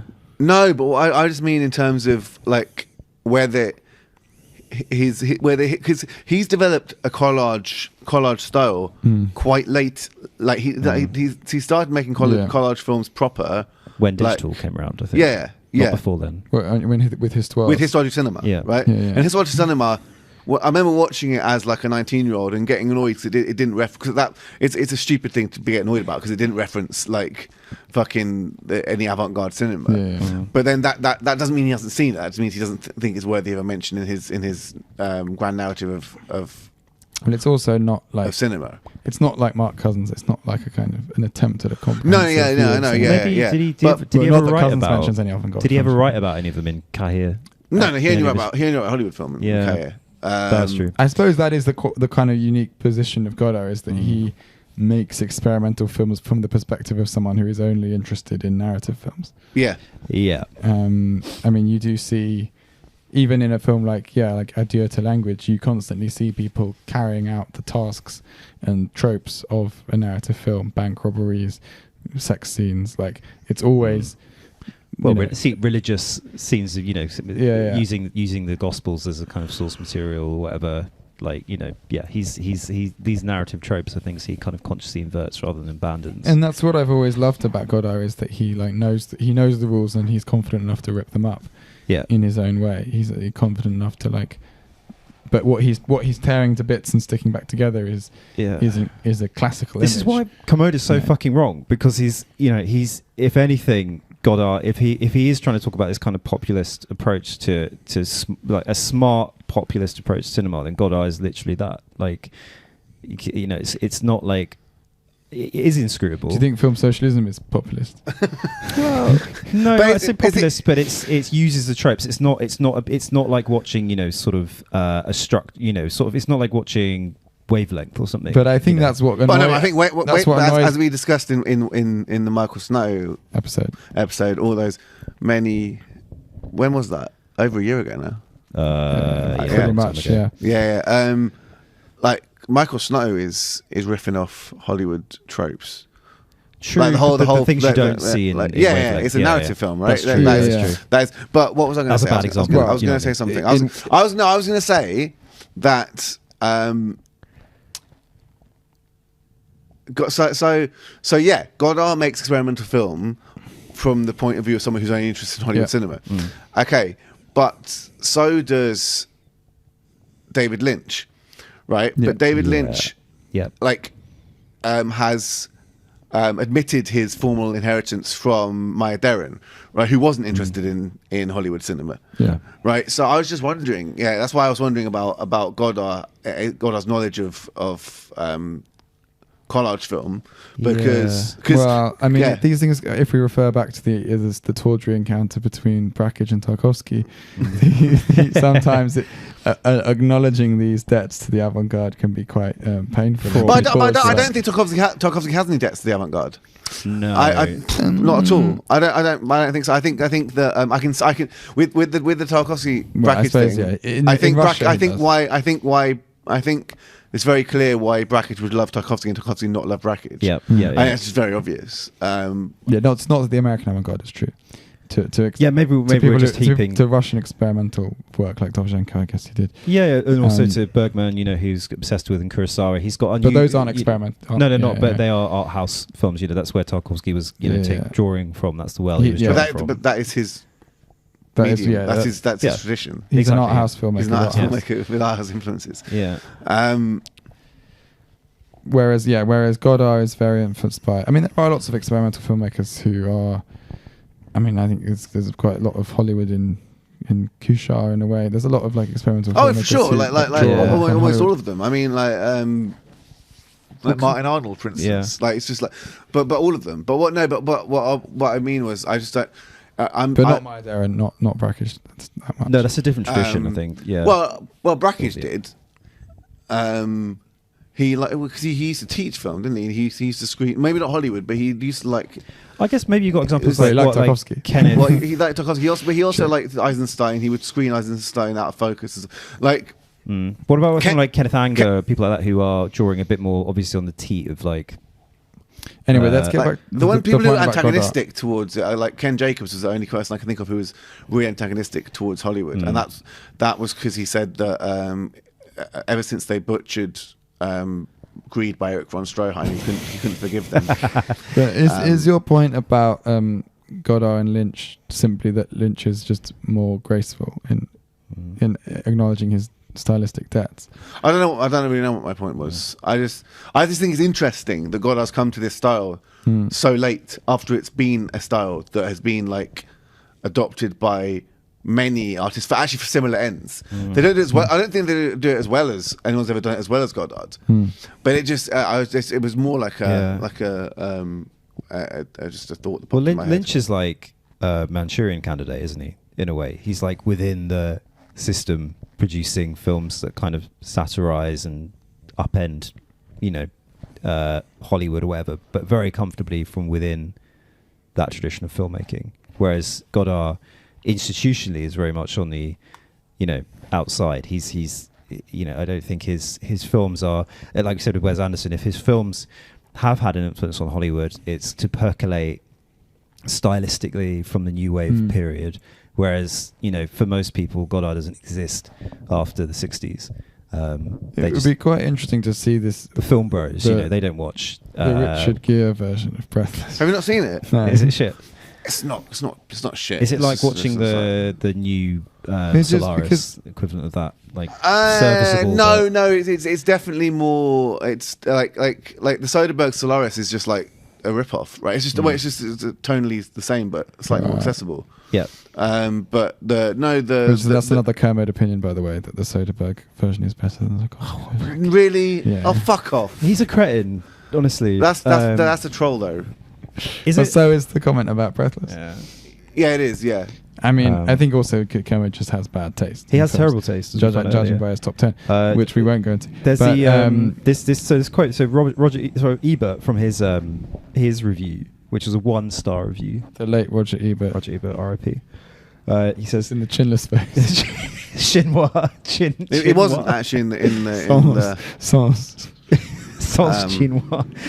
So No, he lost his chin in like it was in it was after Film Socialism, definitely. Okay, Film Socialism made him lose his chin. That's what we're going for. So he says this film is an affront. It is incoherent, maddening, deliberately opaque, and heedless of the ways in which people watch movies. That's a really interesting assumption. All of that is part of the Godardian method, I am aware. But I feel a bargain of some sort must be struck. We enter the cinema with open minds and goodwill, expecting Godard to engage us in at least a vaguely penetrable way. But in Film Socialism, he expects us to do all the heavy lifting. But I think he's made the right point, but his intention is wrong, because that is kind of what Godard is saying. He is trying to be remixing. He is expecting you to kind of he's expecting the audience to do the heavy lifting. But whereas we find that a good thing broadly, Ebert is like, no, this is you've broken the compact. Well, between I think it's like whether you want to do the heavy lifting, right? I mean, I can't be bothered to do the heavy lifting half the time in film socialism, right? It does require a lot of heavy lifting. But it doesn't require that much heavy lifting. But it requires being awake. But it requires being awake, which I wasn't. Fundamentally. But no, I've got a serious point to Heavy make here. lifting Wait. of the eyelids I've got upwards. I've got a serious point to make here. So like, Godard is very much of the tradition, the kind of hence why it was called Dziga Vertov, where the films activate the subject in somehow. Very heavy-handed way. They activate the subject by bringing to consciousness certain contradictions through montage, right? Oh yeah, there we go. I'm sure Welcome you could hear me, Not nearly as well as now. Okay, Right, that's better. But anyway, that they were just for our listeners, I was just instructed to put my mic near my mouth because I got too enthusiastic and moved it away. Lips on mic. What was I saying? The Contradictions. Dziga Vertov movement put the subject It activates the subject. Activates the subject. Yeah. Yeah. And you had a very similar thing going on with the London Filmmakers Co-op, right? By which you mean, but how does that, like, because my experience of the Dziga Vertov films was that they, for the most part, very heavy-handedly communicate a political message and try and intensify it using imagery, which is something that I don't feel happens in Godard's best work. Which my favourite Godard films are sort of the Hail Mary era. But the ones that leave the space of the inchoate and the sublime a bit more present, but exactly. But I think with those films, with the Goran and Dziga Vertov films, they are more explicit in their ideological position. But I think he's not. There's still an edge of irony and assembly that needs to be done around it, because often he's not necessarily agreeing with the position statements that people are making and barking and reading. There's an element of irony in how they're presented, how they're constructed. They often contradict. There's still contradictions because people's own statements contradict. They'll argue about the methods of the revolutionary struggle. But he's surfacing the debates, I think. In British Sounds, where there's the the fascist guy on TV who's like talking about why we need to get rid of all the immigrants. But anyway, I had a point to make, which I've forgotten now. It was more about Ebert. It was about Ebert. Okay, it was about the idea that the audience is required to do heavy lifting, and that presupposes which surprises me about Ebert, because he usually had quite keen aesthetic sensibilities. That presupposes that you have to heavy lift to appreciate the film, which I don't think you do. Because as I said, it's a very beautiful, particularly the first third, beautiful film. Can be enjoyed purely in. Actually, you enjoy the unresolvedness of who these characters are and what their dialogue. I do think there is a way of watching films that you learn through watching those sorts of films. I mean, I was watching a bit of the Image book with my girlfriend earlier, and she sort of said, "This is like, is there something here is there a message that's being like communicated here? I didn't get it." And it's that classic thing of like, well, you don't need, there isn't necessarily something to get here. For the first 15 minutes of Image book, it is an argument building, but it's quite slow. It's like it's acclimatizing you to his cinematic language. And it is it's very musical, really. The way the images, the sequence of images, that's always been the thing. I mean, there are arguments. I mean, the thing you said about the Eastern epic and stuff. I mean, that's not. You can enjoy. I think you can enjoy Image book without, really like locking horns with that discourse. Oh, completely. But often he's quite blatant as well. Godard. So there's this belief that film is kind of secreting within a secret code. The play that David plays, Please the Lord. But there's a belief that there's this code that you've got to untangle, and then you must have, the critical apparatus and jargon in order to do it. But he's often really blatant and quite funny about it, like we mentioned about the gas station with these big oil signs, these kind of OPEC style, kind of brand logos everywhere. Often he's really blatant about what that is. But then there's an about. alpaca suddenly. Yeah, that symbolises capitalism, Ralph, obviously. Some viewers would probably wonder, is that supposed to mean something?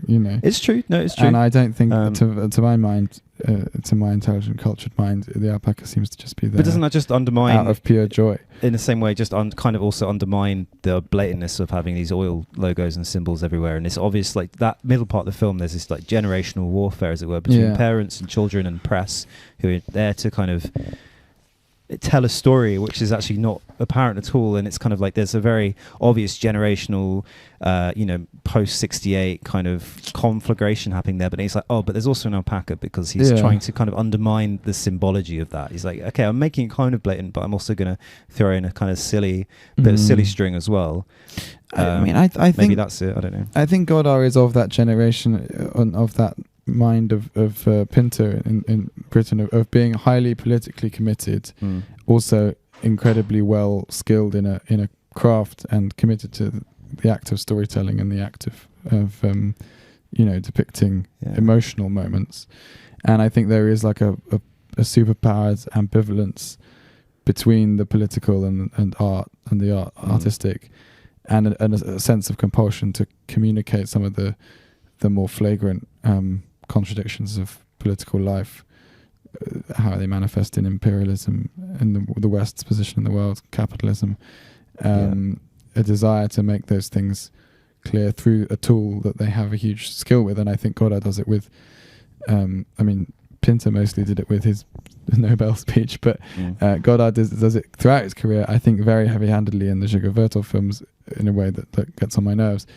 I think later in life, I think he does something incredibly symphonic with different images of war throughout, from Notre Musique through to the image book.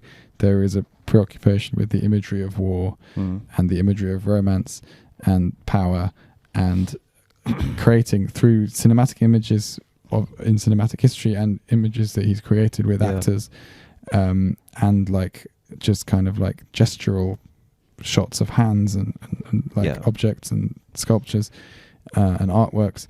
This book of images, literally, he manages to tell us something about how fierce those things are in our world. But he also expresses, I guess, his own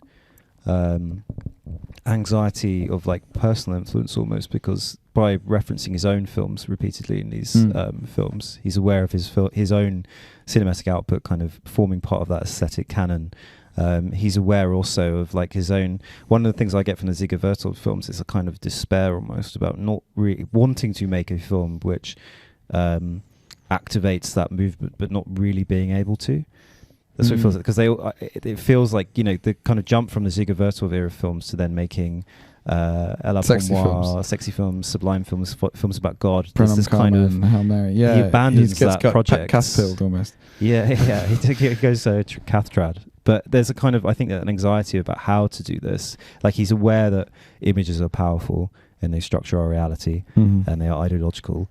I don't think he necessarily knows or trusts a simple solution to that, going, well, if X equals Y, then whatever.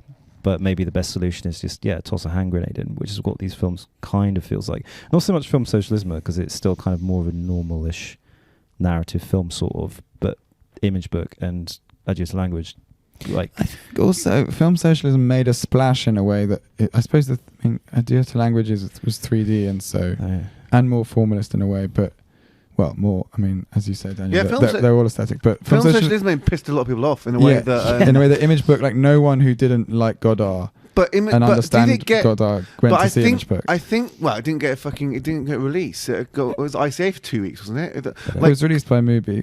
Yeah. Okay. It was on the internet. Film socialism was like in cinemas. I don't know how they got distribution, but it was in cinemas. But film socialism was on cinemas. general release. Yeah.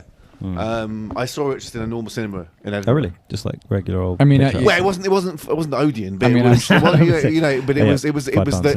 it was the Film House, which is the art house cinema, which doesn't show art films. It shows like whatever fucking it shows Hanukkah and Wes Anderson. Yeah, and it wouldn't have been released, but it wouldn't have been reviewed by our dear friend Mr. Commode, were it not to have been on general release. But I think that's what I'm curious about, and it may be purely a kind of distribution coincidence, as many of these things are. But was this film expected to be more of a breakout splash? It has a title that feels quite I don't know. I think if any distributor expects this to be a breakout smash, they should be fired. The one thing I forgot about Image Book, which I found really affecting, and going back to the idea of language and him kind of trying to fragment language and images, is when he's doing his narration, there's a bit where he actually starts coughing. He loses his like flow of thought, and he starts kind of like spluttering and coughing and heaving a bit, which seems like not put on. Like, he actually was probably just coughing when he was doing it, because he's an old man that smokes probably 10 cigars a day, and obviously decided to keep that in. Well, also you got the wind sound throughout the whole of the mix is very throughout the whole of the cruise. Yeah, and when you get bits of audio, you can hear it clipping in. You hear this kind of. You can hear. So it's not a neat mix at all. It's very much like you said. He's foregrounding the materiality of a digital format, it's actually which is kind nuts of contradictory. Distribution. I can't actually think about it. That's crazy. I never thought about that before. It is mental. It's mental. Maybe it's because they thought he was going to die, and maybe thought, this will be his last film. Maybe it's because... Well, no, but it his first, like, because I haven't seen Notre Musique. I've seen In Praise of Love a long time ago, but In Praise of Love is quite narrative driven, right? It's not a narrative film, but For the first half, yeah. It's like, I haven't seen it for a long time, but it's quite a sensual film. Well, it's basically a narrative film, right? Yeah. It's got characters, it's got a plot. Yeah. What about Notre Musique? Notre Musique is more essayistic. It uses kind of like fast cuts. It is sort of, it picks up where It's got lots of war footage. yeah, right? what's war footage. It picks up from where but then it does have this this narrative element. But I would say the narrative is very much secondary. It's through the middle section is this narrative, and then it goes. So there are people talking. Godard's in it. Godard goes to a conference. Where But I can see here it's shot on film. But so is a lot of film socialism. No, it's not. None of it's shot on film. No, I mean, No, sorry, no, shot no, narratively. shot in That's not. yeah. No, I don't mean film celluloid. I mean But this narrative is shot on film. celluloid. Yeah, but I can see how that would get a general release, right? Was it because Film Socialisme was his first totally like mental film? And then so they released it in cinemas. And I don't know. This is a question we was. can't answer. Probably was the answer. I think also you hadn't had a film out in a while, and yeah. Yeah. I think when people start making what look like kind of grand closing statements about film at the end of a really productive, influential career, I think it's that kind of stuff is more interesting than here's a kind of slightly opaque film about love or God or whatever, which is what he was doing in the 90s and 2000s, right? And But they all got releases though. Like I think the first film not to get a release was A Due to Language. Anyway, this is speculation. access to the content of the films. Well, no, it's interesting, right? It is an interesting conversation, because his films consistently got releases because they were he didn't stop making narrative films until I haven't seen Notre Musique, but I have seen In Praise of Love, and it's a narrative film. Yeah, It's a narrative film. I mean, you can say it's sensuous, it's plotless in inverted commas, but it's got characters, it's got premise, and things happen in it. Film Socialisme is the first film where there is no diegesis. there is some only in the middle segment. and at the beginning. there's The whole some idea of diegesis. going on the cruise. Is No, the diegesis. cruise does not have it. It's not a fucking plot. Don't be stupid. They're Don't be silly. allegorical. No, don't The be silly. first No, part is not even. Not even. No. It's fucking loads of segments shot like on his phone, and then random I think lecture by Badiou. the first part is allegorical. It's like an Aesopian allegory. I think The this first part. line The you're second trying to part draw is between Notre Musique and narrative. Éloge d'amour and film socialism is not as clear a line as you're saying. I think the non-narrativeness the of line all is of them. the line is porous, of course, but it's quite. There's a qualitative shift from something which looks like a film that people are familiar with cinema, which might be like pushing it to like its limits, but it looks like a film. This looks like we're watching it now. This looks like a film. It looks like a film. and if you were to pick a random scene from this, your average person would assume they're watching a scene from a film which they could sit and watch. They don't Yeah. need to do much heavy lifting Right. to realise it's a film. Yeah. But while Film Socialisme is, while I think it's a very aesthetic and beautiful film, as I said before, it is as Mark Commode said, it is reminiscent of video art. What these morons would say, video art in inverted commas. Art installation. Art as, installation. Commode called it. An art installation. Art installation. But I would call it Image Book. I would call it an art installation, but that would be an insult to people who make art People installations. who make art installations. He doesn't know any. Doesn't know what an artist is. Apparently. But It's just sticks in a gallery, isn't it? It's stuck on the floor. But if you think about like Image Book, actually, because there is a slightly discoursey edge to both of them. I think talking about rise of global militant political movements. You've got Image Book, which is about the Middle East and kind of, I guess, reflecting post-Iraq, Afghanistan, reflecting on that kind of thing. Maybe they thought there'd be more of a general interest. Maybe that's why. But then Image Book didn't get circulation. no, it didn't. They didn't. No. So that's I don't think anything's going to get. I don't think anything. I got think they just circulation. lost interest in Godard now, haven't they? yeah. Yeah, they're not. No one's going to get no one's going to give another Godard film general release. No, but cinemas will happily screen. Wow, this section is literally lifted from the beginning of Lot's Music. So funny how he resamples. He himself. resamples loads. He resamples his own films all the time. He resamples other filmmakers. You know, that's what he's doing. He's copy and pasting.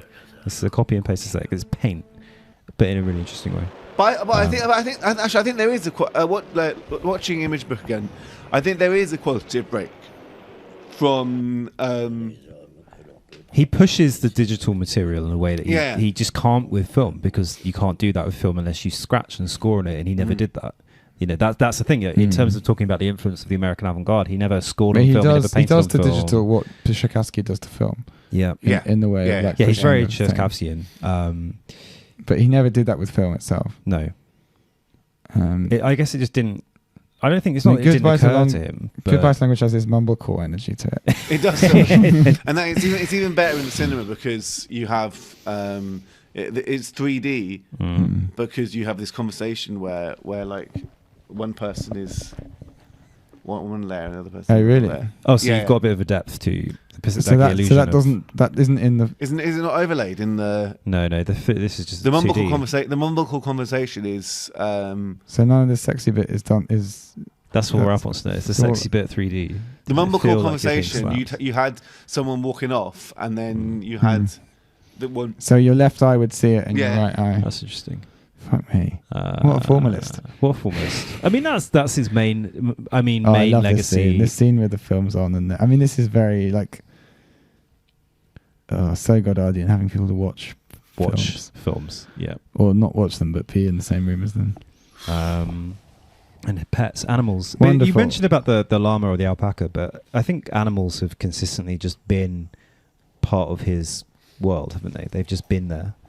Are we going to start a conversation about Godard and animals? I haven't got much to say about. No, I've actually run out. That's all I can do. That's as far. I was trying to think of examples. Like, I think there's a chicken in the Mapri. I think perhaps it's time to wind down. I'll just close by a bit more boobs. A bit more boobs. I think I just would wind down by asking what your favourite. Well, it's the end of our Godard season, and probably the end of Move To.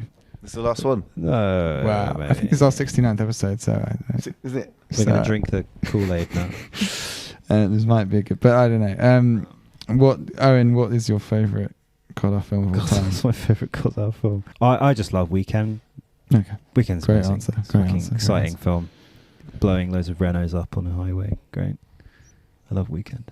Or Les Mépris, maybe. But then also Hella Pour Moi is probably my formally that's technically. true. That was on your top 10. Top 10 is one of my favourite. But if I had to choose tonight between, am I going to sit down and watch Hella Pour Moi or am I going to watch Weekend? I'd watch Weekend. Yeah, Weekend is a very Owen film. I love car crashes.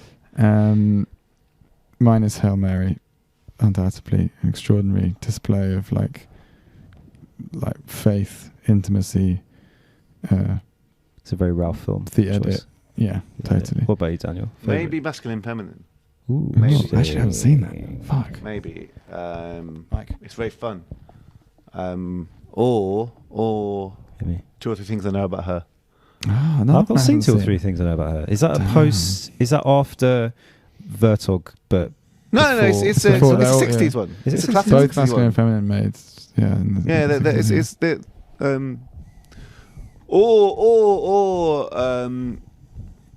Maybe Alphaville. Alphaville's fucking sick. That's really good as well. That would be my third choice. Actually, but 2 or 3 Things I Know About Her is wicked. It's fucking wicked. Such a good film. I can't believe you haven't watched it. We watched so many films for this series. Yeah. But it didn't make it all through. But the 60s ones are just great. They are. They will be his legacy, though. The new wave films, they are his legacy. My favourite 60s one is Viva La Vie. But yeah. Viva La Vie is wicked, yeah, of course. But 2 or 3 Things I Know About Her is really good. Okay, and of course, Abu Dassouf. Abu Dassouf is great. Yes. Yeah, not but breathless. we're all out of souffle. And that's a joke better than you'll hear in any of the films. Yeah. Also, let's talk about how Mark Commode said that that all you need to know about Godard is that he said that the British film industry is shit, and No, to say that you've lost faith in Yeah, I British know, films. but- is Assume you just have faith assuming in Yeah, that so the presumption is that British film is just shit. is not shit. Yeah. Yeah. Mark Ladies and gentlemen. Mark Kermode's normative premise is that British film industry is not shit.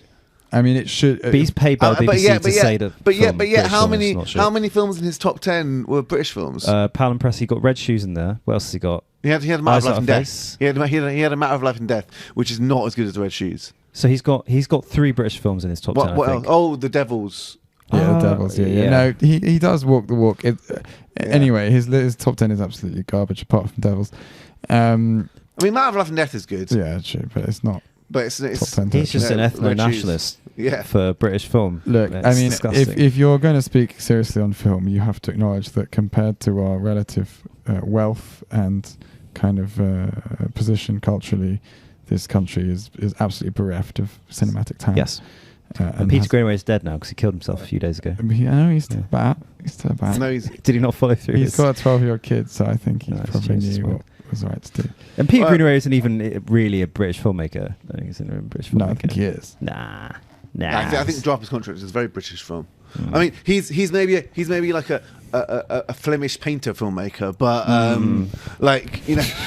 Have you seen Belly of an Architect? Yes, I have. Yeah. Fucking great Greenaway film. Favourite Greenaway film. Okay, this isn't the Greenaway. Ah, it's the Greenaway. We're not doing a Greenaway. But that special was my right now. first Greenaway film. It gave me kind of maybe too much confidence in Greenaway as a Right. Draper's as a Contract, director. though, It is good. one of the best films ever made. Really, I wouldn't go that far. Well, It is really top good. 100. It's in my top Top 100. 100. Really, God. It's in the IMDb top 100. It might be in top 20. Ooh. Near the So I high. think- At least top 50. is Okay. Thank you for listening, listeners. It's been a pleasure. Thanks, Daniel. Thank you, Daniel, for joining us on your nth appearance on Yeah. MoveTube. We're going to continue our lives and watch more Godard films that we haven't seen. We're not going to tell you about them.